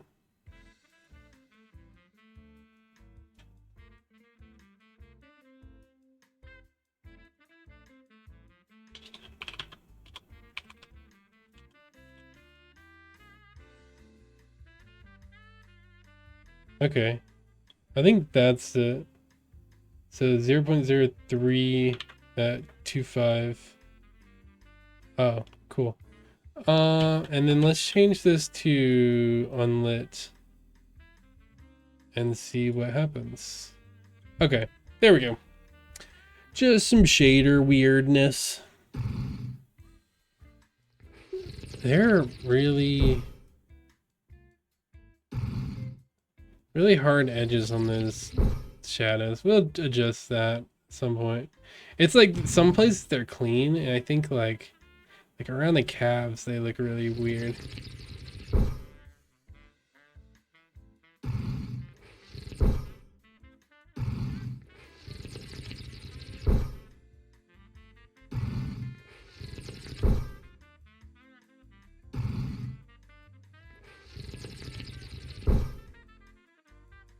Oh no.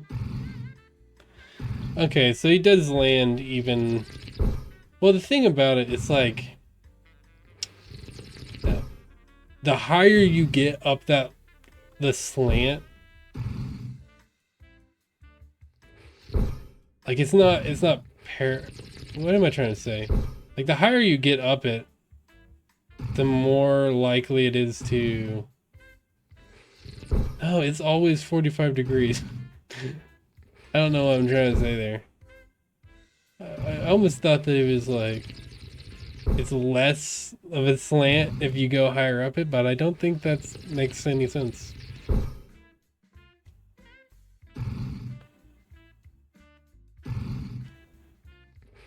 There's a little bit of like visual glitchiness that I think is weird.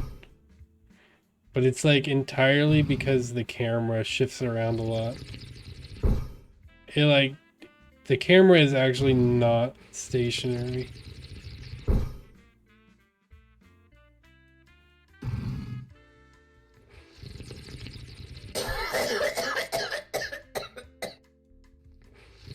Well, how weird was that? Like,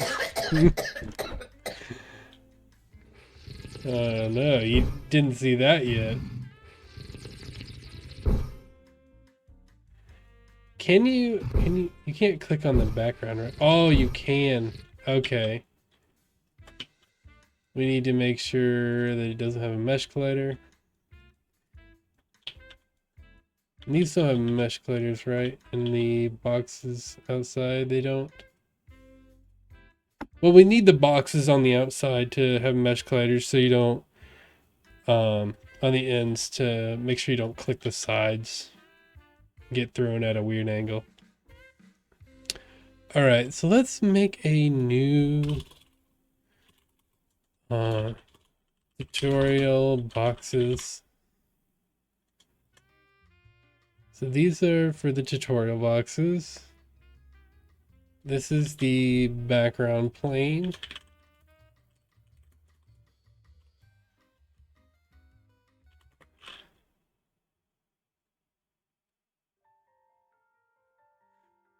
And let's create a I usually just call it like map objects.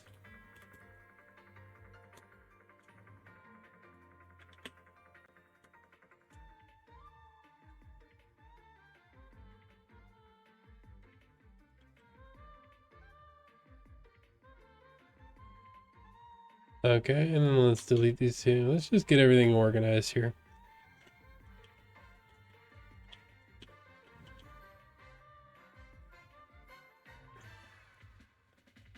Do we need like real-time? Do we even need shadows? I wonder. Oh, we don't even have shadows. What does it look like with shadows? I don't think. Well, it's gonna be 2D, so it doesn't make a difference. Literally doesn't even matter.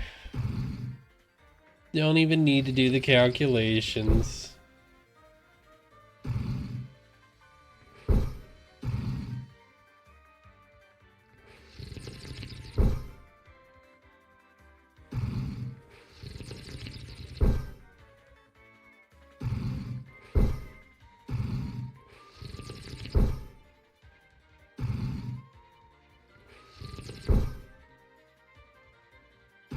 Alright. Alright. Seems easy enough. Okay.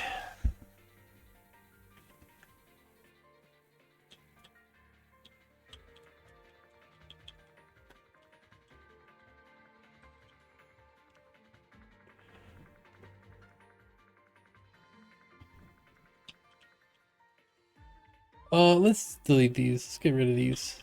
Don't need them anymore. Just clogging up our console.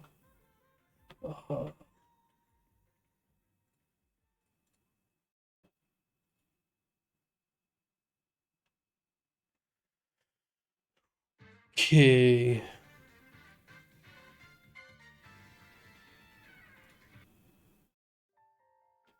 Oh, that was the last one. Make sure it loops.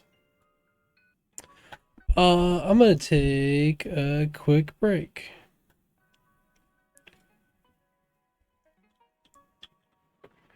Alright.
My microphone was muted that whole fucking time.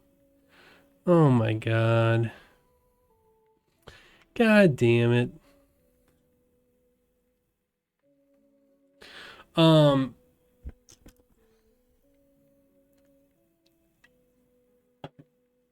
right.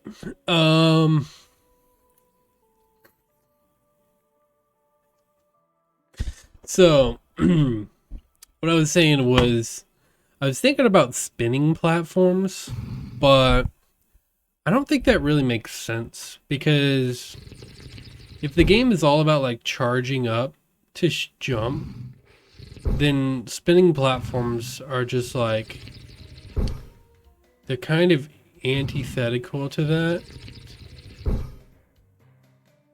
I actually can't stand this song now. I want the other version of the song because this just seems like it's like sped up or something.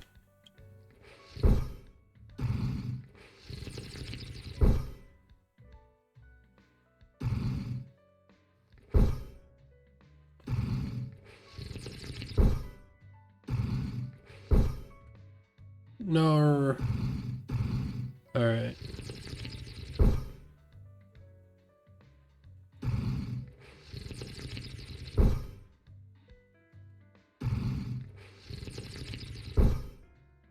Oh, there we go. Didn't even get the shake effect.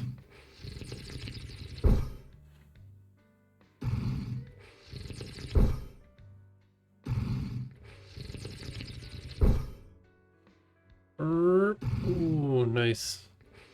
Then you go right in the middle. Boom. Oh, fuck.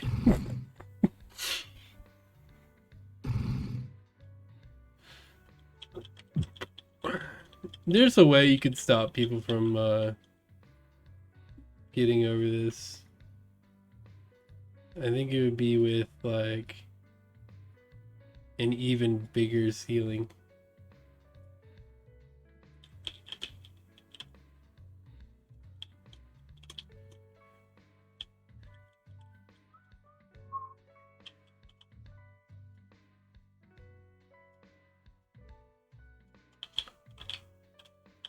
All right.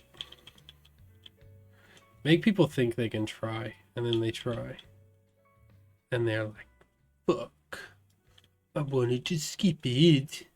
I wonder if you could get on here from here. Is that even possible? Can you get that high? Bro, can you even get that high?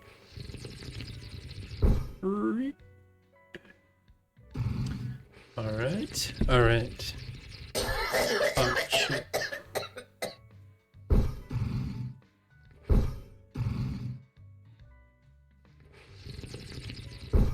Oh, no.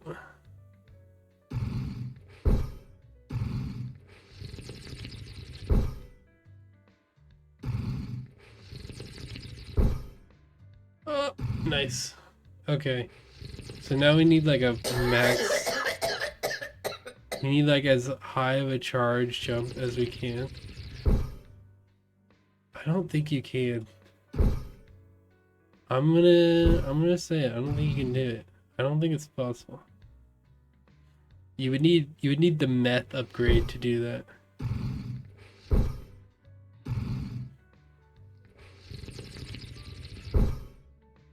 Yeah, you're not even close. So let's design, because I know I want to do it eventually. So let's just do it now. Let's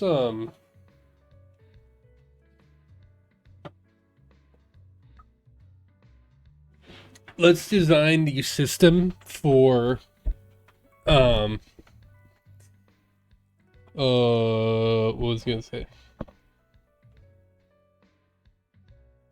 Let's design the system for like map obstacles, like bouncing, stuff like that. So, and it should be easy because we have it on a rigid body. And if you like collide with like some kind of map obstacle. Okay, so let's design that. Let's create a system. Yeah, because we have a rigid body setup, it actually makes things like this so much easier. Because we can just check for like on collision.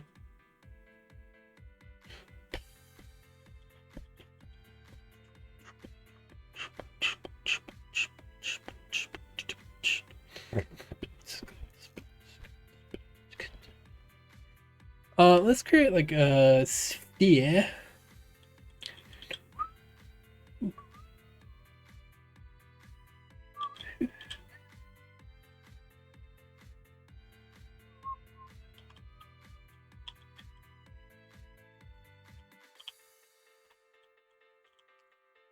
Let's have it be like red.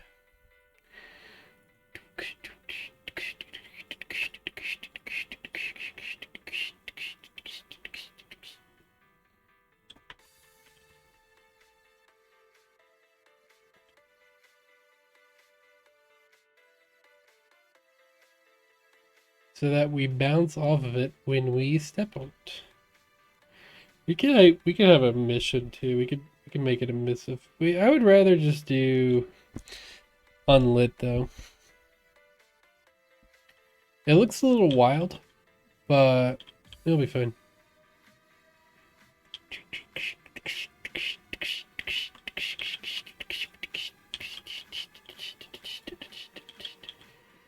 And I'm actually not gonna have the sphere collider on this. I'm gonna have it on. Wait, no.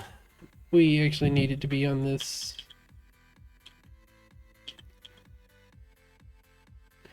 Because we don't want to bounce when we hit.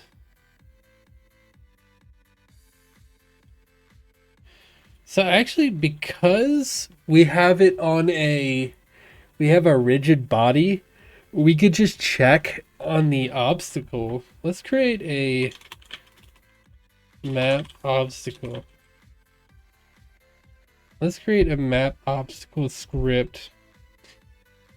And I actually think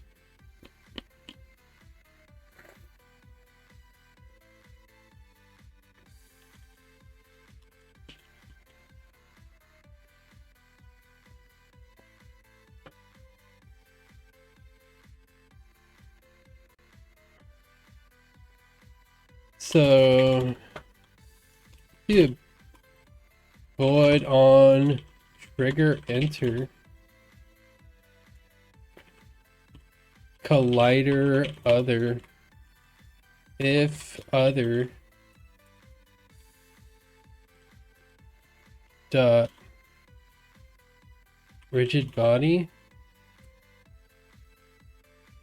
Attached rigid body is not equal to null. Other dot attached rigid body. Do I just get, is that just a reference to, and then we can do a public. I should have some kind of, we'll just do it for now. Public float, trampoline for bounce force. Bounce force. Add force. Bounce force. No, we need a vector 3. Okay, we'll do a vector 3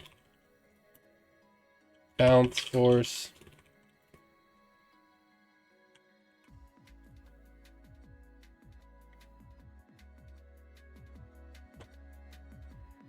Okay. So now we have that.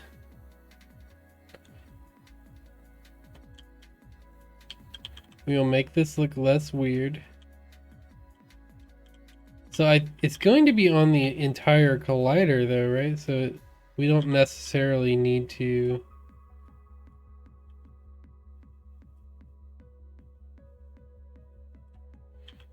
Okay, I think that'll work.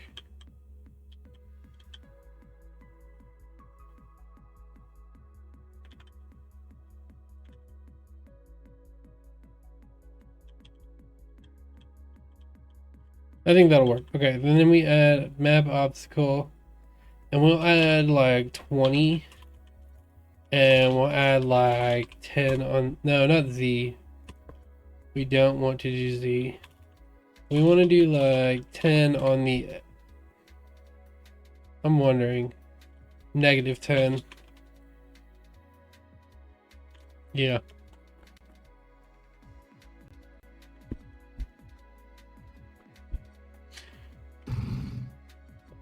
We could like make a smarter system to like actually like translate like numbers to like not have to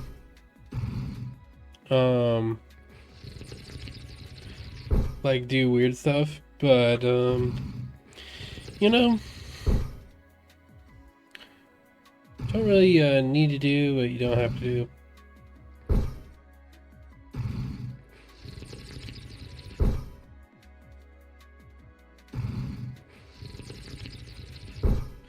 Ooh, that was clean.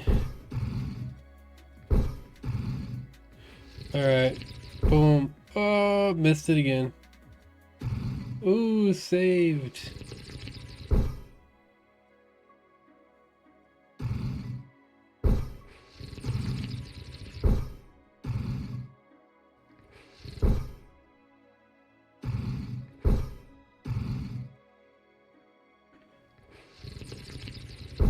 Ooh, damn it.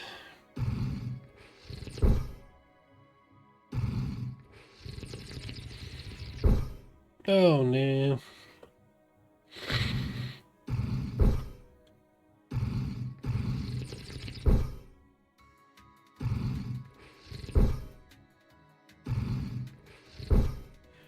I think when we're clicking and then we're holding on the slope, it's still building up like power. Oh, come on. No! Wait.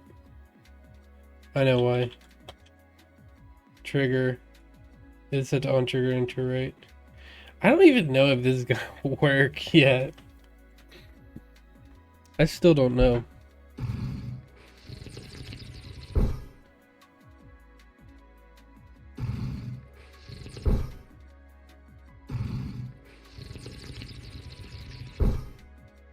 What the hell happened there?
Oh, no.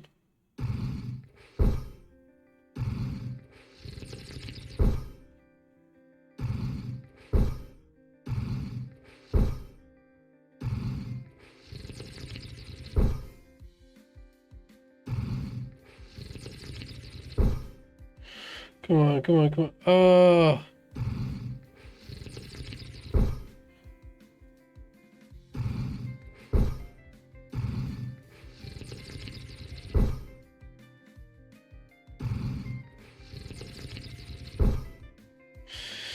That happens sometimes, and I don't know the reason why.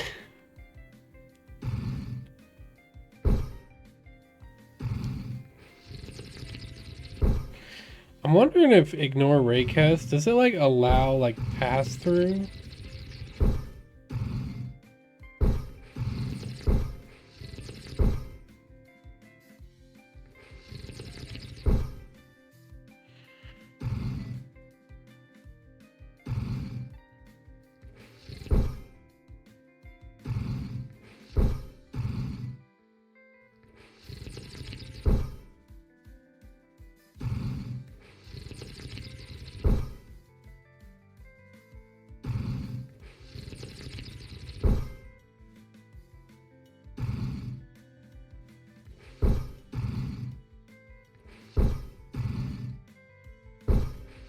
going on here? This trigger... Okay, so it just doesn't work. We cannot get an attached rigid body. I would think that would work. Okay,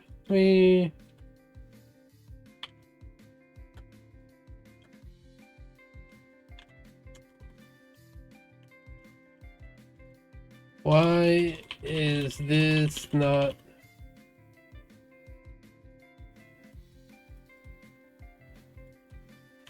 Throwing my character into the air?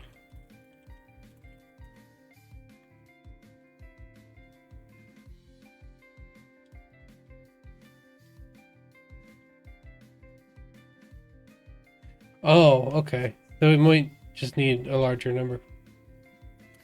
Let's move it down here so we can actually test it. Which is arguably what I should have done from the beginning. But, you know, hey, you gotta break a few eggs to make an omelet. That's what they always say. Let's make this... Did it not have an obstacle? Wait, oh, no, this did. This does.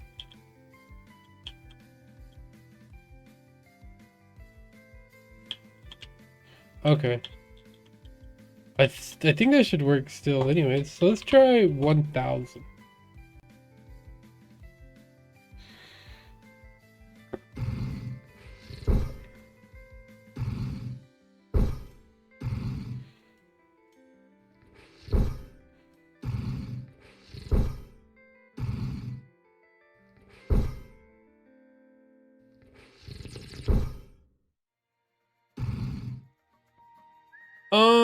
We also might have a problem with... Let's try to remove these.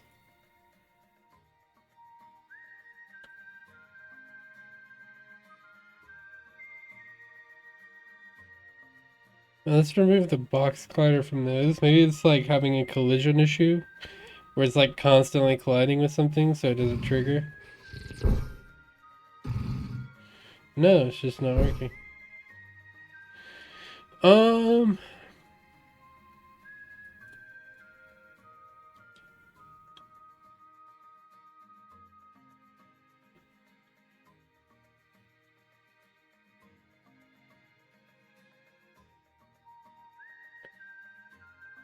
Rigid body uses gravity, it's not kinematic, and the mass is 50. You would think 500 would work. Collider.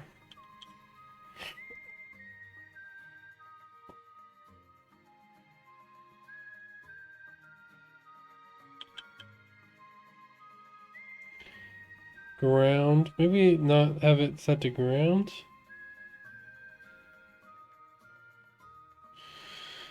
I provide contacts. I don't know what any of this means. Let's make it set to 99999. And if that doesn't work, then something is wrong.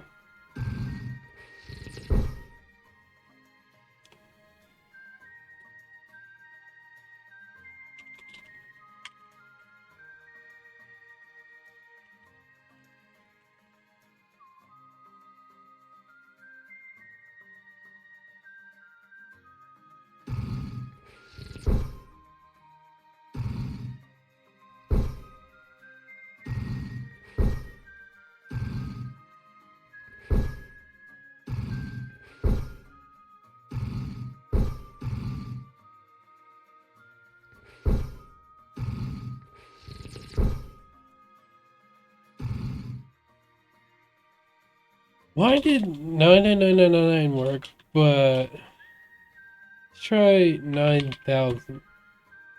I think that might be 90,000. Let's try 9,000.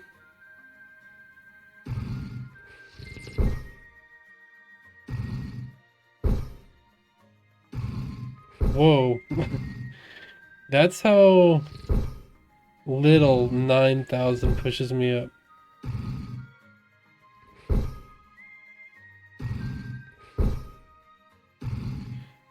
Barely a jump. That's wild.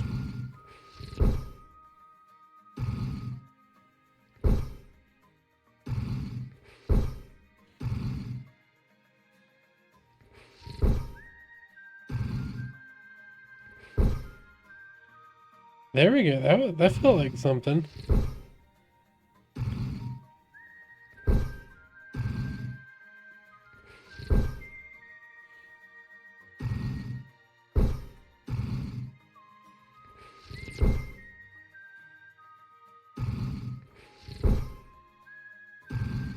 It's like barely, it feels like it's barely enough to like push me over it. Is there like a thing where like rigid body, I need to like set up kind of automatic center of mass or something? Tensor? Or do I just have to set this thing to like some ridiculously high number? 12. Let's set it to 120,000. I don't know.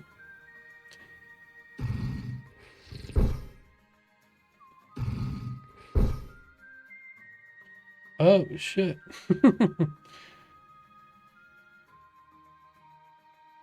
I definitely think that works. Okay, so it's just so let's create this as a prefab. It is extremely difficult to hit this. Yeah, we will name this trampoline.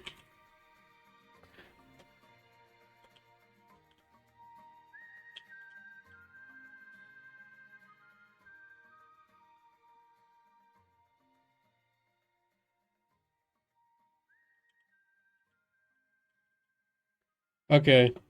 So let's see if we can make it. So that 10 that's set there, that's not gonna do shit. So we need to, let's have it set to like negative. We just want it to do a little bit. But like I don't know if 3,000 is even gonna be enough. I don't know. Okay. Yeah, I don't understand why it's doing that.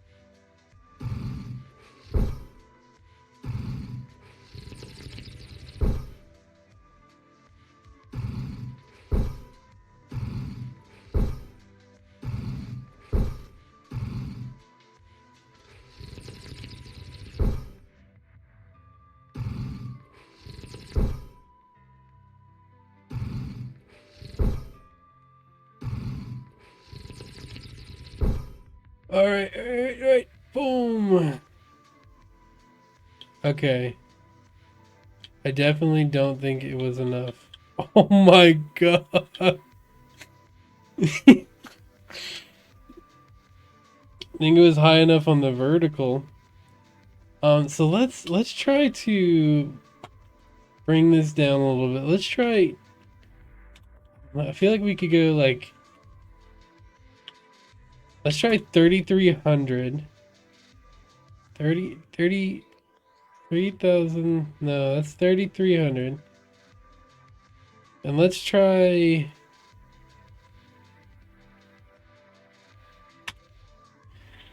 Um. These numbers are too big for me to like deal with. So let's do in this. Do bounce force times 10,000.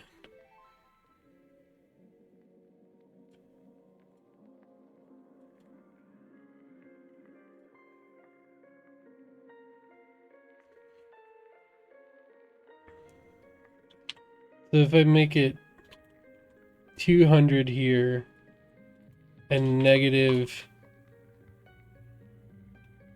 no, I need to make it 12,000 here, right? Because it was 120,000. Let's try to bring it down. So let's try like 900.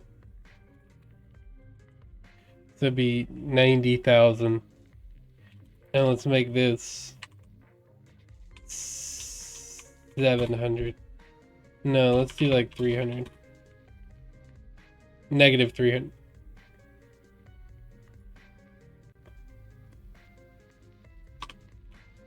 Negative 300. All right.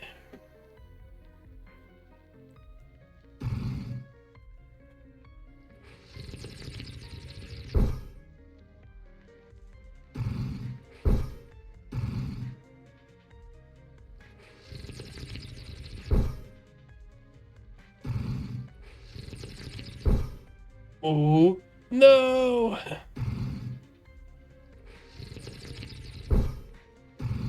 Yeah, I did that shit again.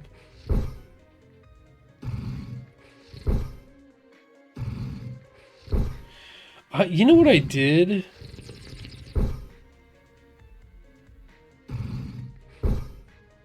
I think I think these little edges here are making it worse. Because this is how I designed the ledges with little boxes at the side. The thing I wanted to not do was to where you're looking at the sides of them.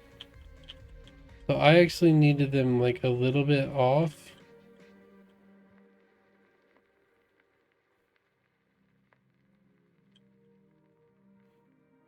So that you just don't hit the sides of the ledge.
Damn it.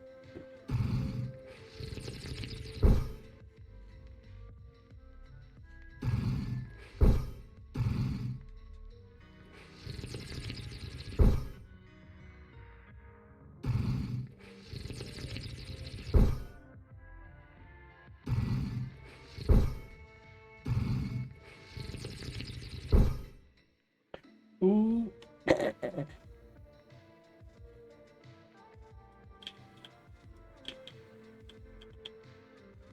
So the problem with that, God damn it.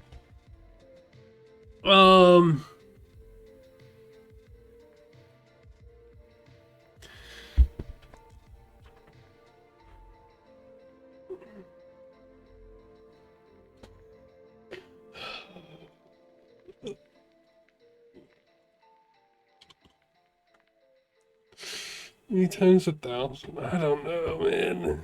I don't know.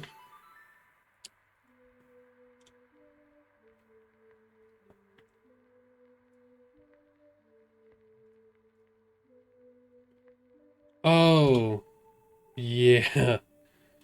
That would do it.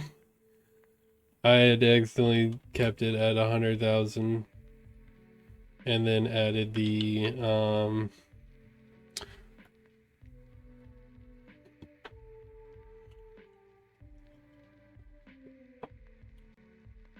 yeah. The wait, no, that's just the prefab.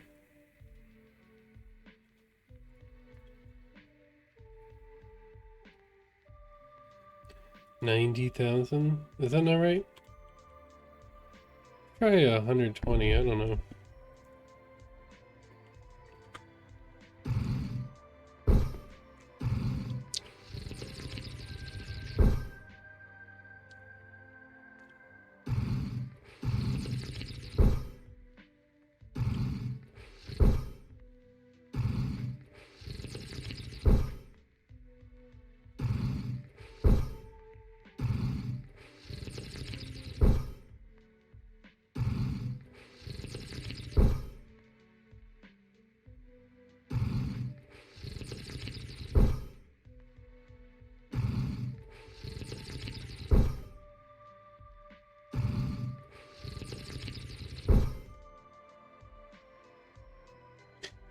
It's too crazy.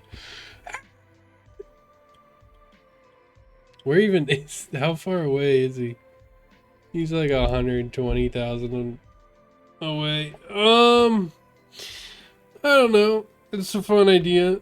I think it might need some more time to cook. I don't know.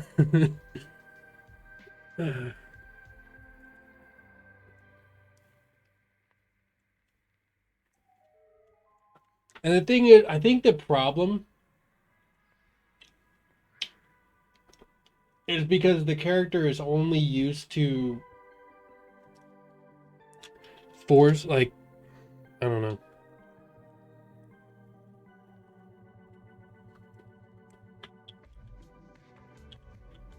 We need to add,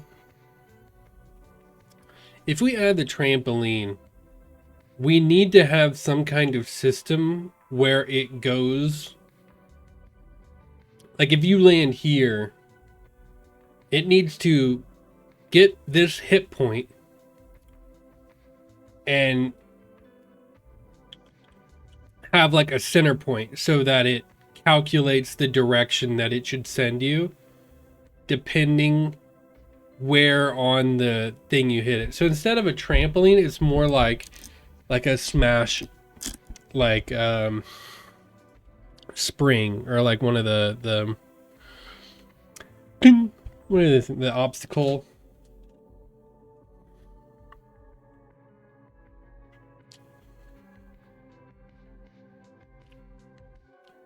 So that sends you in the direction depending. I don't actually. So the hit, you would get the hit point of the outside, and then you would, in relation to the center, like you could just do. Everything is measured by its center, so you could just do its origin point to get the true middle, and then you would calculate the trajectory of that and send in that direction, multiplied by bounce force.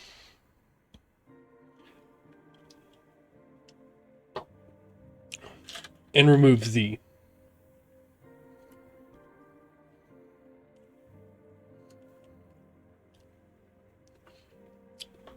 Which you could do by setting Z to 0. It's a cool idea, but I think it's too much for right now. So I think what I want to do is I want to find the system that I need to quickly make maps, like to make maps as quick as I possibly can. And I think that system is Pro Builder. 'Cause I think Pro Builder has like a lot of tools to design maps really quickly. So let's look into that. Let's ask ChatGPT first. What is a free Unity tool to design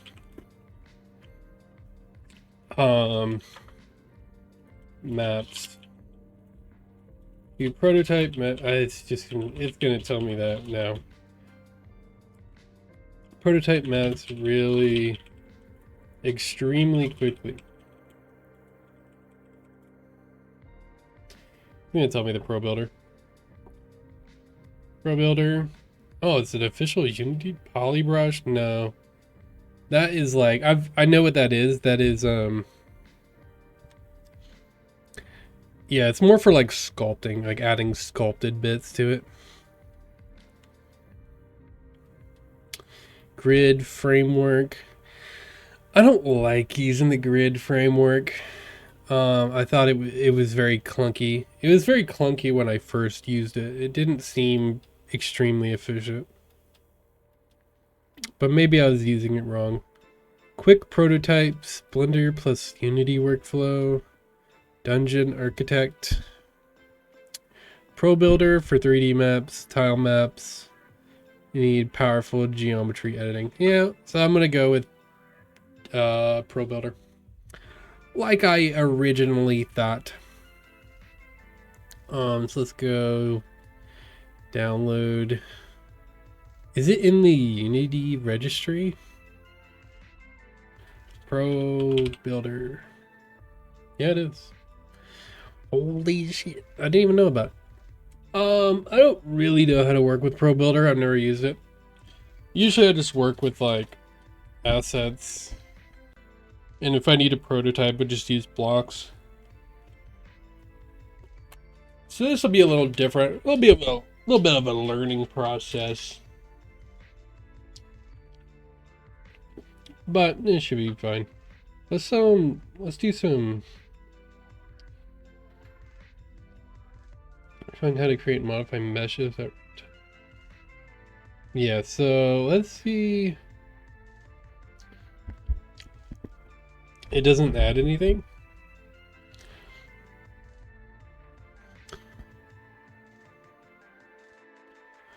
There is a reality where UI builder. What the hell is that? Oh, that looks cool. I don't know what it is. Oh, it's for Cinemachine? Cool.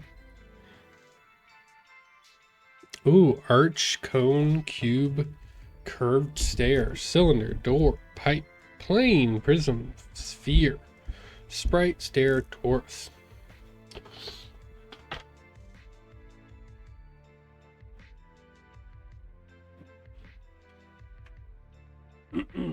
There is the reality where I just like have to end stream, like watch a tutorial and like figure it out some other time or like another day.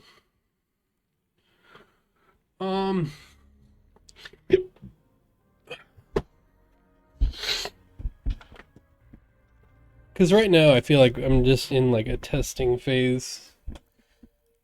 Let's see what we have. Audio, like map ambience, that would be good. This is all like dependent on like, it's like kind of progress. That's what it needs. Like the back, it's gonna correlate with like the background. There's gonna be like kind of map sections where you kind of feel like you've progressed.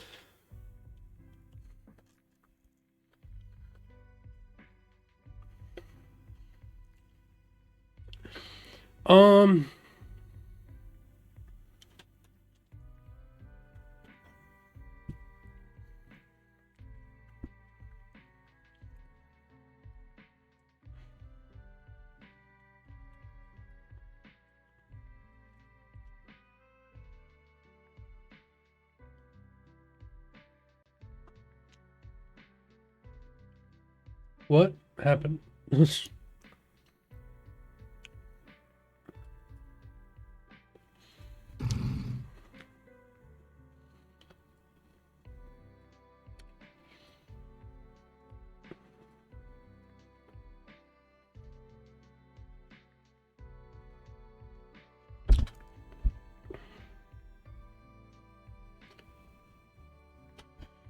Dude, what happened to my camera? The fuck was that?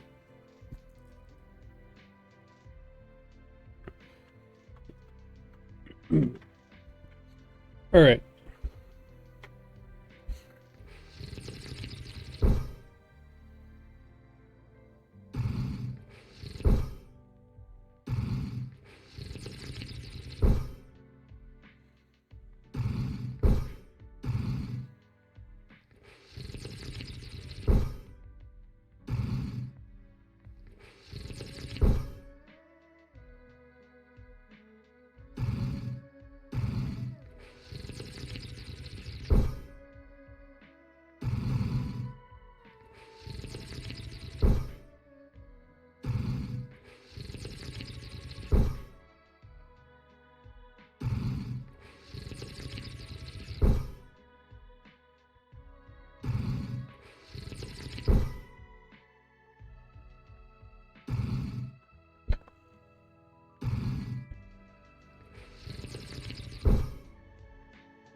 I thought that problem was solved.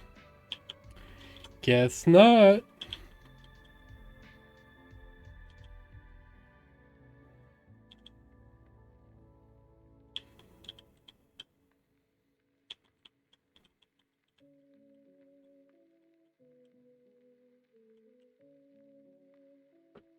We could solve this problem. No, I don't know if we can.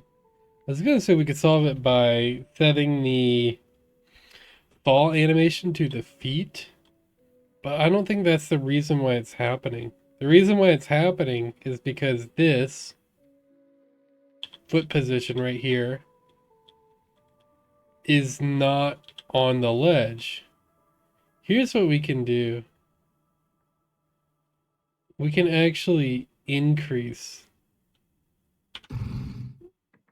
the radius. I actually think that's what we need to do. Let's set this to 0.1 so that, yeah. We'll see if it changes anything.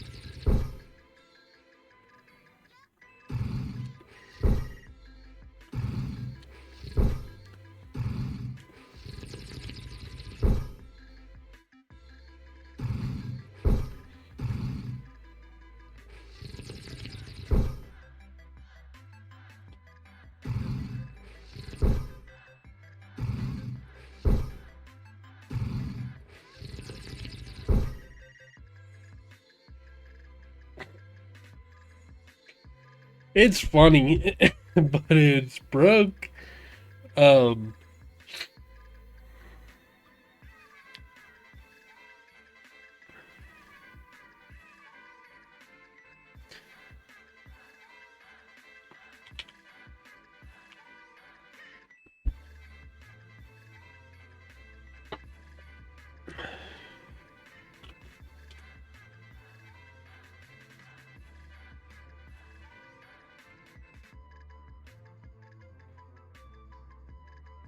Let's see if this works. Let's drag this down.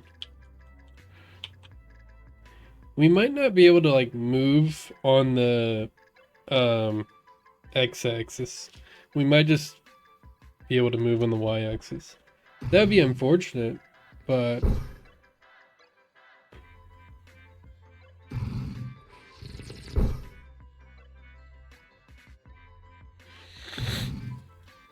well, that works. That seemed to work fine. Let's see if you could do this. Boom, boom, and all the way up. The reality is that that's going to be an insane jump. Ooh, nice.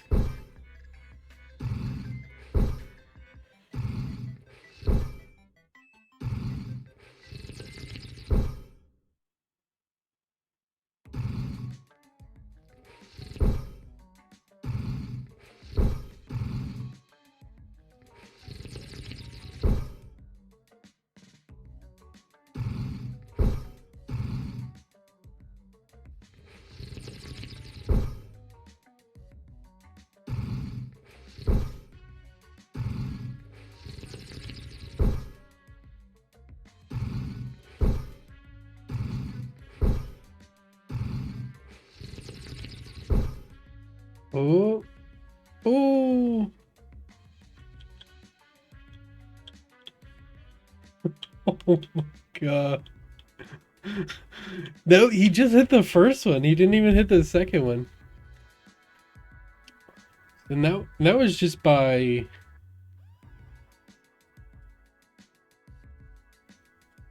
Okay, let's do 90. Which will be 9,000.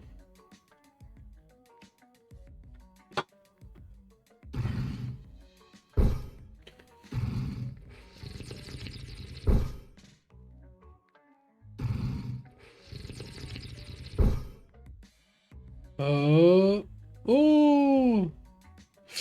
Oh, we were so close. Okay, that was... We need to make it like... We need to make it 100. Because it was so close. I feel like 90 was actually... Like, we probably should have done like 95. Because I feel like 100 might be too much now. Oh!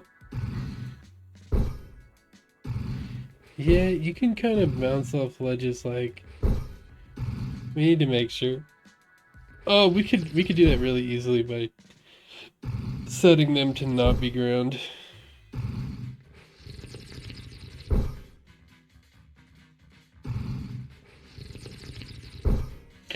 Oh, that was too much again. Yeah, let's fix that. Okay, so let's set these to not be ground.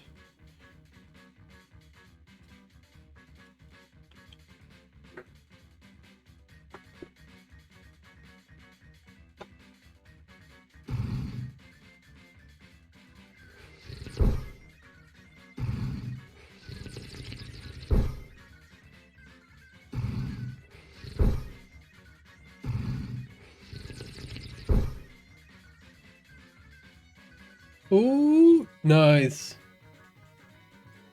We didn't overshoot it.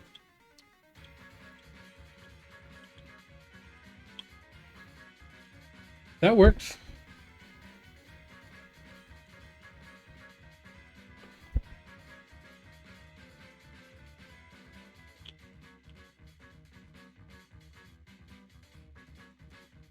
Okay. Yeah, so I think trampolines work now. It's just a huge guess and check of how powerful to make them. Okay. I need to learn the Pro Builder. I need just a crash course in just how to do the Pro Builder. Let's just watch the video.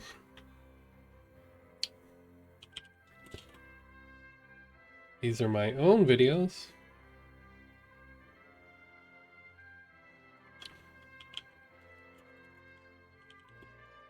Unity Pro Builder.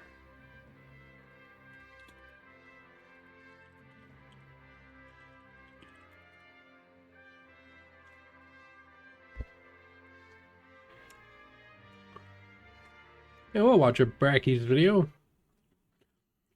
Miss that guy.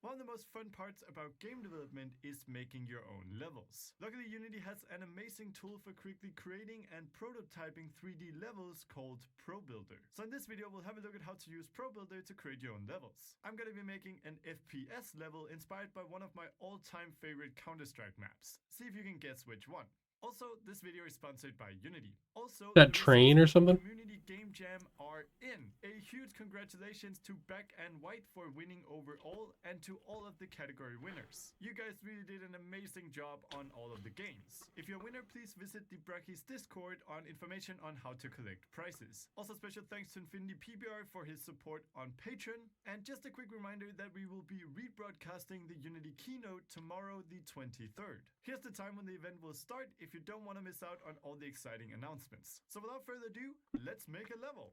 So first of all, you want to make sure that you're using Unity 2019.2.3 or later. And ProBuilder is a package, so to install it, we need to go Window, Package Manager.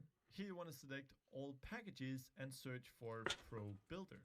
Simply select it and hit install. If it isn't already, you can also update it here. I'm using version 4.0.5, so anything later than that should be just fine. And I'm actually also going to install another package here called ProGrids. So ProGrids is a package that works really well together with ProBuilder because it ensures that everything we do snaps in place in order to stay on a grid. I really recommend working with the two tools together. So simply select it, hit install or update, and I'm using version 3.0.3.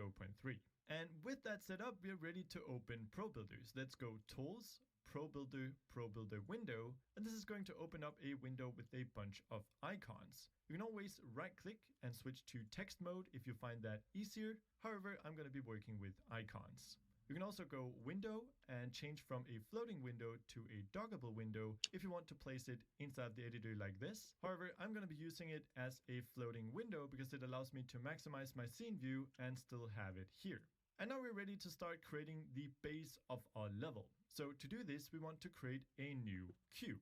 We could of course just hit the new shape tool here and that's going to create a cube for us. However, we can also hold down Alt and press, and this is going to allow us to change a few settings. Here we can choose the type of shape. I'm just going to leave this as cube for now, as well as some dimensions. So I want my level to be 40 on the X. Let's make it 1 unit tall. And one of the really cool things about ProBuilder is that if our level is symmetrical, we can just build one side of it and then have ProBuilder mirror everything to the other side. This is perfect for this map here because as you can see, it's completely symmetrical. So for our length here, let's make it half of what we want. I'm just going to set mine to 55, which if we mirror it to the other side, you can imagine makes out a pretty good length for our level. Now let's hit build, and we've now created our first ProBuilder object that we can start editing. However, I think this material here, the default material, looks pretty dull. So I'm just going to go ahead and create another material for this. Let's go to project, hit create, material, and let's just call it default. And we can just click and drag this to apply it to our cube. Of course, nothing currently happens, but if we go ahead and make this a bit brighter, we can see that we've now applied it. We can also go in here and add a texture. You can of course choose any texture here, but I'm going to use one that comes with ProBuilder called Gridbox. I find it's really nice to work with when prototyping. In order to select it, because it's inside of a package, we need to unhide textures by disabling this button right here. And we can simply search for Gridbox, and it's this one called Gridbox Default. And as you can see, this creates these nice grid lines on our material, which I really like. And to save ourselves from having to drag this onto every object that we create, let's just make it the default texture for ProBuilder. So to do this, we'll go Edit, Preferences, make sure to select ProBuilder, scroll down to Mesh Settings, and here we can simply drag in our material. So at this point, it's time to start modeling. And as we talked about, it's best to do this on a grid. So let's just go Tools, ProGrids, and open up the ProGrids window as well. So if we go ahead and select our cube right here, you can see that our selection mode is currently set to Object. So we select entire objects at a time. The second one is called Vertex, where we can select individual vertices or Oh, corners. nice. You also have Edge, which allows us, of course, to select edges. And of course, Face, where we can select entire faces of an object. So Wow. the first thing that we need to do here is create some walls surrounding the level. To do this, we need some extra geometry. We can really easily insert geometry by selecting an edge like this one here and hitting the Insert Edge Loop button.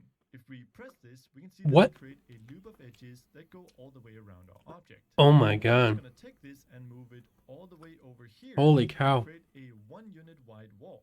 We can also select an edge that goes in the other direction, insert an edge loop, and you can see that we've now created a perpendicular edge loop. So I'm going to place this one all the way over here and do the same thing again for our right wall. There we go. And because of the grids, you can Where we're going to be mirroring to the set other it side up to of be the like wall one box around. long. By the way, if you accidentally deselect an edge loop, you don't have to go all the way around like this. You can simply double click the loop and it's going to select everything. So now we can switch into face mode and select all the faces where we want to place walls. We then hit extrude to create our walls and move them up. Wow. The shortcut for this is simply holding down shift and moving. This is a really handy one. So now we've created the ground and walls for our level, and we're ready to make the pool itself. Now to do this, we need to add some more geometry to create the pool from. Remember, when using ProBuilder, you can also create new shapes and combine them to make your level, and we'll definitely do that later. However, here we're going to make the base in one piece, since it's a bit more optimized and it makes it super fast to mirror. So stay with me here, even though it might be a bit hard to wrap your head around. So I'm going to change to the edge selection mode here and select this edge right here, and we're going to insert some edge loops. So let's press the button, let's move this over, and another one. I'm also going to select this one and create one in the opposite direction, and here I'm going to leave a bit more space. Then we can change to face selection, and I'm going to select the face in the center here. Now with this selected, Oh, okay, I see what he's doing. Change to the scale tool and move everything in a bit so we can see. Oh, it even has like. We now have this upper face here, and I want to make sure that the Wow. walls of the pool itself are also 1 unit wide. To do this, let's change to edges and simply snap these into place 1 unit from the sides. Then we can select the face once more, put this back on ground level, and now we're going to select this, hold down shift and select the bottom face, and let's hold down shift in order to extrude the entire pool area down. Now, Yeah, this tool is really powerful. In here, but there's a bunch of extra faces here that we really don't need. Remember, we're going to be mirroring this thing, so these faces here won't be visible at You can all. delete So to fix individual this, simply go ahead and faces. select one Oh and my hit god. backspace to remove it. And I'm just going to go through and do this for all of them. I'm going to do the same thing with the top face right here. And as you can see, we have 2 edges here that we just need to align. So let's simply snap these back in place. And if we go to the other side, we can see that there's a face still here. So let's simply select that and remove it as well. And so now we've opened up our pool and made it ready to mirror. Again, this is a lot of geometry work, and you can get as complicated with this as you want. This is the super proper way to do it, but as long as it works for you, I just recommend having fun with this tool. So now we've created the base of our level and we're ready to mirror it to the other side. So to do that, let's change into object mode and let's hit the mirror button right here.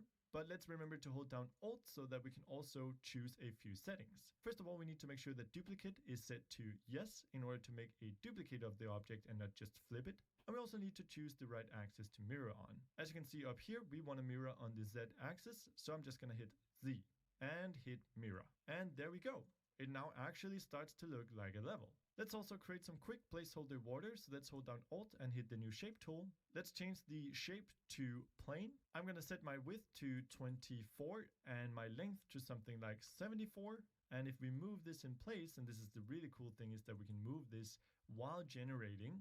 That should somewhat fill up the entire pool. Yep, that looks good. And if we move this up a tiny bit, so it's just 1 unit from the ground, that is perfect. Let's go ahead and hit build and close the shape tool here. And we now have an object for water. Of course, it currently looks really, really boring. So let's go ahead and create a quick material for this. Let's hit create material, water. Let's drag this onto our water plane. And let's just change the color here to a quick, bright blue. Awesome. So next up, we're ready to start adding the walls and platforms at the ends of our level. To do this, we're again going to create a new shape. So let's hold down Alt and click. Let's change back to a cube. And let's make this something like 22 units wide by 8 units tall and 2 units on the Z. Let's hit build and drag this up and place it at the center of our level here. I'm just going to leave a bit of space so that players can walk across as well. Of course, this is currently just a very boring wall type object. So let's go ahead and add a platform up here that players can use to peek over. To do this, again, I'm going to use the exact same technique. I'm simply going to select an edge, insert a few edge loops. You can also just press Alt-U. Select the face right here and hold down Shift to extrude it upwards. And we now have a platform. Really, really easy. Also, we of course also need to cut a hole in this wall so that players can sneak through. And again, we do this the exact same way. So we switch to edge selection mode, and I'm going to add 2 vertical edge loops, as well as 1 horizontal one. I'm then going to select the face right here, and we're going to extrude this face. So I'm going to hold down Shift, but instead of extruding it outwards like this, we're going to move it 2 units in. which is the width of our wall. And as you can see, this right away cuts a hole in the wall. Of course, there's currently a face blocking it here, so we can't see through, but to change that, we simply hit backspace to remove the face. There's also a face on the other side that we need to get rid of, so again, just backspace to remove it. And we can now walk through the wall. Awesome. Next up, let's create a simple ramp that leads up from the water. To do this, let's again create a new shape. Hold down Alt. Let's select cube, and let's make it 4 by 4 by 6. Something like that. Let's switch to object mode here and move it over to see if it fits and see if it touches the ground. It does not, so let's make it a tiny bit taller. Let's see if 5 units are better. Perfect. Now let's hit build. And of course, this is not really a ramp yet. This is just a cube. So to fix this, we can use the vertex selection mode. And here we're going to select the top and bottom left vertices. And we just need to merge these together. This is called collapsing vertices. And the button we use is this one. As you can see, it snaps them right together. And we'll do the same thing for the right side. We can then select this edge right here and move it down.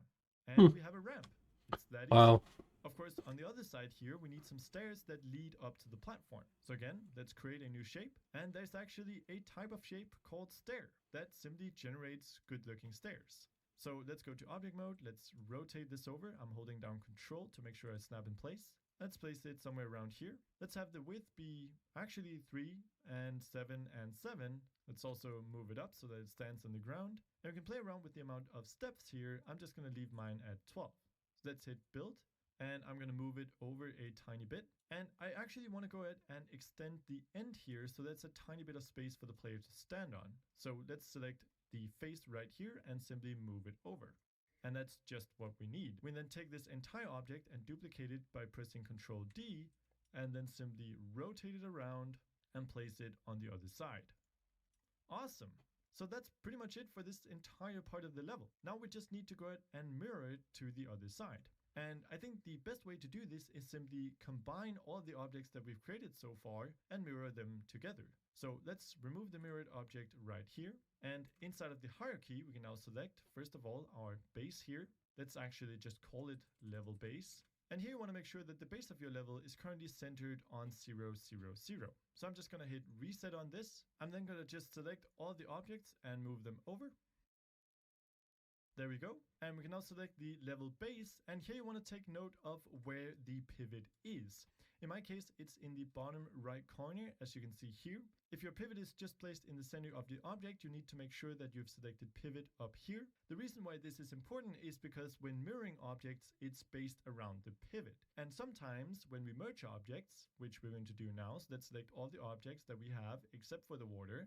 And inside ProBuilder, let's hit merge objects. You can see that the pivot shifts. Now this is not a problem, since because we've centered our entire level, we can simply hit the freeze transform button, which is going to reset the pivot to the center, which is right here.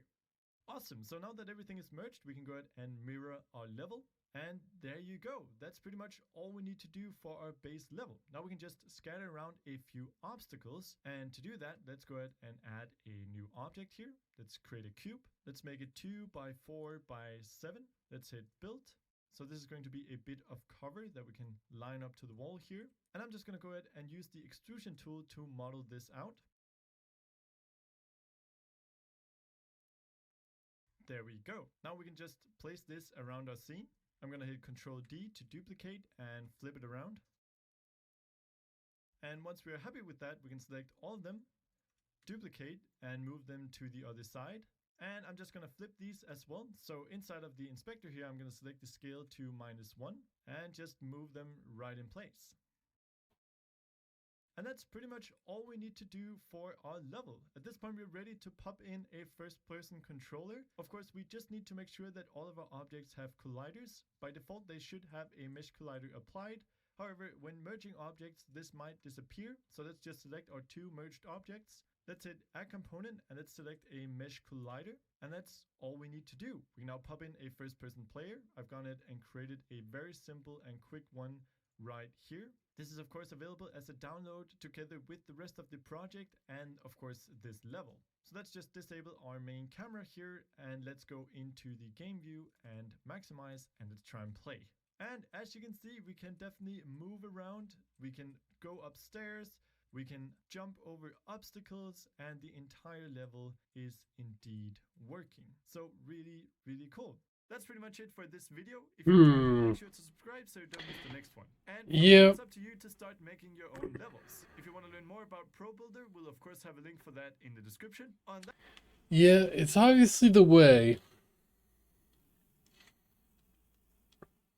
It's the way I need, because I need like some kind of framework for designing maps. And with that, you can even like the materials scaled right and everything.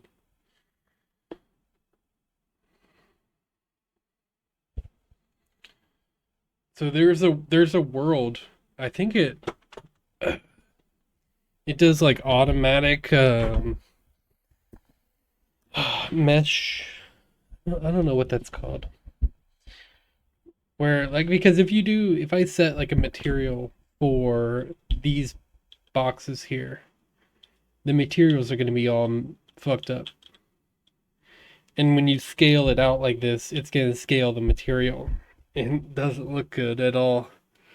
So that's why I kind of needed like I needed some kind of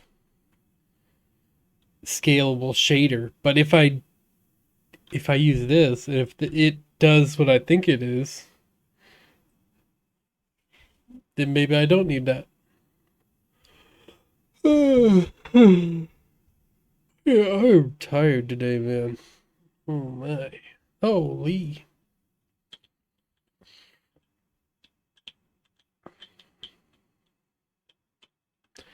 I want to stop for today.